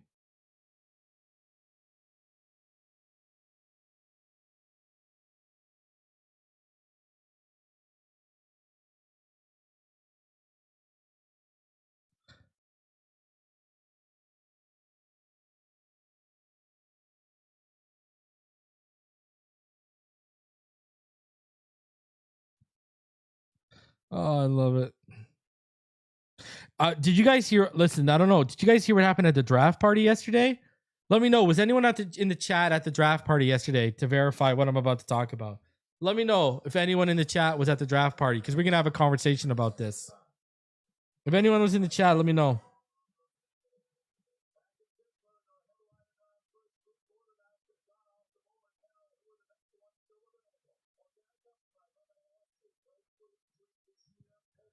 Okay, so apparently they were at the I mean, I don't have Caleb Douglas going undrafted. I think he was going to go in the 5th round. I had a 5th round grade on Caleb Douglas. I watched him. Anyways, you know what's funny? Oh, I forget what I was going to say now.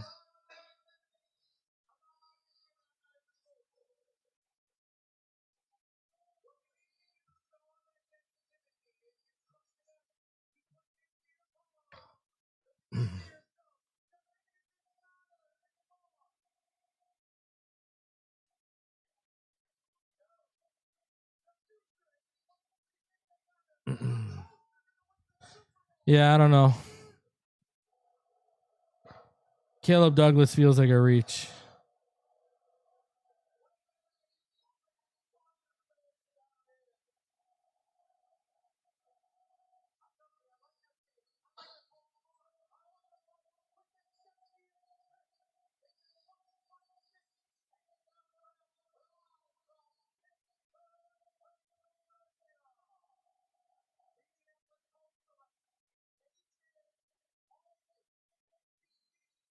Wow, and there goes Halsey.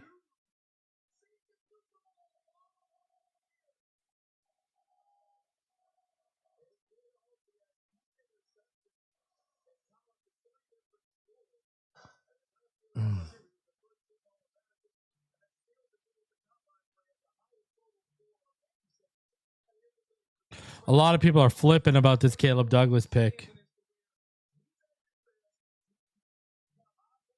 I want to see the spin on this one. Ain't no one going to be able to spin this one.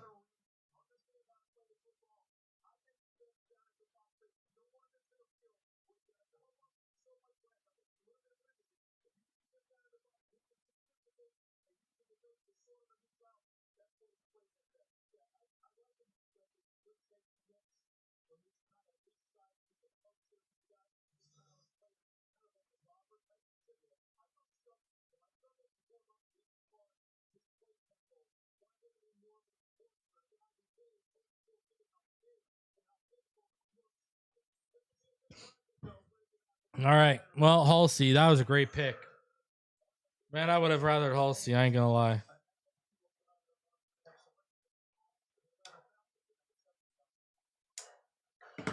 Is what it is. Don't ever let it be what it ain't. Yeah, I'm taking a chance on McCoy. It's ridiculous. Wise guy, I think they got tunnel vision with his height and his RAS. Again, Texas Tech receivers are notoriously not good route runners, and he's no different.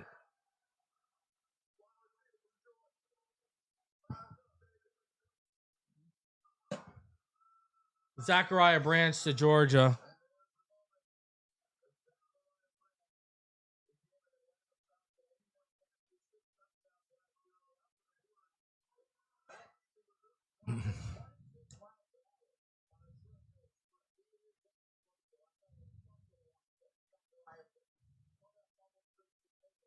Oh, yeah, so I didn't tell you. That's what I was going to say. Marino, go. You remember. Thank you. So this is what went down at the draft party.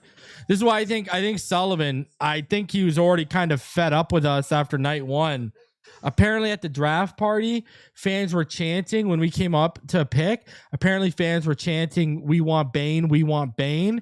And then when they chose Proctor, the fans went dead silent, and like it was clearly obvious fans weren't happy. That's why when he went up in front of the podium, remember when he was talking, if you watch the interview after when he picked Proctor, remember when he said no apologies? I think he was talking to the fans because he knows the fans wanted Bain or Downs, and he said no apologies. He was talking to all the fans that were booing him and talking crap about him. But yeah, they were chanting, "We want Bain, we want Bain." Then the pick came in for Proctor, and the fans there apparently were not happy.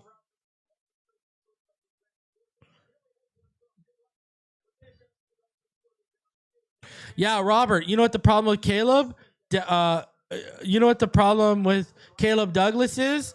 Caleb Douglas is the freaking opposite of Denzel. Denzel Boston can separate at the catch point, but can't, with his speed and athleticism or his route running, he can't separate.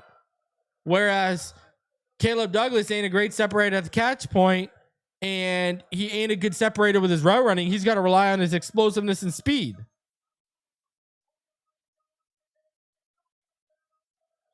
Yeah, it's not a great receiver, bro. I don't know what they were thinking. Like, I would have taken Jacoby Branch and Zachariah Branch and Jacoby Lane over him. Jacoby Lane was my wide receiver 14, and I'd take him over him. These guys are wild.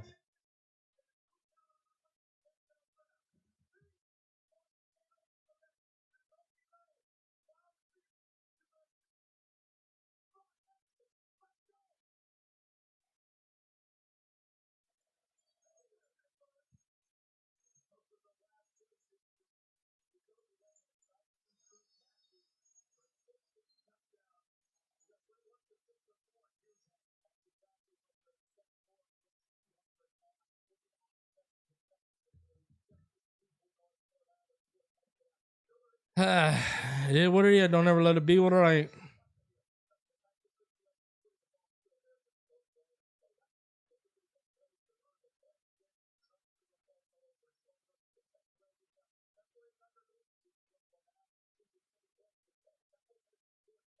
Let's get it over with. Take McCoy. Honestly, I'd actually double up on receiver. I would have taken Elijah Surratt over him. Like, what are we doing?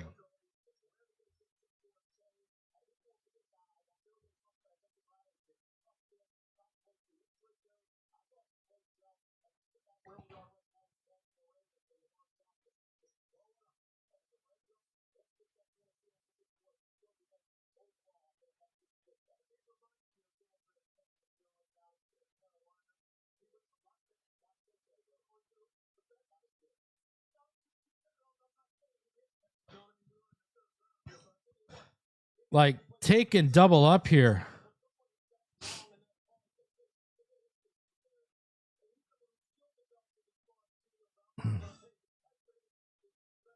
Yeah, I don't know about that.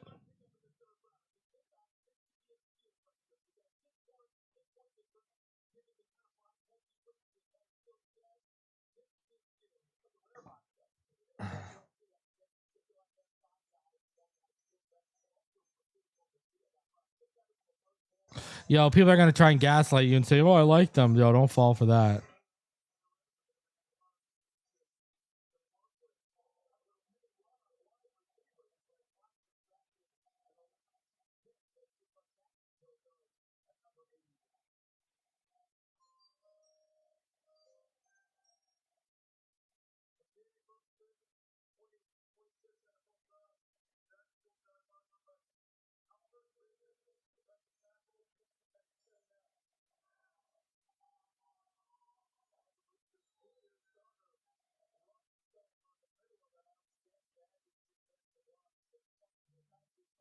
All right. All right. We're getting closer and closer.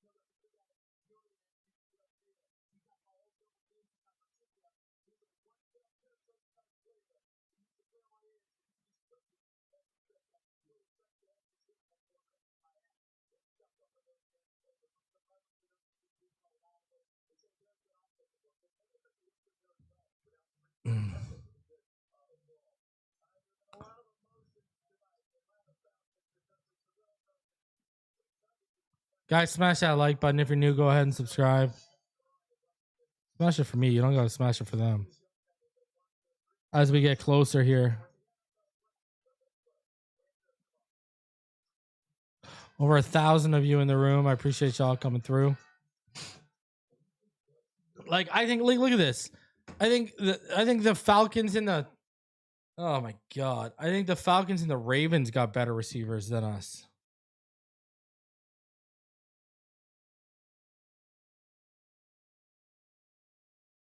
Like, that's disgusting.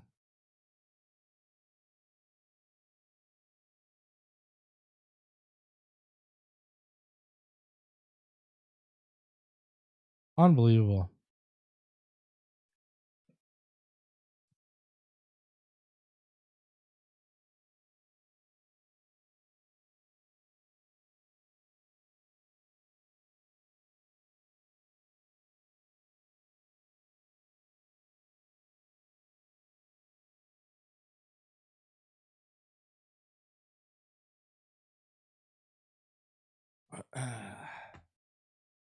Malachi Fields, to be completely honest with you, though, Malachi Fields wouldn't even have got me as excited.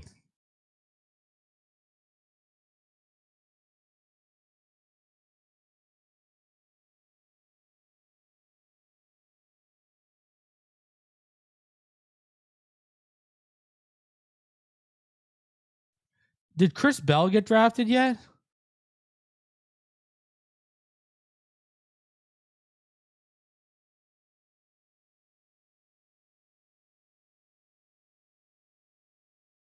I don't think Bell got drafted yet either, right? I would have even taken Bell over this guy.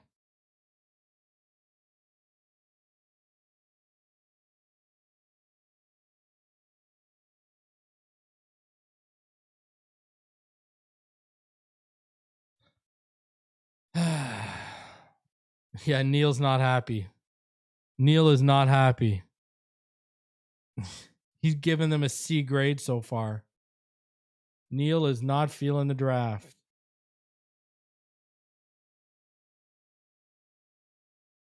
He is not happy.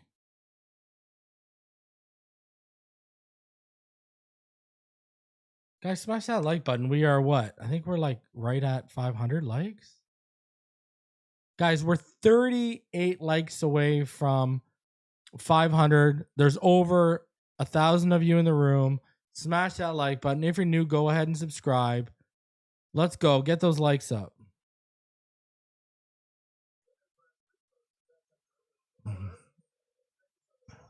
Let's get to 500 likes. Chaos says he's being nice. I give him a D minus. Call Neil live, please. He won't pick up. He's locked in. He won't pick up. Don't worry. I'll have him up here Tuesday. He'll go off.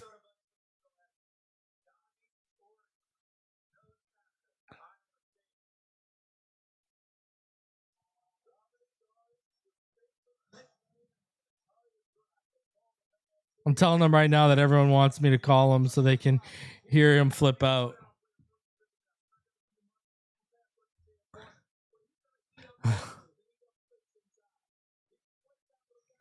Man, Dominique Orange, that's a great pick. The Vikings took Big Citrus and Caleb Banks. Holy jeez. Neil says that I told him, I said, everyone wants you to call you so they can hear you flip out. He said, this is the strangest draft I can remember.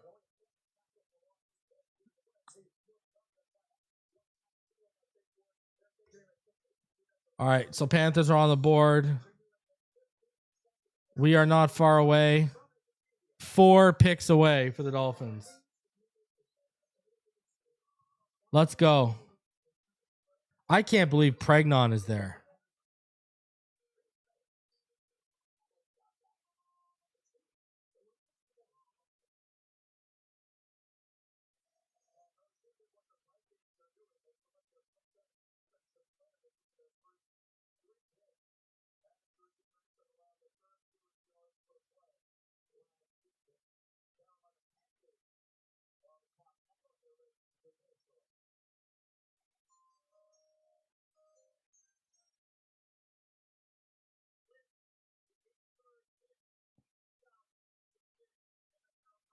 Brazel.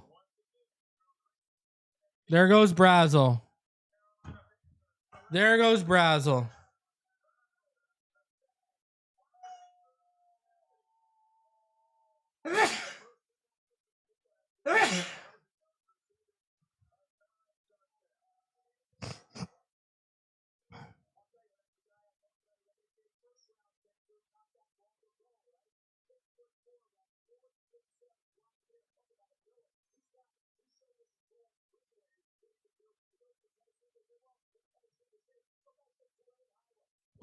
Panthers took the better at wide receiver at number 83.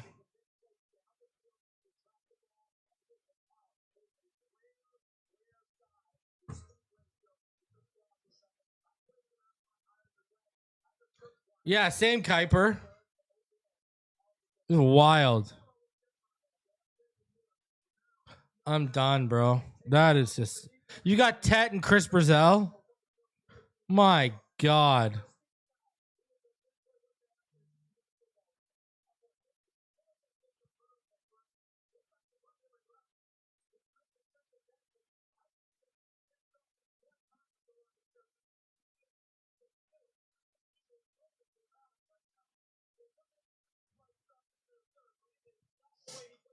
I'm telling you, man. Like, that was the pick, dude.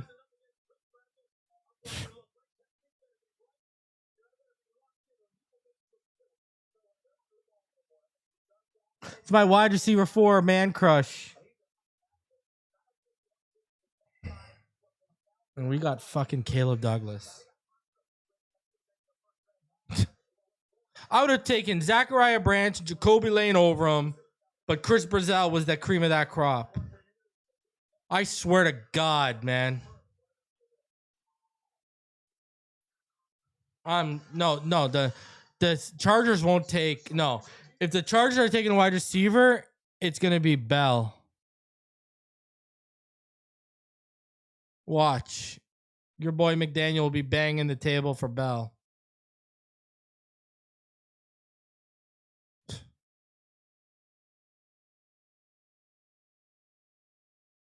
You better get Jermod McCoy, Emmanuel Pregnon, or Ted Hurst. I'll take Jalen Kilgore, too, with one of the next picks. With that next pick. I'll take Skylar Bell, too. He's a stud. Skylar Bell's there, too. But do you need a slot with Malik?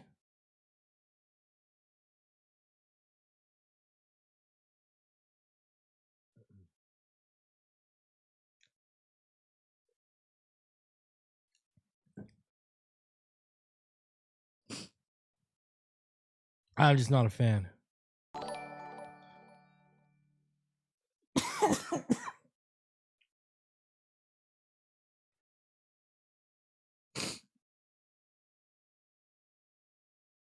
We love it. We love it, Kyle. We love it. Fantastic pick. I won't say that. No, not at all. Proctor wasn't a reach. I had him as my 22nd prospect. I know the Lions wanted him. I know another team in the top 20 had him as a top 10 player on their draft board. I know a prominent sports agency thought the Cleveland Browns were going to take him at 9. He's just a player that the NFL is higher on than we are. I have him as my tackle 3, so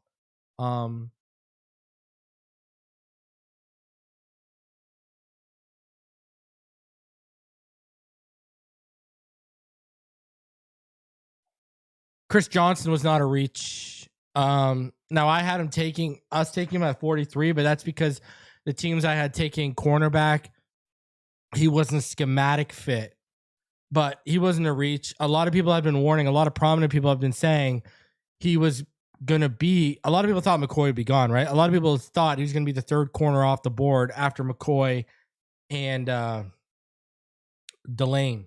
So that wasn't a reach. I had heard first round buzz on Johnson for a few weeks now. That wasn't a reach.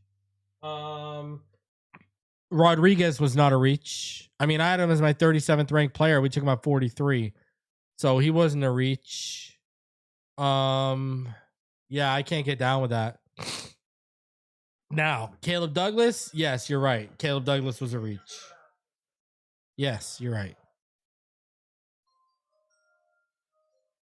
And if you look,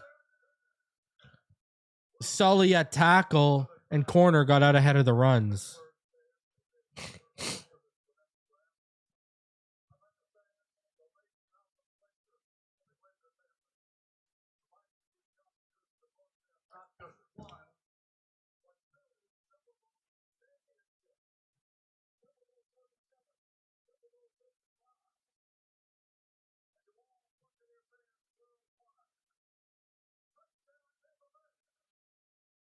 Okay, bud.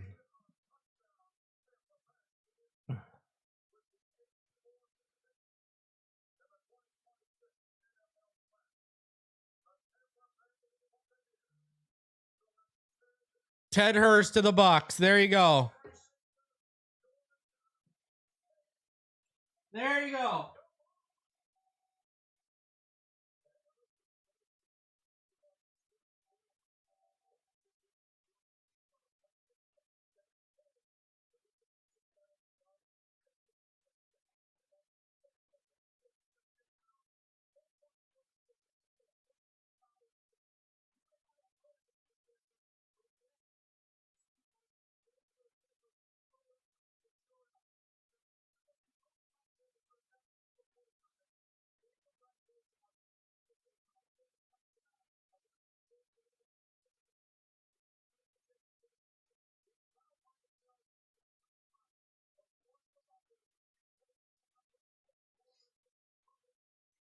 I don't know about that.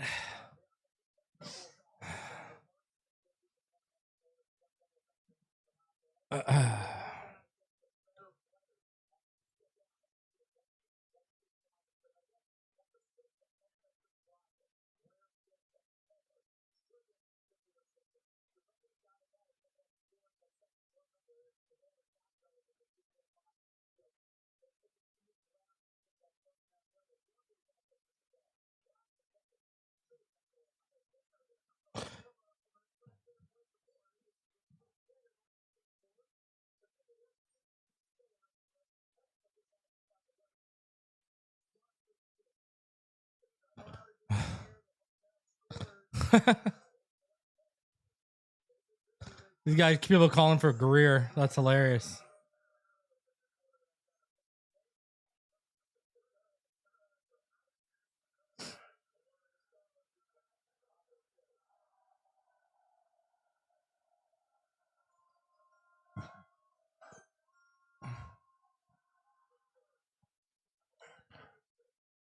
All right. Dalen Everett, player I was very high on. Corner I was super, super high on. Out of Georgia. Tested fantastically.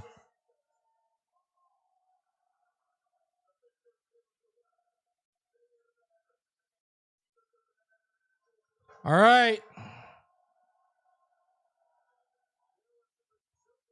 We're coming up. I'm taking Pregnon or McCoy.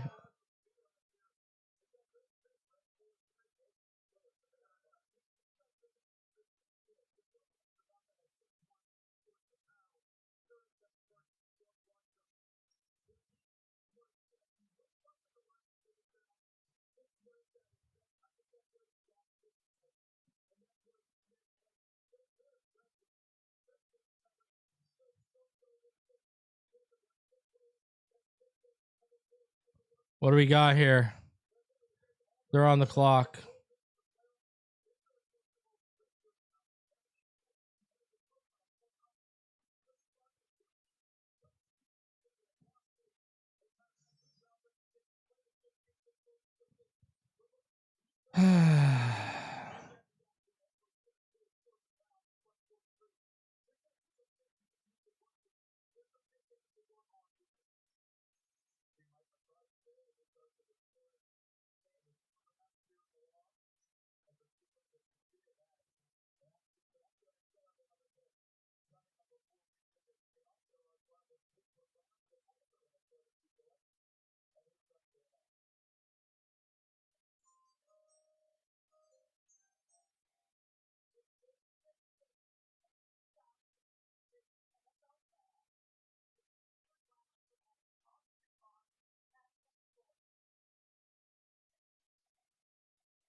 Dolphins are on the clock.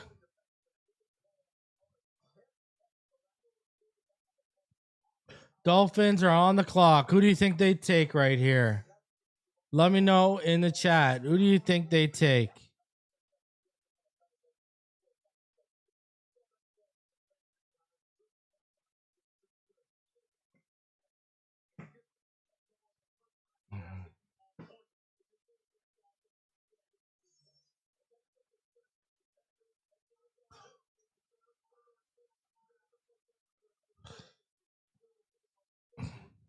Who do you got them taking in the chat?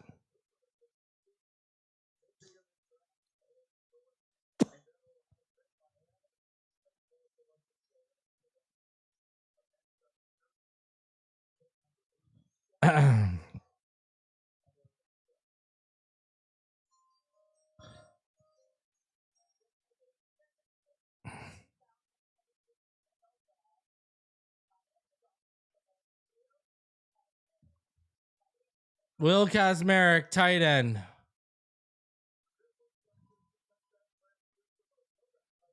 No thanks. No, dude. I mean, nope. I got Endries is still on the board. Raritan, Trig, Kozil. I mean, 6'5", 5'8", 261 pounds. Kacmarek. He's really good length to his frame with a prototypical tight end body. He's a top tier blocker. You know, he's obviously a strong player that can take on and sustain blocks. He has sure hands for the few targets he has with no drops over the last 2 seasons. Wins about 50% of his contested catches. Obviously, best suits an inline role and can contribute there pretty quickly. He's not a great athlete with any elite traits. Not a nuanced route runner by any means. Limited upside as a receiving threat, in my opinion. Not going to offer you much as a yak guy. And he's a clunkier mover more than a smooth one.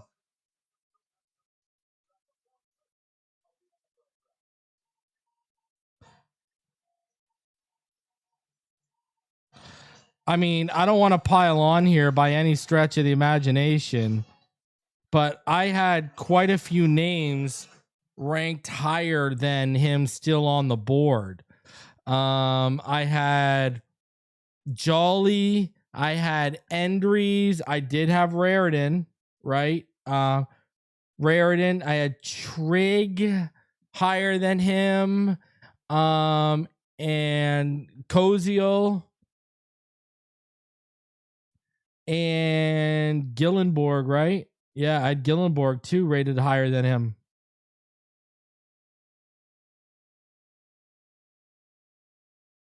I mean, it is what it is.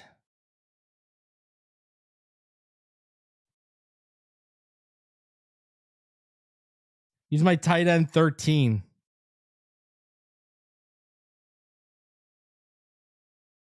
You know?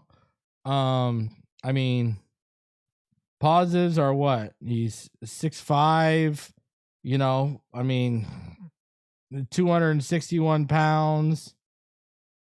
And he's got good length to that frame. But I don't know. That feels like another reach. But they know tight ends, right?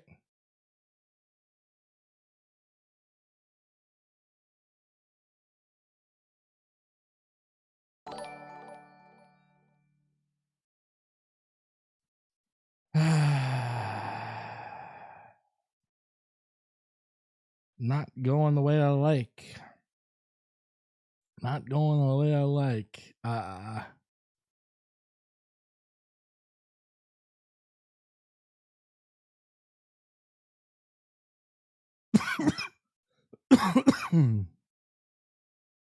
You know,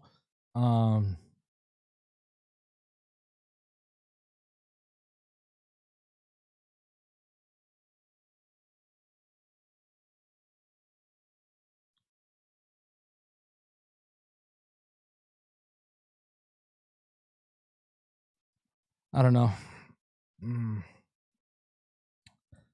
I don't.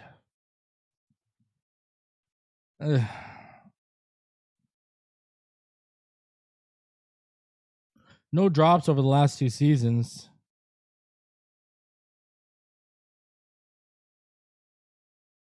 Right? I think he has like a 50% contested win rate.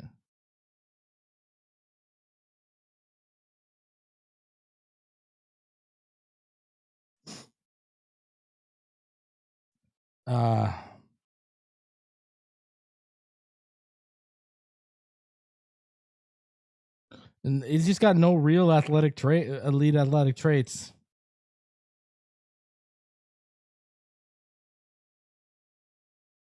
I just think he's limited, right? Limited upside as a receiver.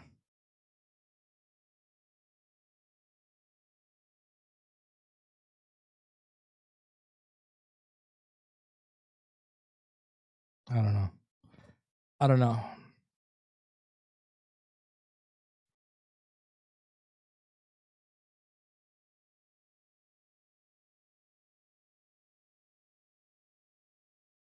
I would have taken Pregnon, and now Pregnon goes to the Jags. Like, what are we talking about here?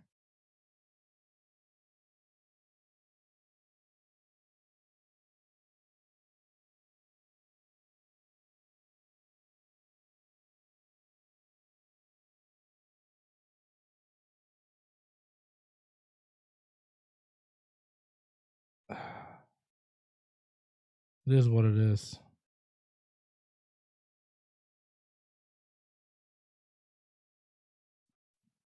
They wanted an inline guy.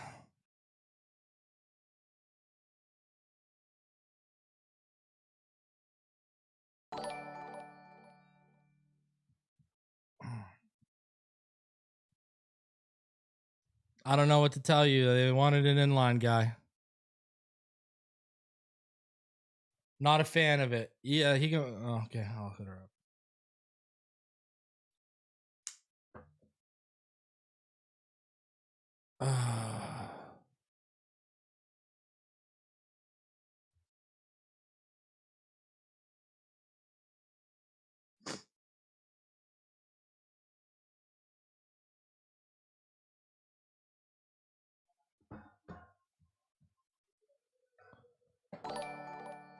Russell is not happy. All right, let's get into this. Sorry, guys. They clearly want physical players. Yeah, he's a good blocker. Razsexuals. Oh my god.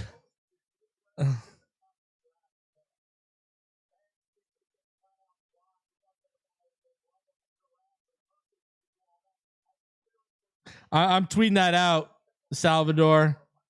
All right. That is classic.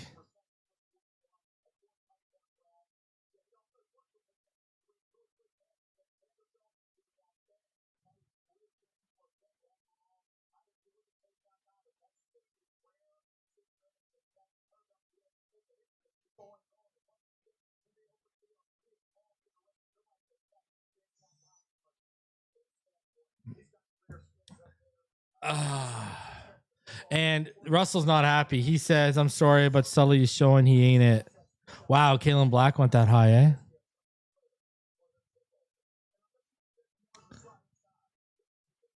eh? Wow, Xavier Thomas went high too. Oh, we're not the only ones. That's good. Good for us. We're not the only ones reaching.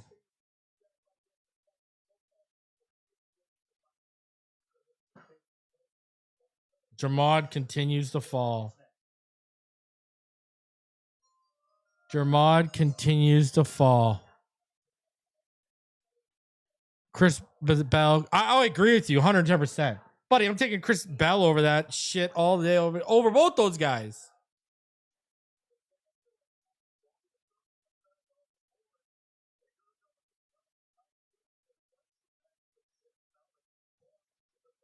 And now we got to wait and see what they do at it's crazy. I don't know.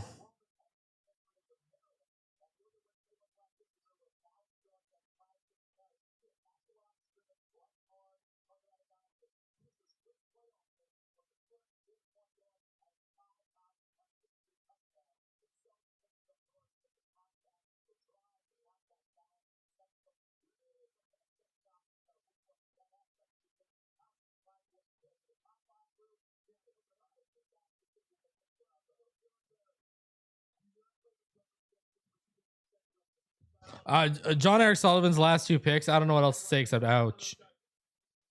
I don't know what else to say except ouch, ouch, ouch. Holy jeez, I don't know what to say.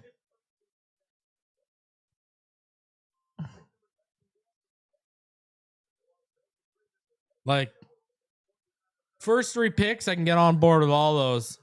I can't get on board with the last 2 picks. I'm sorry. I'm trying here. You know, this is, you know, I just can't. I'm trying. I just can't. I mean, dude, I would have taken Caldwell out of Cincinnati over these guys too.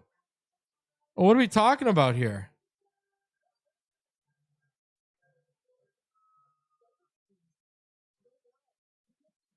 Oh, 110%. 110%. Where are you? 110%, Scotty. But I will say, look at the wide receivers. You know, you can tell where the reaches are.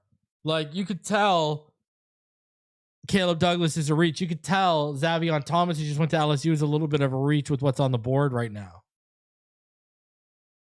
Like, you know, there's certain picks where you can tell, like, after they made that pick, like, okay, I'll give you a perfect example.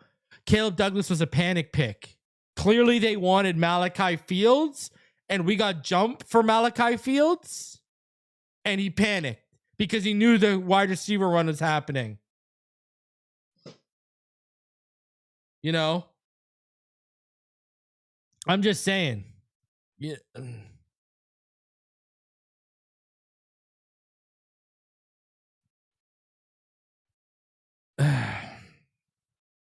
And Greer did the same thing, right? Austin Jackson was a panic pick because he saw the run on tackles.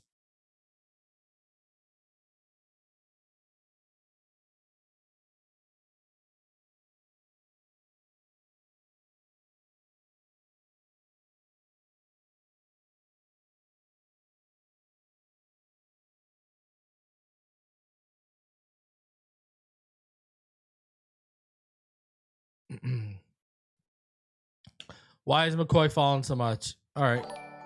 Because you donated. I'll give you the answer because I've talked about this a few times tonight. It's not just because of the injury issue. It's not just because of that, you know, the plug that needs to come out that helped his cartilage heal, right? It's not just because of that. And I keep telling people, it's because he was able to play and he decided not to, right? He was able to play and he said, I'm not coming back unless we make the playoffs. Tennessee didn't make the playoffs. He didn't come back. And because he didn't come back, NFL teams are looking at it in 2 ways. They're saying, A, you didn't give us film. B, how badly do you want it? You're going into business for yourself.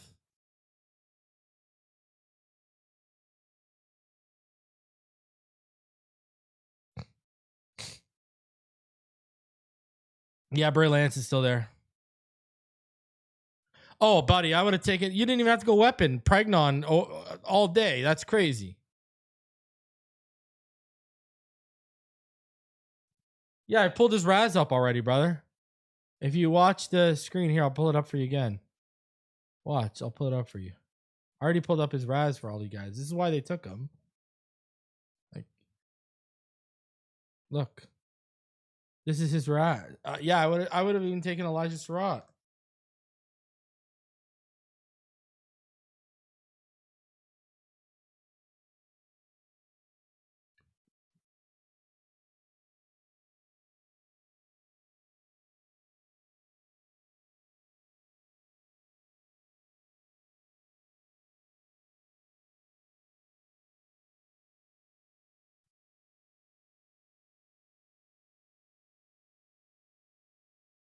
Like, here's the thing. A lot of you watch college ball.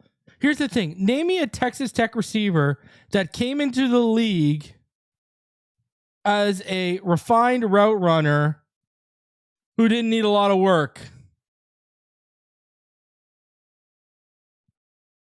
Just went through this with easy ease. And we had Welker, who is one of the few successful Texas Tech wide receivers, and he couldn't even get them right.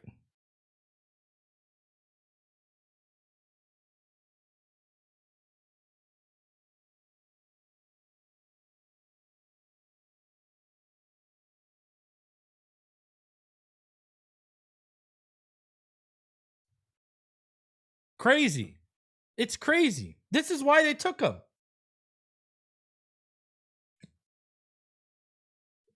Salvador is 110% right with the Raz sexuals.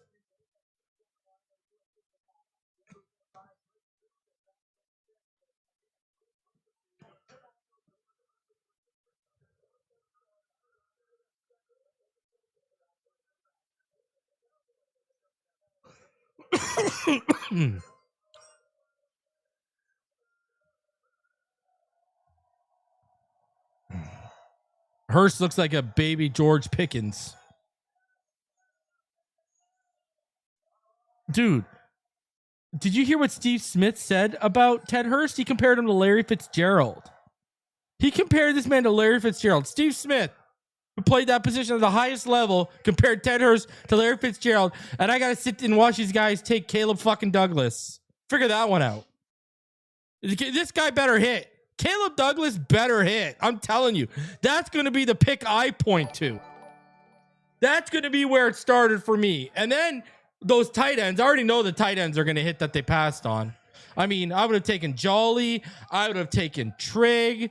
I mean, there's so many guys I would have taken over. And I don't want Trigg because he got issues. I still would have taken him over. But Jolly should have been the pick, no questions asked.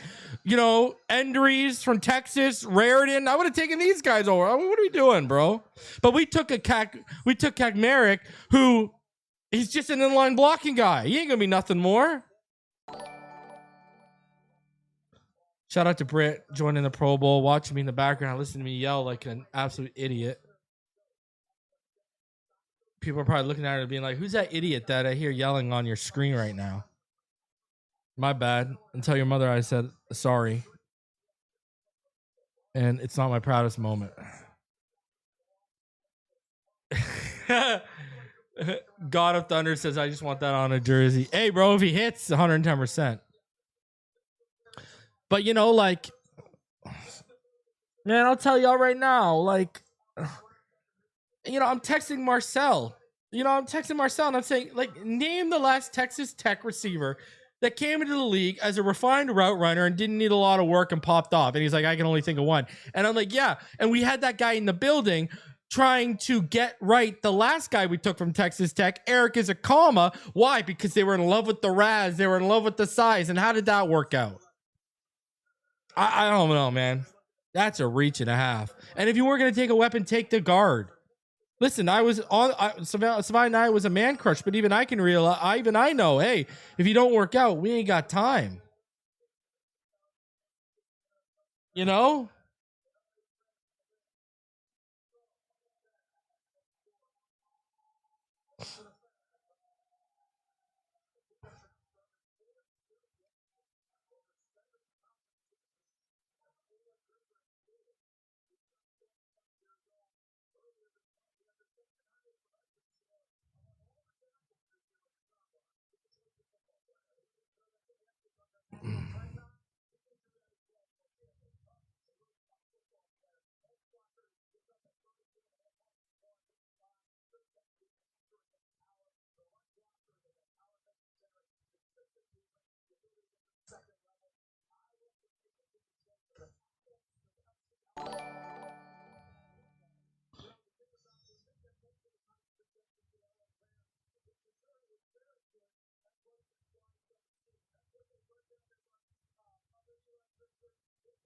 Guys,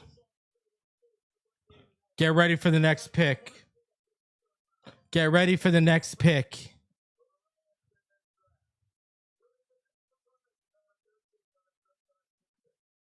You know, let's go. Get ready for that next pick. Let's go.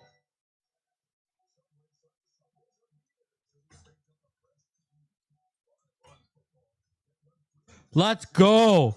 I'm hyping you now, baby. I'm hyping you now. I'm hyping you now, baby. Where's my phone?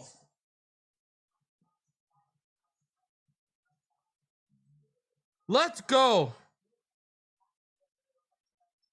Let's go. Get hype for the next pick, ladies and gentlemen. Get hype.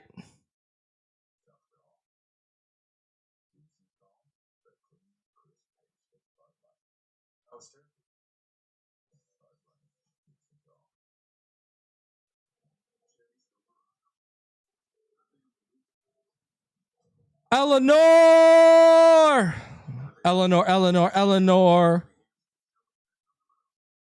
I'm calling out to Eleanor. Yes, the next pick is going to be fantastic. Let's go. Let's go. Woo! I like this next pick. Oh boy. This is we got a good one.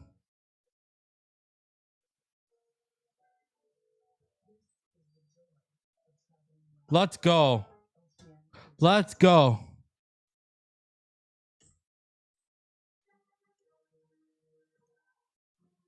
Let's go.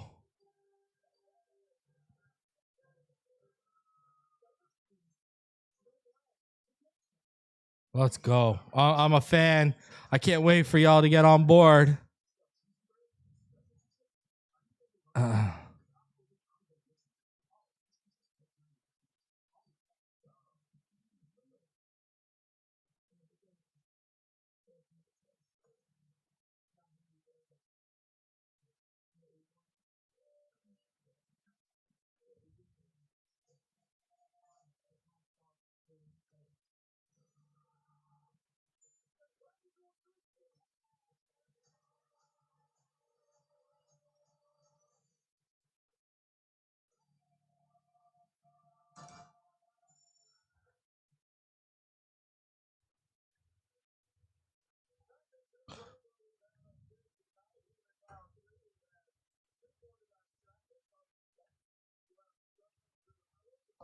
Guys, we got a potential first round talent. If he stays healthy. I'm just saying, get ready. We got a first round talent if he stays healthy, ladies and gentlemen. We got a first round talent. Oh boy. Let's go. Let's go.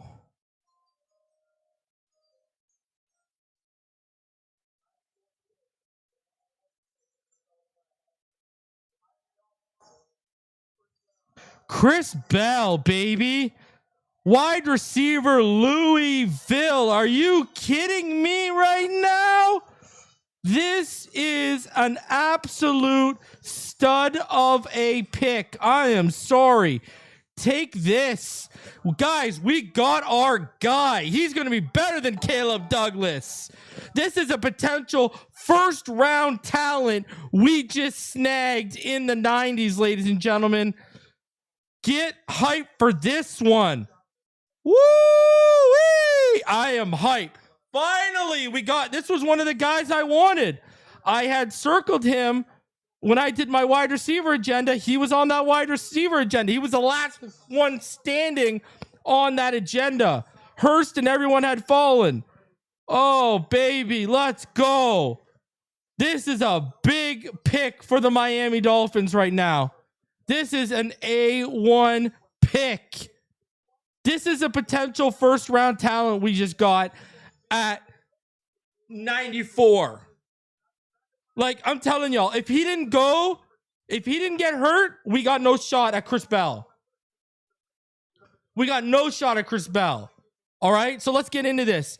Listen, he was kind of a frustrating evaluation because of the traits.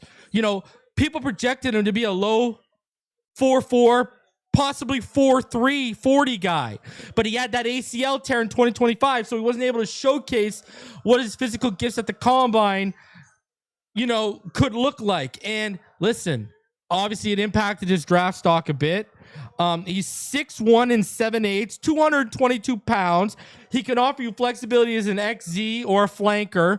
He can stretch the defense vertically on any given play. You watch his ability to stack defenders, how he stems his routes to create separation. You know, he's just a really great blend of size and speed. He's strong at the catch point, can win when he's contested. He doesn't drop the ball very often, and he's a really good route runner who will make defenders pay if they play too far off of him. He's good in space, whether it's his understanding of angles or using his pure talent to make a defender miss an open space. He has a nice wide catch radius. He tracks the ball well, has good balance to play through contact, and he loves the physical aspect of the game. So, and he's even willing and able as a blocker. So where he needs work, his footwork, especially with his releases off the line of scrimmage, they'll need to be cleaner.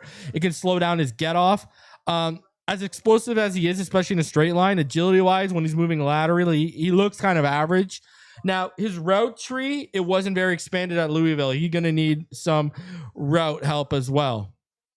And another thing I noticed, he doesn't, for as fast and as explosive as he is, I would have liked to see him exploit soft spots and coverage against zone a lot more. And I think he does need to work, you know, as a route runner, not only expand his route tree, but he just needs to sharpen his routes in and out of his breaks. But you've got a potential first round ceiling on this pick. This is an A+ pick. I don't know how Douglas got picked before Chris Bell. The only answer I can give you is the injury.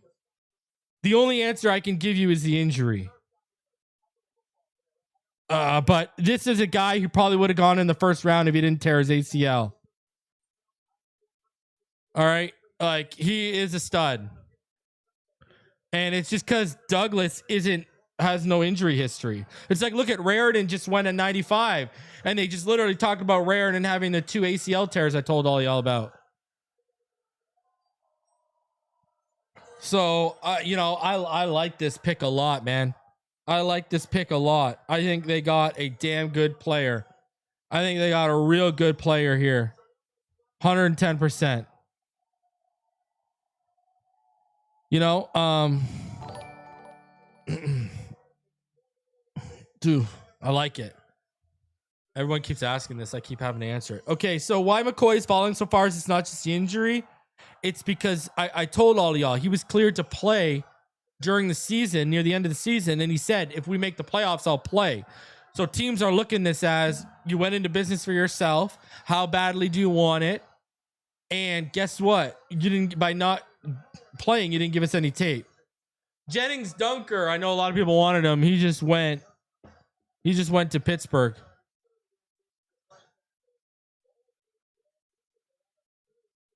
I mean, they can like the, hey, that's fine. They can like the tight end pick all they want. I had guys higher on my board at tight end. I'm taking Jolly over that.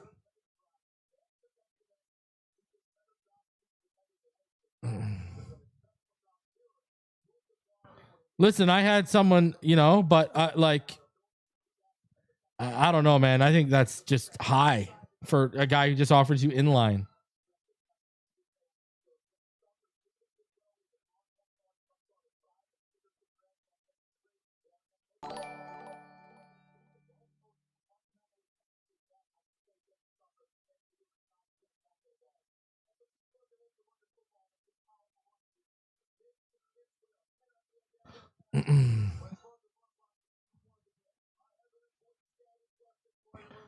Yeah, I don't know. Listen, can I tell you something? I had an Ohio State University fan come into my thread about Will Kacmarek on Twitter. This is what he said. I'll tell you what the Ohio State fan. I'm an Ohio State University guy, and this might be nastier than the Douglas pick. What the F is John Eric Sullivan doing? I suddenly miss Chris Greer.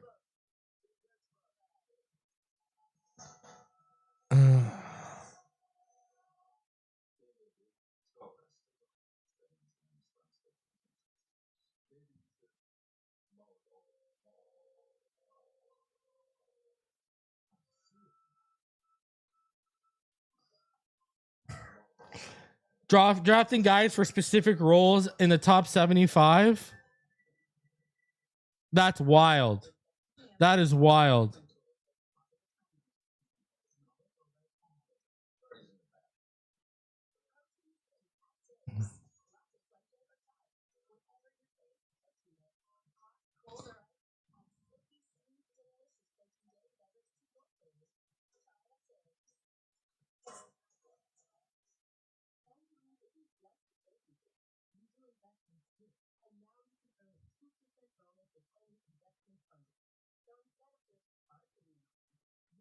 And someone said, well, you're drafting for specific roles when you have this many holes.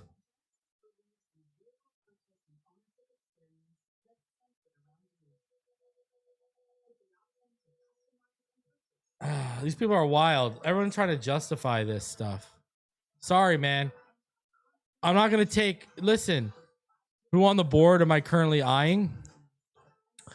I mean, Jermod McCoy is at the top of that list. 110%. You know?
I was hoping we finally had a BPA drafting GM. Not needs. Well, Chris Bell was like BPA.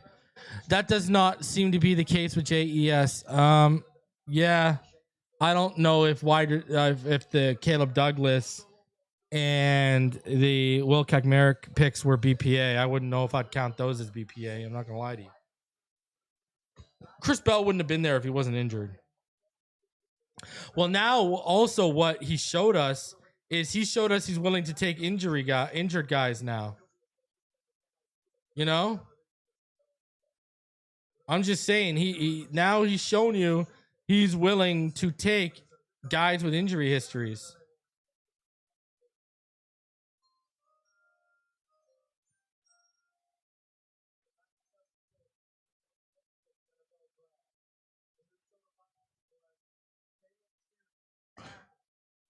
The drafting of, I mean,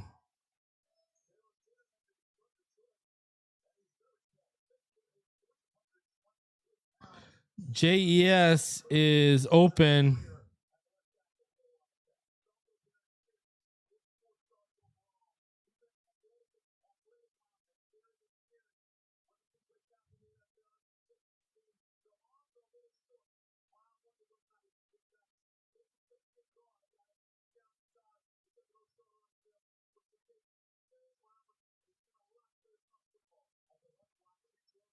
But no way Jermod McCoy's there at 130. I can't believe this guy fell out of the top 100. That is crazy.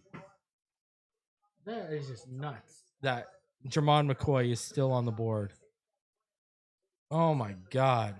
I want to know the pundit that would have had that happening. Everyone's like, oh, I don't even know if he'll fall out of the first. Jeez Louise, that's crazy. I am kind of shocked that Keontae Scott is there too a little bit.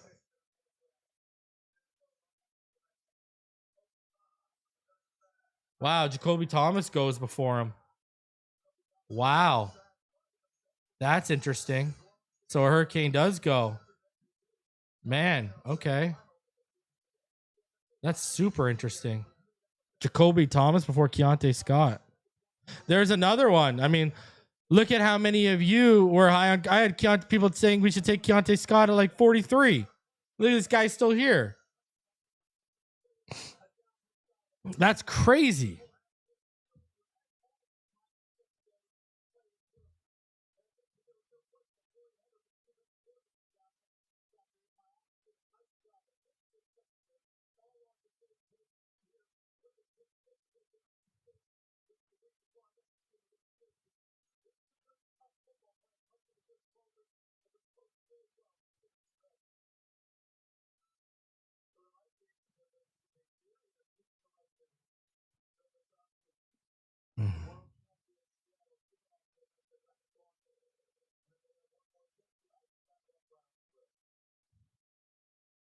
Do you trade up here? They won't. No way they do. I know the Seahawks had McCoy off their board like at the end of round 1, so I don't know. That's crazy. Crazy.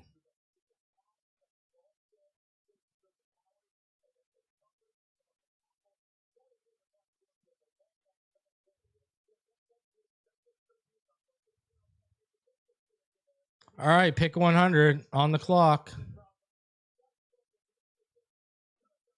Oh, is it done? They made it.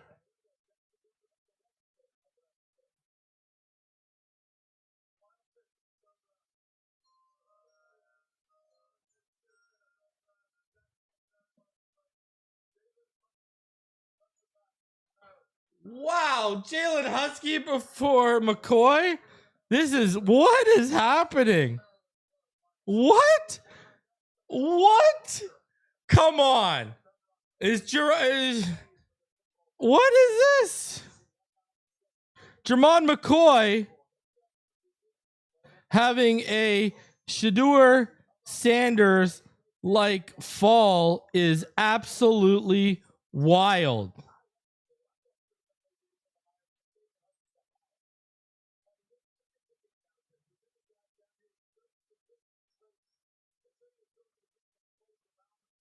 That's crazy.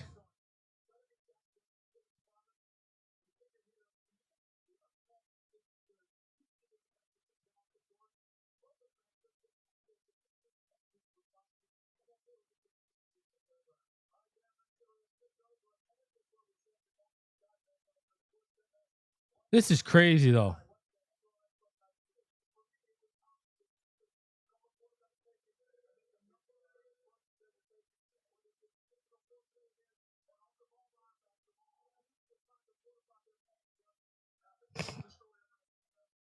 That's crazy. That's crazy. Wow. Yeah, you're right, Penn. Crazy how no one's bitching about it like they did for Sanders. You're right. That is wild.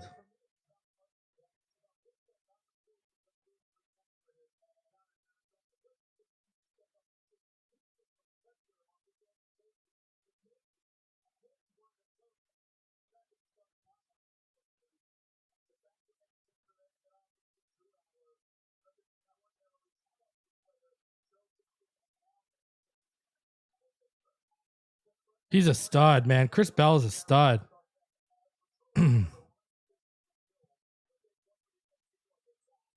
Chris Bell is a stud.